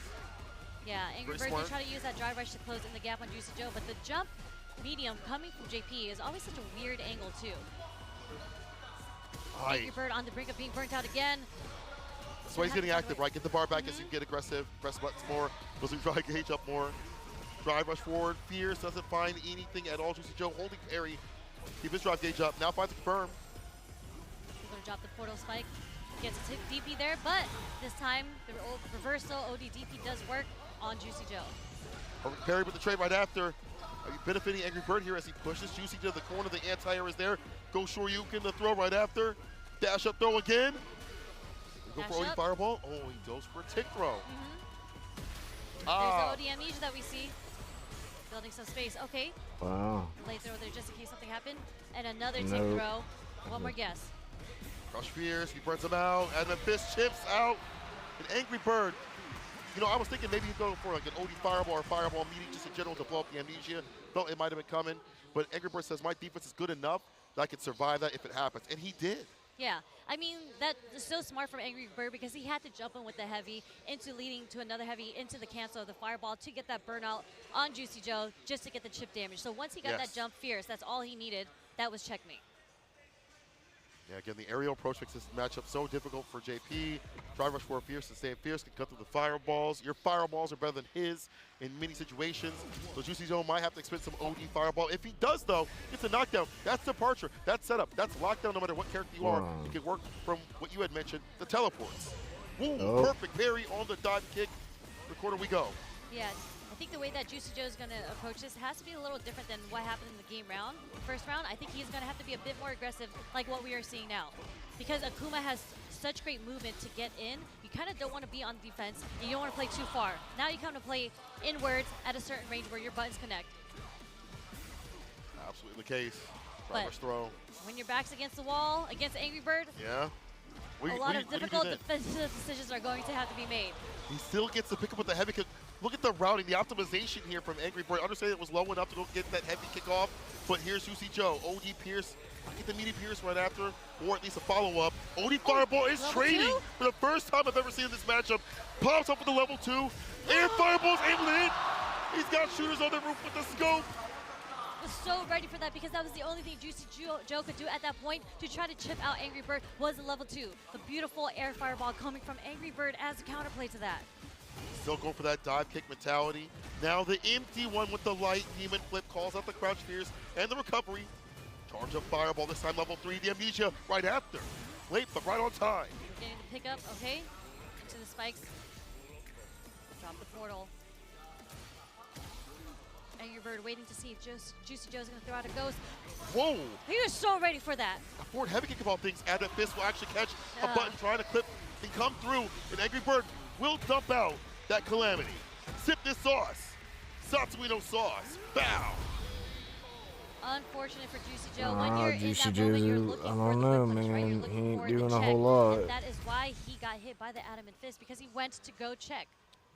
Let's think about Akuma, and obviously with Luke, you can do that suppressor, driver suppressor. He's got to stabilize. For Akuma, it's such a good starter for him. You want Adamant Fist as a starter and punish counter, except for a lot of reversals. We've already seen it in the match previously. Angry Bird with the switch up to this character makes me wonder why he didn't run it maybe earlier, but doesn't matter. Woulda, coulda, shoulda. Right now, it's the pick to stave off Juicy Joe and get revenge. Ooh, 2 up right now. Yeah, I mean, you can see how different this match has been compared to how they played in Winners, although it was still 3-2. Like, Angry Birds Ken was putting in work, but the aerial approach coming from Akuma is so difficult for JP to deal with. He's getting clipped by these drive rush overheads. This is at least the 3rd one. And the defense is tested even more so with these steamrolled. fireballs as a media scenario. It makes you not This want is to gonna be a fireballs able to PD. hit. We're trying to jump out, but you're Calling going down. it. Level 1 is What I allowed. tell you. And Angry Bird with a perfect. He's already killed. Stop. He's already dead. Yeah, I mean, Angry Bird is now sitting at set Jeez. point for the dominating first round. Juicy Joe's going to have to find another way. I think All he right, has to we got a introduce a little poke. bit more movement and kind of There not we sit there go. waiting for Angry Bird to come to him. Yeah. I think he's going to have to go to Angry Bird. As you say, he tries to do so. He had some pressure there, but Angry Bird, the reversal jabs working out. Back throw. OD, try to go for the dive kick. Perfect parry in the crouch fears. Juicy Joe getting a little bit better on the timings of when to deal with it, when to block it out as well. Not risk too much. Nice Get that pick fireball up. out of here. That's a All nasty pick. right. Okay. Wasn't going to happen to Juicy Joe this time. He's come. He's trying, dude. He's just right there, dude. Enough for the chip. Dude, he might make it up now. Holy crap. So he's not going to throw out a button with error. He's got to keep this Walking back, let going. things whiff as well. Oh. Spike, okay. Back up. Nice counter hit with the strong. Departure. Again, that lockdown sort of scenario. Now, you, as you mentioned, initiate a little bit more. Departure behind you definitely helps out. That's what Juicy Joe wants. He wants that departure to help him out. Grab. 2-on-1 type D. Grab. Yeah, Okay, didn't get hit by the overhead this time. Okay, we have the OD Amnesia as the punish counter. Aye. All We're right. going to see a lot of damage come out here. Next is going to go into, okay, no, we're going to level 2. Teleport drive reversal. He still gets hit. He moved forward to get clipped and hit from the back door. We are seeing some setups. And the punish counter Wow, thrown through the portal. dude. This man is a Getting big perfected just Juicy Joe brought is him fighting back. Okay, Holy going back to the crap. character select screen, taking a breather. But this is what I mean. Juicy Joe is starting to feel a lot more active in how he's approaching the neutral. He's not letting Angry Bird get a chance to make him guess on how to anti-air Angry Bird. Is he going to do a demon flip? Is he going to jump fierce? We're not sure yet. But instead of waiting for that guess to happen, Juicy Joe is approaching him. Last time he started off the round with Dry Rush. Interested in seeing how he's going to change up how he plays. I feel like that, along with when it does happen, Juicy Joe's ready for the right defensive Whoa. choice. All right, Like that this was a dash big underneath, hit. caught the recovery, stand for your starter, departure is out, doesn't Dude, close. Juicy Joe could make Just it the lockdown up, pressure, dude. which happens right here. Holy Heavy kick, crap. able to find the confirm. Crystal slash, stand fierce, crystal slash again. Dude, he's going hard. Empty This might be light. his Opens perfect. him up perfect. What? KO, Dude. Joe.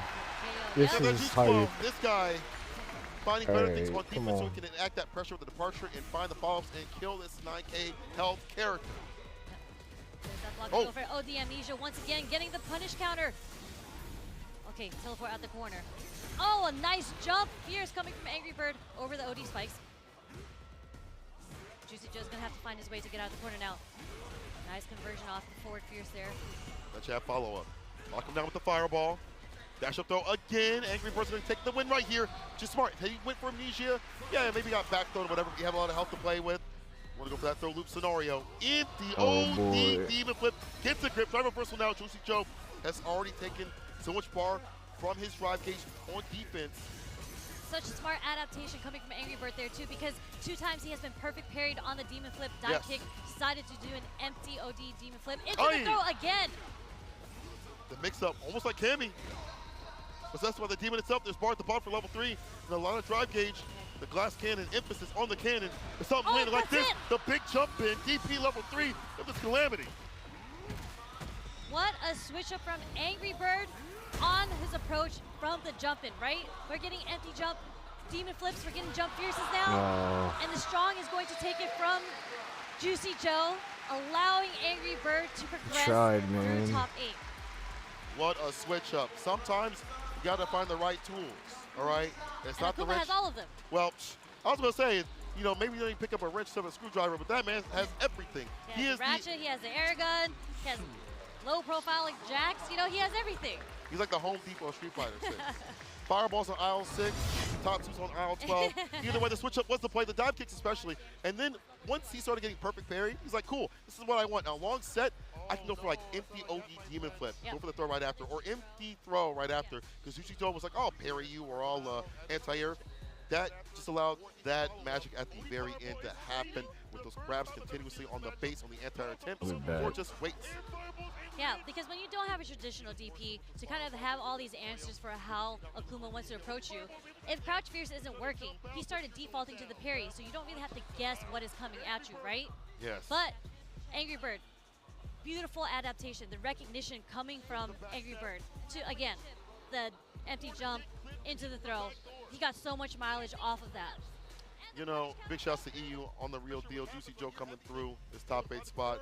Maybe we didn't have him as a select. Regis probably did, I'm sure.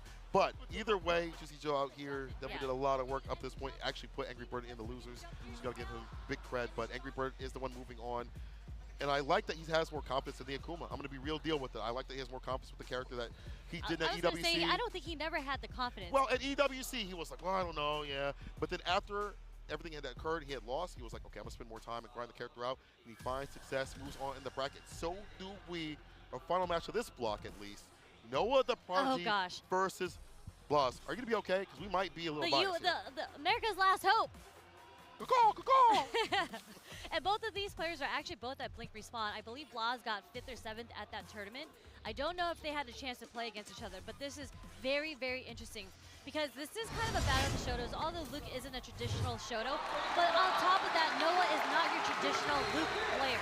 You know, I hear the Eagles in the background as the last hope of America stands to fight Blas, who has been Chile's absolute diamond. Not even in the rough. This guy has been shiny. He is polished. Oh, yes. This kid is refined Ryu player, indeed. To battle. Okay, throw, just to see what Blas wanted to do there.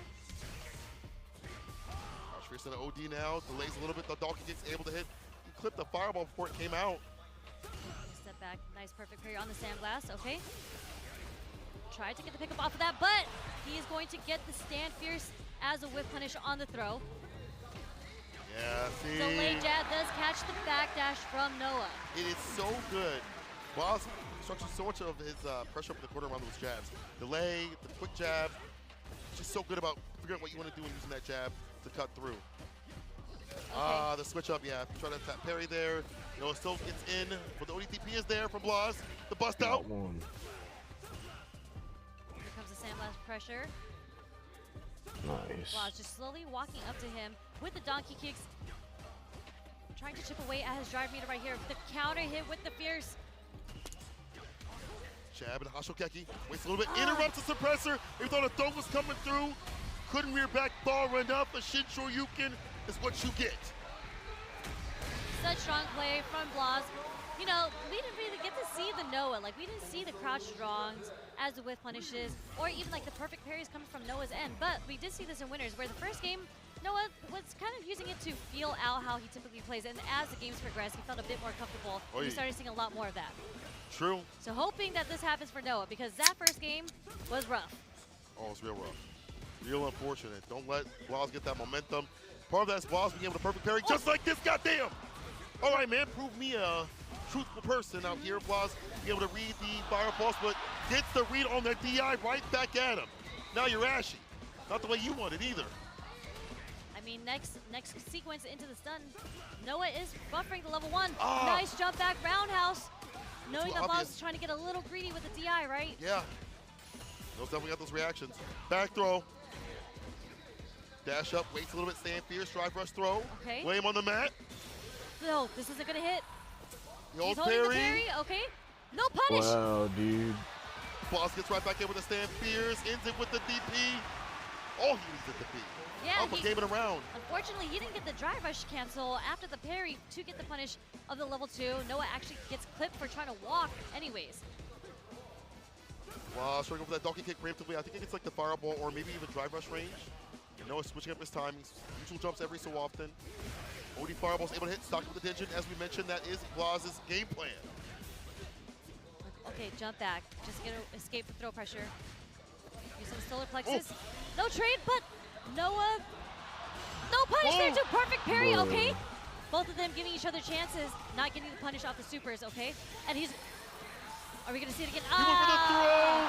Wake up super, knocks it away. Blas 2 games up, younger than Noah. We're gonna take him out of the bracket and move on to this top 8 spot. Straight immediate. They ain't slowing down either, dude. They're just hitting the button. Noah doesn't want to break. Okay. What's next? Okay, ODDP to get the pressure off of himself. Blas fighting himself out of the corner right now. Trying to go for that sweep and the walk up, and the block is there and the punish. DP. Taking those plus frames. Okay, walk up throw. Tried to see what was going to come out. Nothing comes from Blas. The throw, catching the drive rush overhead. OD fireball, stand fierce, don't kick DP right after for the pickup. Dealing with the fireball pressure that Noah's presenting and finding follow-ups, finding damage, putting Noah in burnout when he doesn't want to be put in burnout. When it's not around his game plan. It's okay. We're walking away from the pressure right now. Oh, he gets makes put the by the jump. feet again. How many times have we seen Noah go for like a neutral jump, come down, and get clipped low now as Blas inches his way forward, understands that's the game plan of Noah. Okay, no bite there. Both of them on the brink of burnout, okay. Catches him with the light short. No, too meaty. Was able to throw through the drive reversal there.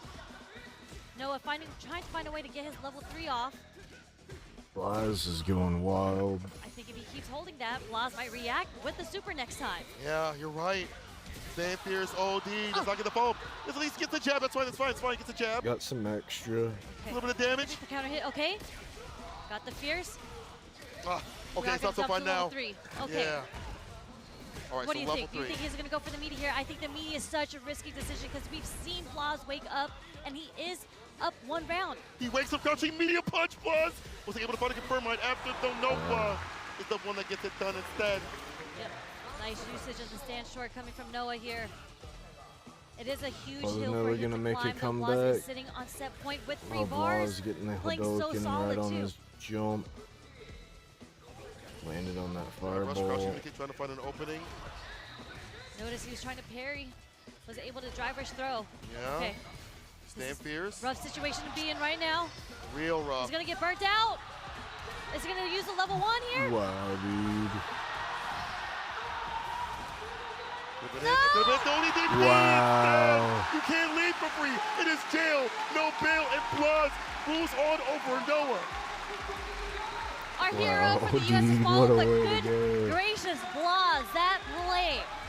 I mean, I you wanna just, see when him you're, go when far, you're a dude, the player that kind of 15-year-old put yourself man. in burnout, you want to be the oppressor, you want to be the aggressor, but Blas, just taking advantage of how low he's able to get Noah's drive meter, right? And he's able to burn himself and just do that sequence on him, high pressure. Noah didn't find a chance to get his level 1 off. That's true, and there's 2 things for that. Noah put in burnout, not on his own terms, not the way he wants to play. 2, the way that Blas plays around that pressure. When he's in burnout with the hostile kicks, the crouching meter kicks, catching you walking back, puts And you I'm on gonna guard, start makes you maining feel Reed, nervous, dude. usual, and he just waits and is able to punish here and there. And I feel like also on this stage right here, Blas operating at a magnificent level where it feels like, I don't want to say no stress, but just working around the stress. Running his game plan. We've seen him go for like the wake up buttons and sweeps and things like that. And so present, he doesn't switch it up. He does what he knows works. Yes. And unfortunately, we didn't get to see like the classic Noah sequences. Like we didn't really, I don't think we've even seen 1 counter hit crouch strong come out from Noah here. True. So unfortunately, his back was against the wall the whole time against Blas. Just look at the sequence. Look at the pressure. Yeah, that was He had to jump. amazing. Like what else were you going to do in that situation? Choose which way you die. Exactly. Choose your own adventure book, but unfortunately, Blas is the one moving on. Noah, appreciate him for that top 8 spot. Definitely cooked up in this competition. I mean, But I think it's top 4 now. I think they all have made it into the top 4. Well, it's not just everyone love Ryu. It's like Ryu's never really gone this far. I know. If you tell me that you would have said, oh yeah, this is my fantasy bracket, you a liar. Kakeru, Lashar. Okay. I guess they are doing the whole thing tonight, unless they're gonna save the grand finals for tomorrow. Plus are moving on to fight each other and losers semifinals. Insane.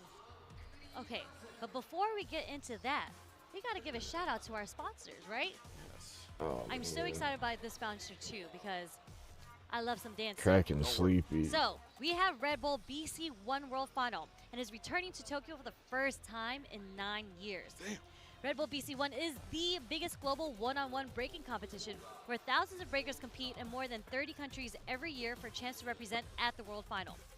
This November, Red Bull BC One World Final Tokyo 2025 is bringing something extra special through an epic collaboration with Street Fighter 6, starting with the video showcase released last year featuring Japan's own B-Girl Amy and B-Boy Shigekex. and a few of your favorite Street Fighter 6 characters, including Jamie. So stay tuned for more exclusive content from this Power Collab. You know, I really want one of these new shirts that they have here. But before I want to talk about that, the American board culture of breaking will take center stage at the Koku Gikan. Pardon me, I'm going to get some stuff from that from Two-Face later. The Iconic Home of the Sumo Wrestling, Sunday, November 9th, 2025. Don't miss your chance to witness history in the making. Head to Rebel.com. More information about the event. And also, hey, let's take a look at this shirt I was going to talk about because I want to wear one of these. Look at this. Step into the ring and select your fighter with the official Street Fighter collector over at Yeet. Choose from a selection of dozens of t-shirts featuring fan favorite fighters from Street Fighter 6 and beyond, expertly screen printed by hand at ETHQ on premium garnet blends. And just in time for Capcom 11, for challengers like Luke and Ed join the roster of tees to really punch up your look both and on and off the mat. So what are you waiting for? Get over to et.com/Capcom Cup or simply scan the QR code you see right now on the screen. That's et.com/Capcom Cup. People, that was our block, and we have more in store coming up. I cannot wait to get to that. Before we do any of that, let's take a quick esports break. But when we return, more Capcom Cup action coming at you. Don't go nowhere. I mean it. And I see you're gonna see the same commercials a lot.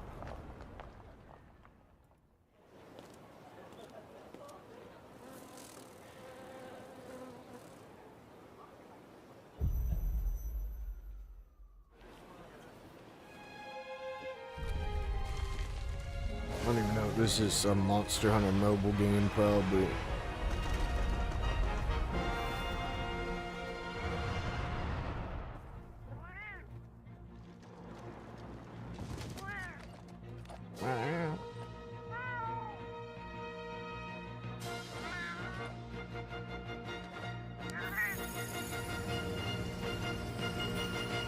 Where dreams become reality.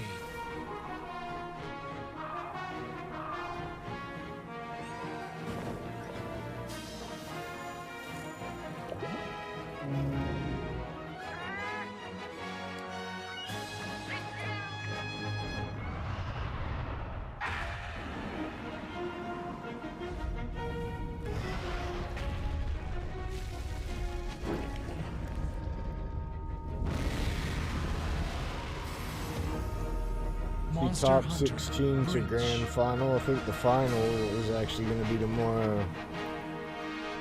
I don't know.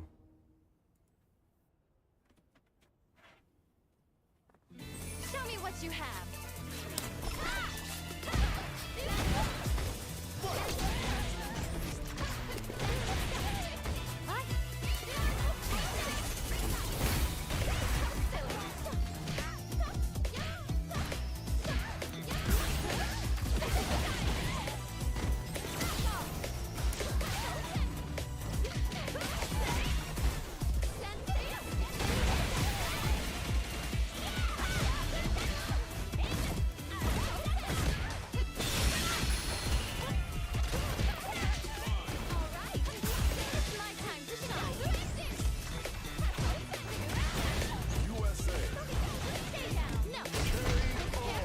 It's long, it's in Japan, so like not on our schedule. I don't want to sleep when it's over. Enjoy like sexy white and orange my orange cream edition.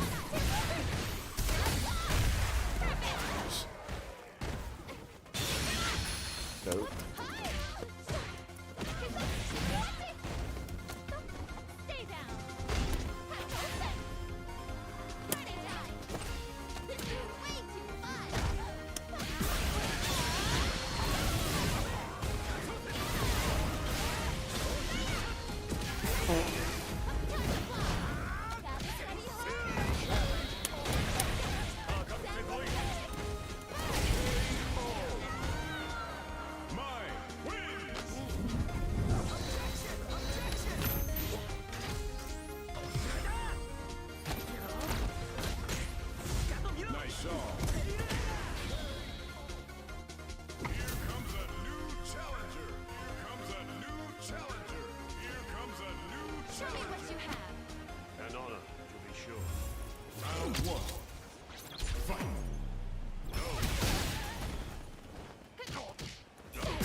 probably won't be able to like 5 o'clock cracking time, but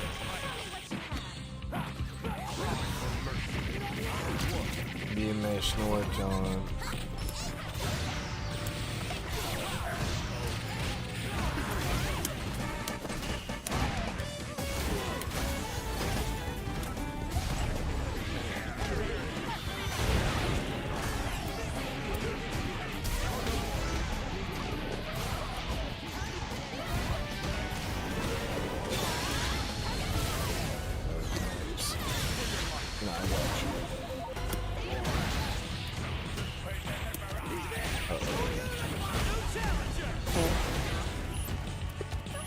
Wow.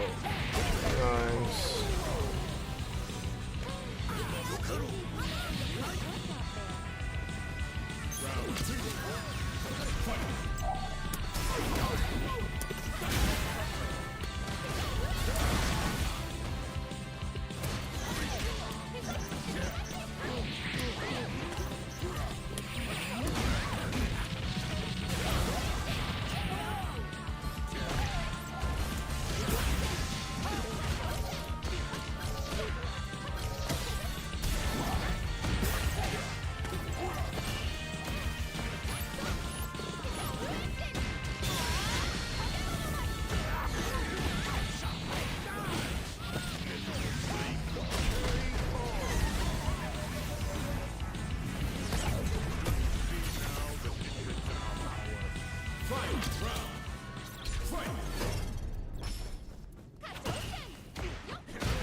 Yeah, there's like 5 minutes.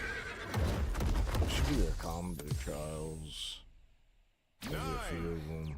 8, 7, 6, 5, 4, 3, 2, 0. Game over.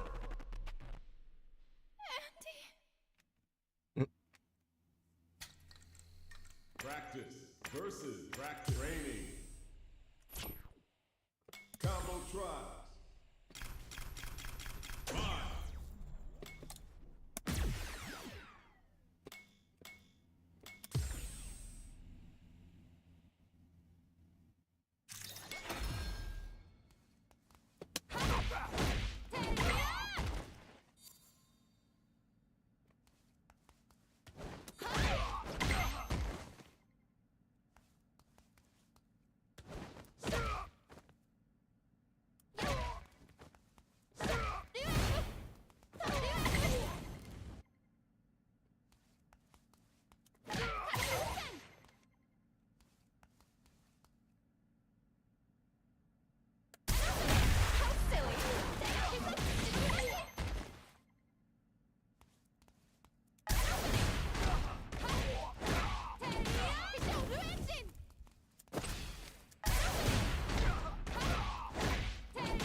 Those aren't that hard.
Combo trials are easier than Chun-Li's, that's for sure. I'm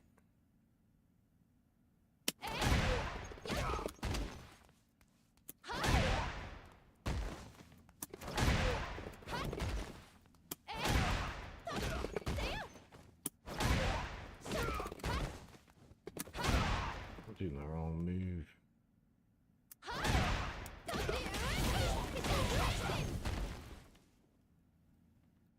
The combo I did was better than the one they want. Alright,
what? That was it, right? All right, everyone, and welcome back to Capcom Cup 11. It has been a turbulent but entertaining journey here at Capcom Cup, but we are down to our final 4 combatants. And boy, myself and Yams, we have been watching and enjoying and discussing in the back, and I'm pretty sure social media has actually been exploding and enjoying it as well with all the young competitors we have here. So, we're going to be transitioning over to our winners final match here. So hopefully, listen, buckle up, because it's going to be a crazy journey. It's hard to call who's actually going to take the whole thing, guys. Not tonight, tomorrow. Man, I'm ripping through these combos. But again, we don't got to worry about it. So you win that GF, and of course, that is the grand finals. And who's getting close to that is either Kakaru or Lashar. Maybe she's my character. Chun-Li's just so complicated. Losers in the semifinals with Angry Bird and Blaz, and I say that with all due respect. This is going to be an epic match. Definitely both of these guys are familiar with their styles, but let's see who reigns supreme. She's the cute. perfect parry Prince Kakaru versus the Gold Finger. Lashar, I still got to figure out why he called it. Hey, listen, man, these nicknames have actually been an absolute breath of fresh air. Now, I believe it is Kakaru who is the lone Japanese player to remain out of the 4 or 5 we started at the top of the hour with the top 16 here. So I imagine this crowd is going to turn from exuberant to rambunctious very, very soon here. But Lashar, listen, this guy has been going from strength to strength. The character journey from Chun-Li to Luke to Ed. I've been hearing there's talks of him considering Mai after the cup is done. But this guy, I love his knowledge. I love the energy that these guys exude. And again, it's like with Kakaru's energy, there's like a dark aura around it. It's like, yo, I'm about to run this joint. I'm the mafia boss. There was one more day after this for real. The grand finals might be saved for tomorrow. Nothing intimate over here. His defense has been phenomenal throughout this whole tournament. And it kind of goes to show you how good he is, because, you know, he fended off a guy like no other prodigy. We'll see there. Very efficiently. So I think he's ready for all of that rambunctious offense. It's hard for me to find like clear-cut info. The respect, the noise. We have to make sure the atmosphere is as fitting as can be for these two titans in this winners final right now. Now, these two, for me, I was thinking about it before we actually came down and sat on the desk. Talk to me. I generally think these guys have slightly different perceptions on control. Obviously, their characters exude control, and they understand how to control or dictate things in the neutral a little bit differently. But when I was talking to Juicy Joe earlier, Juicy Joe did say this is a little bit difficult, an uphill battle for JP because of the limbs. When JP is up close and he wants to use his cane normals, Ed, we know about his long range. We know how annoying it is for a lot of people to deal with it. So It's going to be a little bit difficult to see if Kakaroo can actually place his buttons without being a bit too haphazard, a bit too reckless for Lashar to get these free whiff punishes to control from then on out. And both of these guys, there's something that they can relate to is there is no wasted movements. You're not going to see too much whiffs here, so it's all about who takes control first. And it looks like it's Lashar baiting out that throw early on. Now, what's it going to be? The flicker for the plus frames. Kakaroo doesn't crack, solid as usual. There you go, puts out EX Departure just to generate some space and gain some time here as well. But Lashar, lovely block there, but we're going to set up a Departure at the end of this combo here, Yipes. I've actually seen, you've seen it against Juicy Joe. He actually caught the Departure mix shenanigans in the corner. He was always ready to anti-air, so you already seen the respect right from Kakaroo. And there it is, off of the roundhouse. Okay, he missed the kill rush into the chaser ender there. Unfortunately, with punish there on the crouching heavy kick, but he's going to get a knockdown differently. And this is going to be a nasty spot. Is he going to go for the reset or just finish the combo? Yeah, nice and solo. Yeah, nice and solo. I like that. Actually, because he finishes the combo, you can chip him out anyway. Yeah, that's a safe bet. Set the layers. The blueprint is out here for Kakaroo. Round number 1 for the obvious. Damn, that round actually got pilfered there, and he's going to charge a Psycho Flicker. No cancellation there. Oh, okay. Nice. Layers. Okay, met him halfway. The trade in the favor of Lashar. Kill rush uppercut. It's definitely good in that regard. Kakaroo, yeah, and this is the thing, he has to be very careful outside of that range as well, because if he's not going to use the normals, then he has to worry about medium flicker, and because he's trying to stay outside of that range most of the time. Nice empty jump. Wow, what a way to avoid the anti-air. Now you're going to have to start all over again. He's fine with that. Yeah, absolutely. Remember, Kakaroo will come to you eventually. He's not going to stay at full screen forever. Are we at that range of the standing medium punch? Okay, and that should have been the round. I'm not sure if crouching medium punch would have connected there, but he has to cancel into the Psycho Cannon to make himself safe. That is punishable, that blitz now. Okay. Like the big buttons after. Understand if you fall asleep or something, it is getting late. We're almost there. Nice confirm. That was commitment, I would say, but we'll take it. No uppercut. Just going to wait it out here and again the cancel. Try not to overexert yourself, and he's not going to get what he wanted. Lovely patience, slight walk back. It's a classic example of when people try to test to see what their opponent's going to do. If you don't bite, I'm going to try and flick out my button anyway, but the guy's just going to commit and try and whiff punish your attempt to catch him on a shimmy attempt. Kakaroo's just so good at seeing those ranges when he could just walk back and take control every single time. Dude, I think Kakaroo's just entwined with the system and the meta of the game. There's not a situation you can really catch him out with. There's only a handful of players that can do it. True. It is. Now we back at it. Lashar don't mind this because he's going to build meter easily due to the fact that he's pairing the Departure and the Pierce. He's tried to for do the jump in. Kakaroo's definitely not going to give it to him. Yeah, he tried to do a drive rush crouching median kick as well. I think that's actually a pretty good situation from the full screen after a perfect parry on the trigger lap. So that was good situation awareness there from Lashar. Oi! This is what I was talking about with the limbs, right? Yeah. No wasted movements here from Lashar. Oh, yeah, the back dash. These guys are flinging out everything and anything at this point. We need something to happen here, and a drive impact. He is going to build Labushka, so if he wants to take this round safely, I think he's fine, and he can just preserve the spin meter anyway. Yeah, I thought he was going to jail him in level 2. Oh, speaking of which, Raw. Yeah. Lashar don't try to combat that just to get out of harm's way, but he's going to finish the job regardless. Kakaroo, the chance to go up 2-0. I wonder as a JP, when you're up 2-0, if this is when you really take more unnecessary risks. I mean, well, you can do, but the game plan, or at least the neutral game plan, doesn't really change to kind of build that momentum and gain the advantage here. But Lashar, slowly but surely, he's trying to change things around here, but he's still struggling to get the control he wants and find that comfort. Could have fooled me. I thought I'd be uncomfortable in this situation for sure. Nice. Still not looking good. It's every time he comes like within like stand heavy punch range or just outside of it, Kakaroo somehow pushes him away full screen. Part of the game plan, a good old sensei now. He missed his drive rush cancel there, you see that? We've been talking about that a lot. I'm not too sure what's going on here. A lot of people have been doing empty parries, no drive rush. I don't know if it's the nerves, the monitor is that good. Who knows though? We got the dream. Hakeem is in the building. Here we go, gonna build as much drive gauge as possible and possibly set up a safe jump here if need be. There it is, and the amnesia came out, and he's gonna exhaust all the options here. Whoa! And the double Shaunabomb to get game 2 here for Kakaroo.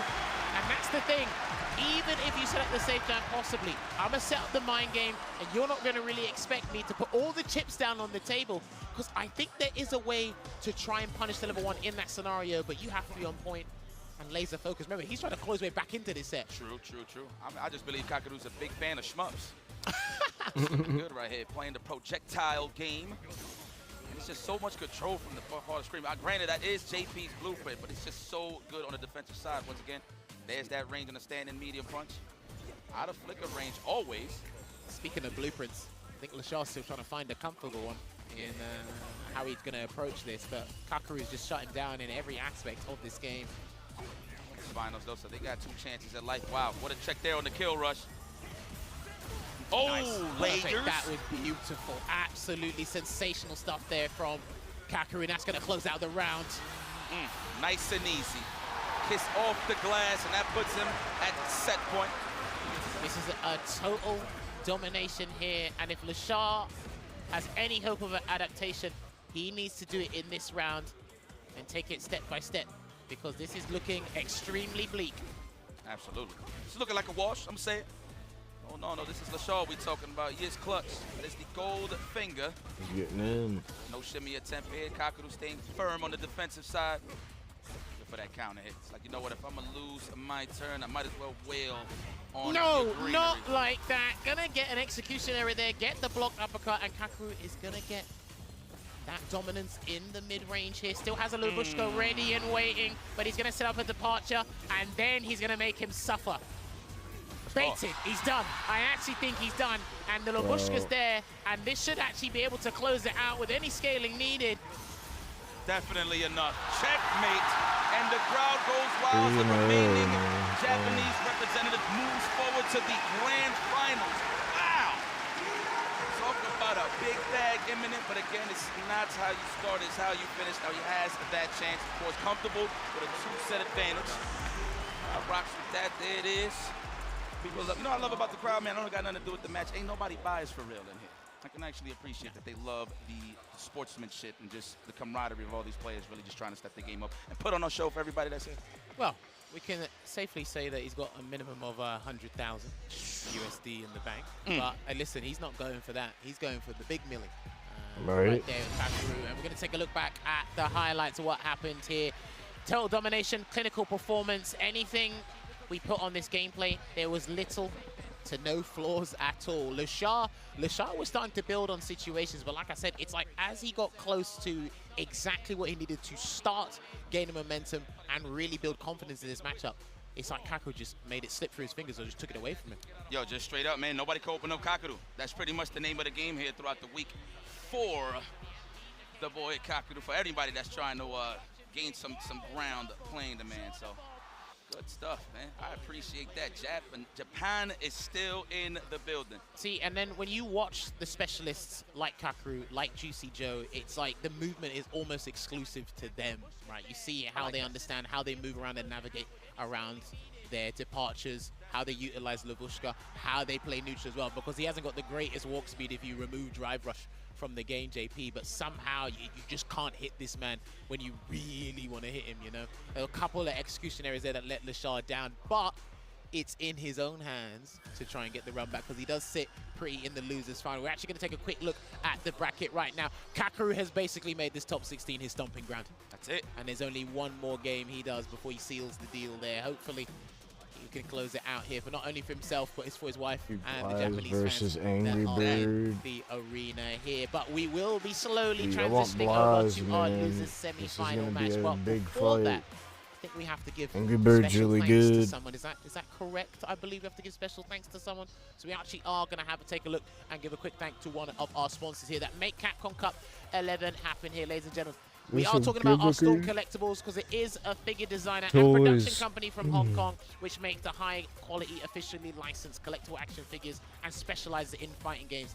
They bring the classic and iconic gaming characters back to life and also keep up to date on the blockbuster games such as the Street Fighter series from Capcom. The Storm Collectible product quality is at the standard meant for the true collectors, with high likeness to the finest details from the head sculpt to the body, articulation, and accessories. Make sure you check out the Street Fighter character figurines on their website, as you can see up there, www.stormco.com.hk. Do not forget that .hk at the end of it there. And shout outs to the merchant ambassadors with this fire pinball machine and air hockey. That's fire. Shout out to Merchant Ambassadors is a leading producer of board games, licensed games, kids action games, arcade games. Now this is the finals. It's gonna poker, go and the rest of the casino games, night. and I don't know puzzles. why I Perfect thought day. it had one With more the launch day. of our Street Fighter II line of tabletop arcade games in 2025, we're bringing the legendary fighting game series to life with iconic tabletop arcade experiences, including pinball and air hockey games, available in various sizes and price points.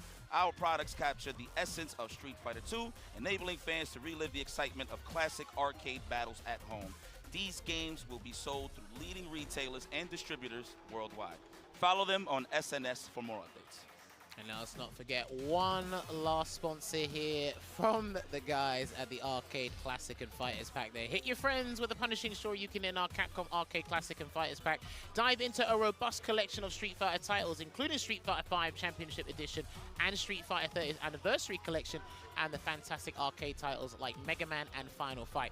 Get hyped for the tournament season, test your skills, and help support the Children's Miracle Network hospitals with your purchase there. You can see it right there. Includes a 50% off coupon for Street Fighter 6 there. So yes, like we discussed moments ago before we thanked our fantastic sponsors, we are transitioning over to the losers semi-finals, where we actually are going to see Angry Bird going up against Blast. Who do you think's here. got Now, this there's Angry something you did Bird or wanna Blast? share with the class. Yes, 100%. Talk to me. So this is the thing, right? It's one thing to have one mind and you're dealing with everything with yourself in terms of like when you lost a match, you want to see what exactly you did wrong and stuff. The thing that I want to highlight the most is Blas's father. I forgot his name. I'm so sorry. But when I want to talk about this guy being one of the best coaches and one of the best people to get you level-headed, he's just doing that with his son, which is kind of crazy. Like every single match that Blas finishes, they always watching the tapes. Win or lose, they're already looking ahead in case who is it that they're going to play in case they do win one side of the bracket, just other potential matchups that's going to be coming in. They are always studying the tape. So I think that's a pretty good look. I mean, you've seen how Blas' morale happened, after he lost to Kakaru. And he's been confident ever since. He's just been swinging and blazing in here. So we'll definitely bring up that point in regards to Blas and Kakaru shortly. But listen, father-son, the camaraderie is there. Fire. So we're going to have to take a look at that. But yes, we will actually talk about that match very, very shortly and go into the finer details. But what we are going to do, I have been told by my voice of reason, we're going to take a short break. But when we come back, it will be losers semi-final with Angry Bird going up against Blas. These ads are gonna be drilled into your head.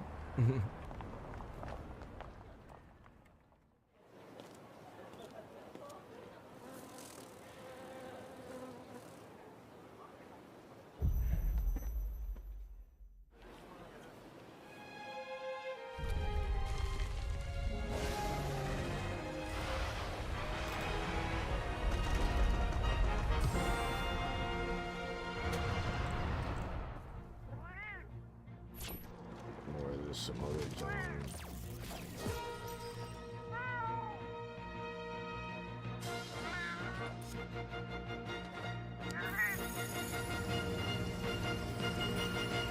Where dreams become reality.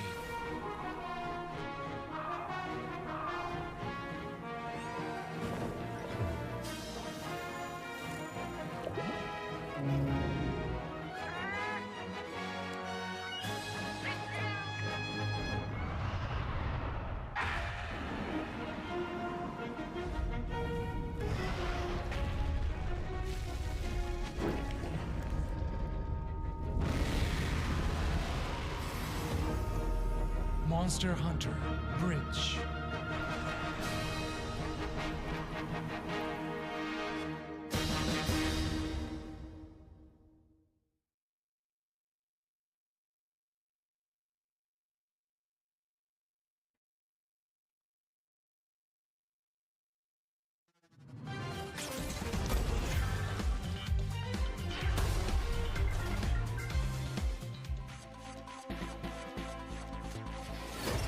You fight Rathalos.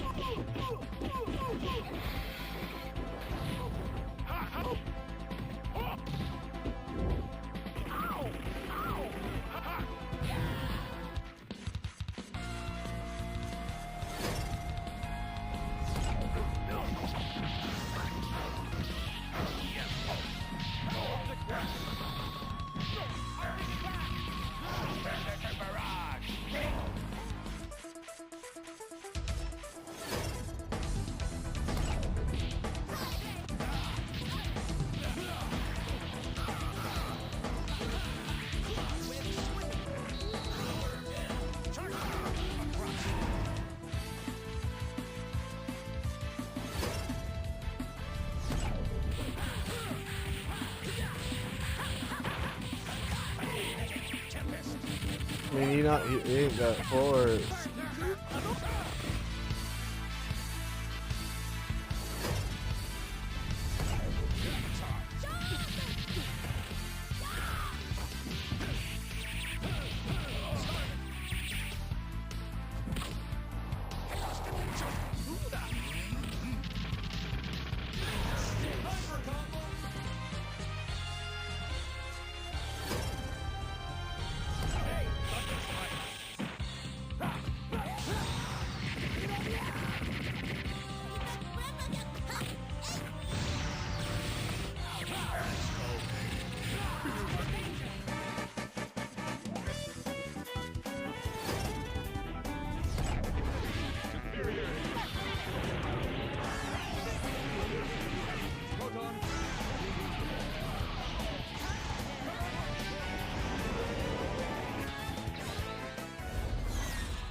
Man, I might watch the rest from bed. I can barely keep my eyes open.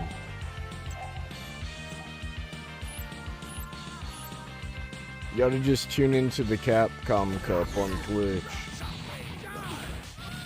Like, I appreciate you watching along, but I'm gonna fall asleep.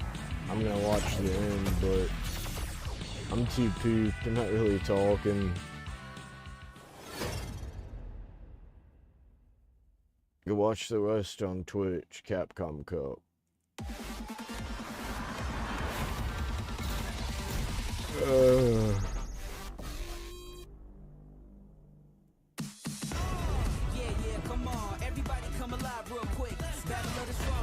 I might just watch it when I wake back up for real.